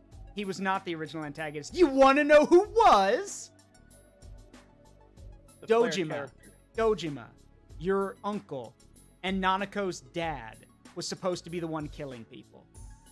So your guardian, your caretaker, was supposed to be the person whose house you were living in, was supposed to be the serial killer who was attacking people. And they changed that because they changed that because they were like, Jesus Christ, that's a little too dark. So hate. LichKing? That hate. That's my only response to that. Just hate. Yeah. Hate that. Yeah. So why'd they change it? Because, well, the main reason they changed it was because, one, considering that Nanako herself can die in the game, it seemed really fucked up that her father would be the one responsible for her own death. It also seemed like they mentioned how it was really fucked up for you to basically be staying in a serial killer's house and how he was so nice and caring to you, but it turns out he's actually a psychopath that's killing people. And considering that you're part of an investigation team, you would have been able to... They were afraid people would have picked up on it too soon. So instead, Dojima just became the overprotective guardian figure, like father and uncle, basically. Father to Nanako, uncle to you. And they picked Adachi to be the antagonist, which is a better choice because Adachi is actually unhinged. Like, and when I say unhinged, I mean, like... How do I describe this? LichKing can probably fill in the gaps here. Essentially, Adachi is not psychotic. Adachi is perfectly lucid, perfectly smart, terrifyingly smart, actually. Like, we're talking genius level intellect here. And he does all of the things that he does in the game because it's fun. And because he can. That's it. Not just because it was fun. Because he was fucking bored. Because he was bored. And because he could. And literally when you confront him and ask him why, he says, why? Well, there is no reason. Just because I could, I guess. Is that a good reason? He doesn't care. Adachi is... I love villains Toru like Adachi that. is... Yeah. Toru Adachi is basically the inverse of the player character. Correct. He is meant to be the inverse of the player character, who both of them were dumped into Inaba, which is basically backwards ass nowhere.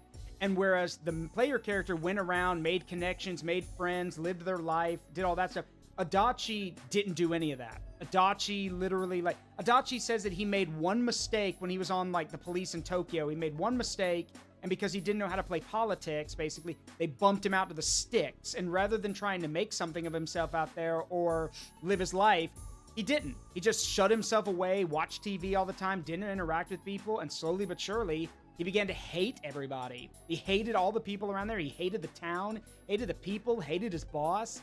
And he was so bored that he was willing to do anything. And, oh, right, before he figured out that he had his weird powers and everything, he tried to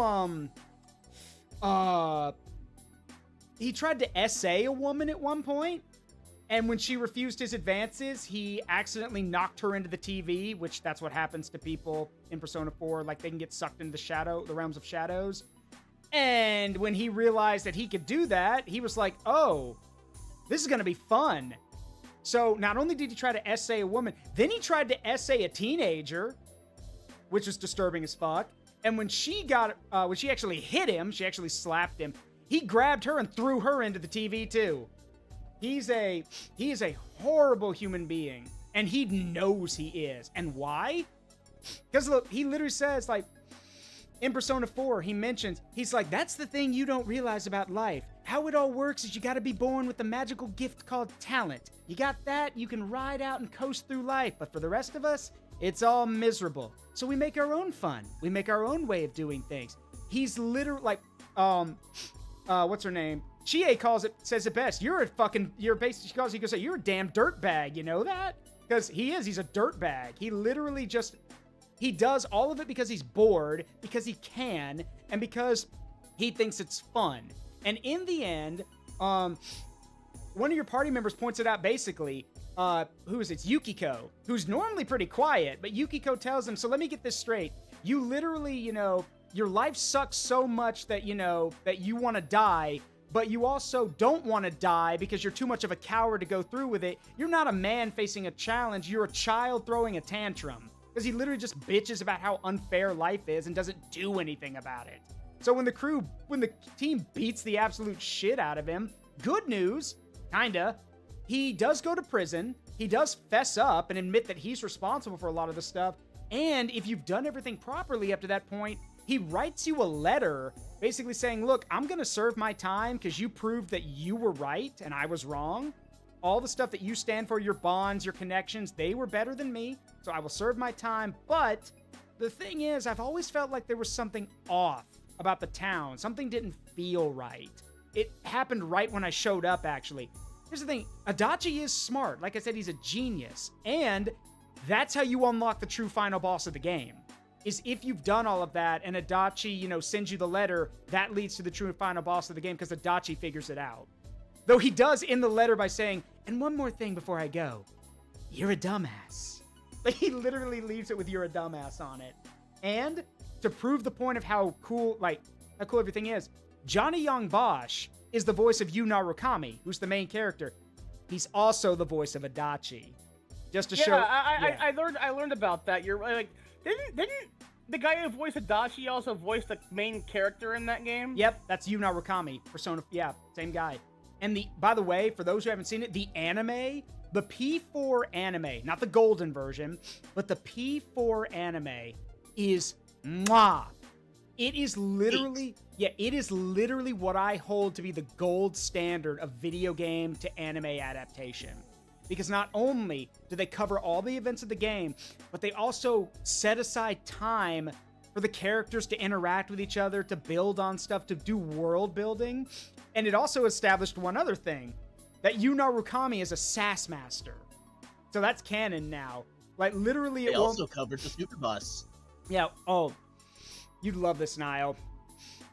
Just to show what kind of guy Narukami is, it's Persona 4, it's the Persona game, so you could be a dick to people, but it's canon for Narukami to, be with this young girl who's practicing music, and she basically asks him, she goes like, aren't you gonna head home now? And his response is, and I quote, when you perform something worthwhile, I actually will. Like, he's an absolute dick to people. Jesus. She even such a bitch. Yeah, she even says, she goes like, for such a nice guy, you're kind of a jerk. Like, but it's just because of how blunt he is and how direct he is. Like you said, Cy Foxman says, remind me of Jax, you're a bitch thing. Yeah. But yeah, Narukami doesn't people. Mm-hmm. But the thing about Narukami that's so important is that Narukami's personal battle is never covered in the game. Only in the anime is it actually show the main character confronting his own shadow. And the thing about it is that, spoiler alert, but in the anime, when they go and fight the true final boss of the game, Narukami gives up. The true boss of the game basically kills all of his friends, and he gives up. Rather than constantly fighting the boss, he submits and basically gets stuck in a Groundhog Day scenario where he lives the same day over and over and over and over and over again for God knows how long because he doesn't want to lose his friends. And in the end, his shadow is basically, literally says, I was willing to damn the world just so I could not lose my friends. I can't go back to being alone. I can't go back to being sad. I won't go back. So he was literally, again, a main character was willing to damn the world because they didn't want to be alone. And it's such a beautiful anime with how it's done. Shame the golden version fucking sucks, but oh well. We don't talk about that. We don't talk about that. Never played the Golden version. The golden look, if you want to play the game, get golden. If you want to watch the anime, just watch the base anime. Do you remember? Wait, they made a second version of the anime too? Yeah, they did. We don't talk about that. Yeah, it's not dubbed. Oh, I thought you meant the game. Yeah, so there's two. So the game, the complete version of the game is Persona 4 Golden. That has a bunch of extra content, and it's basically the best version of the game to play. The anime, you just want to watch for the Persona 4 anime, because the golden version of the anime, sure, there's extra stuff in it, but the animation is worse. It was never dubbed into English, and it also leaves out and ignores key important things for the characters. It cuts so much. And they're doing it only focused on Marie. Yeah, rather than focusing on all the characters, they focus on the character that was added for Golden. And unfortunately, Marie in the game, Marie is for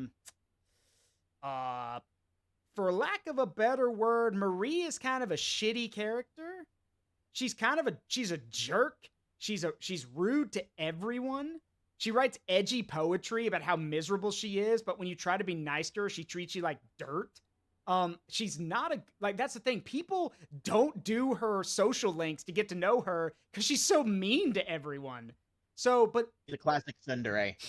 Except, well, she actually legit doesn't like you unless you max out everything. But what's funny is that, oh gosh, LichKing, you remember, who is she in reality? Because she's actually a goddess, right? She's supposed to demand.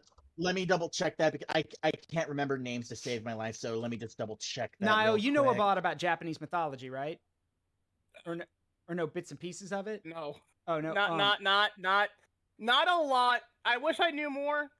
I don't know a lot, but ask and I might know. Who knows? The cool thing is basically that all of Persona 4's stuff revolves around Japanese mythology. So not Western. Got it. Yeah, who is she? She's a Kasumi no Mikoto. Yeah, Kasumi no Mikoto. Yep. The goddess of fog. Yep. And if you actually do all of Marie's stuff, save her. Kasumi no Okami, the goddess of fog. Yeah, if you do all her stuff, save her, and do all that kind of stuff. Huh? Tsukuyomi. Okay, yes. Tsukuyomi no Mikoto. Okay, yeah. No, yeah, the goddess of the moon. Yeah, I know who that is. Kasumi no Okami. Kasumi no Okami. Kasumi no Okami. Okay. Yeah. Really? You know, the entire point of Marie in Golden was that if you don't max out her social link, she basically kills herself by taking the entirety of the light of the obscuring fog into herself. Yep. Okay, so that's apparently not a real deity in Japanese mythology. No, it's not. No. But I will say she was created by the main villain. Itself from it though. Yeah. Crazy thing though, here's the funniest part, is that if you max out her social link and save her, what's funny is that she actually decides to keep living in the human world, and she becomes a reporter and is in charge of the does the weather reports and everything for like the city, like a nearby city, and she has power over the weather. So like at some point she goes like, it looks like there's going to be some scattered clouds coming in, but I don't like that. So today it's going to be sunny. She can change the weather to fit her predictions. She's nuts. I love that actually. That's wonderful. That's incredibly funny. Yeah, and it's also funny because one of the characters is named Kanji. In the game, he's this blonde-haired kind of like, rebel kind of guy. But what's funny about it is that if you do the golden stuff, when you come back to visit your friends a year or two later, Kanji has stopped dyeing his hair blonde. He's got glasses on, and they make a reference about it. They're like, hey, because everyone's changed, but probably not because we haven't changed as much as someone here. Everyone looks at him. Okay, we get it. Because you guys gonna quit staring? It's fucking. He goes, it's really damn aggravating because he looks nothing like he does before. But again, the reason why people love Persona 4 so much is that you get to love the characters. You stick with them. And unlike Persona 3, where the main character fucking dies, I don't care. If someone's about to say spoilers, the base game's been out for 2 decades. Shut up. In Persona 3, your character dies. In Persona 4, you get to know all the characters, get to know them. And in P5, it's kind of the same thing, but they won't stop doing stuff with P5. So I've kind of gotten sick of Persona 5 at this point. Sadly. They even made a joke about it when they're like, Akira, actually it's Ren now, Narukami. Ah, right. So how are things going on your end with Persona 5? Oh, it's great. You know, the game's made, and now I'm going to be in an anime and a dancing game and a Warriors spinoff and a bunch of other stuff. Yeah, told you about that. Also, so how are you handling things? Oh, well, it is kind of stressful, but my hobbies keep me sane. Yeah, Ren, about that. When I said get a hobby, I meant something like, sports, video games, something like that. I didn't mean dating all of your female friends at the same time. You say it like it's a bad thing. It is a bad thing. Because in Persona 5, it's the only game where you can get the shit kicked out of you for cheating on somebody. Like, you can literally date all the girls at once and they'll beat the shit out of you when they find out about it. It's actually really, again, they even point out, they're like, you really shouldn't do this. Don't be an asshole. But you can be an asshole and then they'll beat the shit out of you for it. But I want the polycule ending. No, you don't. And besides, like, no, you don't. And besides, there's an obvious choice out of all the girls. So it's a very obvious choice. Wait, for 5? Yeah, for Persona 5, there's an obvious choice. Is there? Yeah, there is. Is there really? Yeah, there is. The question is, do you want to live comfortably and be fucking loaded for the rest of your life? Then you hook up with Haru. Because Haru her family owns a business. Like a massive. Her family sucks shit. But they're all gone by the time you've done everything. She doesn't have to worry about her family anymore. Which also would mean that she would also probably not want to do any of that, given how most rich characters tend to be portrayed in these kinds of games. She'd probably fuck off and like she would strikes me as the kind of person that says, I'm gonna forego all that money to be with you because you mean more to me than all of that shit does, and I want no part of it because it all came from evil people. Except she doesn't. She actually takes over her dad's company when her dad passes, and now she does bring in some things that she wants to do with the company, but she runs the company cleanly and does a really good job with it, and she wants you to help her. Like, she actually runs the company, like, in her father's memory. So, no, she's... That's actually surprising. Yeah, she's freaking loaded. Bunch of points of potentially choosing Haru. All right, you have a good one, Si. I'm heading off too. Thank y'all very much for coming along. It means a lot. I will talk to y'all later. Have a good one. Bye. All right. That's going to do it, everybody. Oh, I'm gone. Uh-oh. Well, regardless, we're not going to raid anyone tonight. It's pretty late. So we're going to call it here for the night. As always, it's been a privilege and a pleasure to entertain all of you. Hope you had a great time. Sorry we didn't get a lot done. We were just chatting rather than playing. But hey, it happens. Thank y'all for the follows. Thank y'all for the donations toward the growth drive. Again, it means a lot. Hey, Barusa, thank you for the follow. Welcome to the Forest of Memories. Please make yourself at home. And with that said, I've been Zaruk Windcaller. It's been a privilege and a pleasure to entertain all of you. Hope you have a great time. I love you all. I'll see you all on Monday. Bye-bye.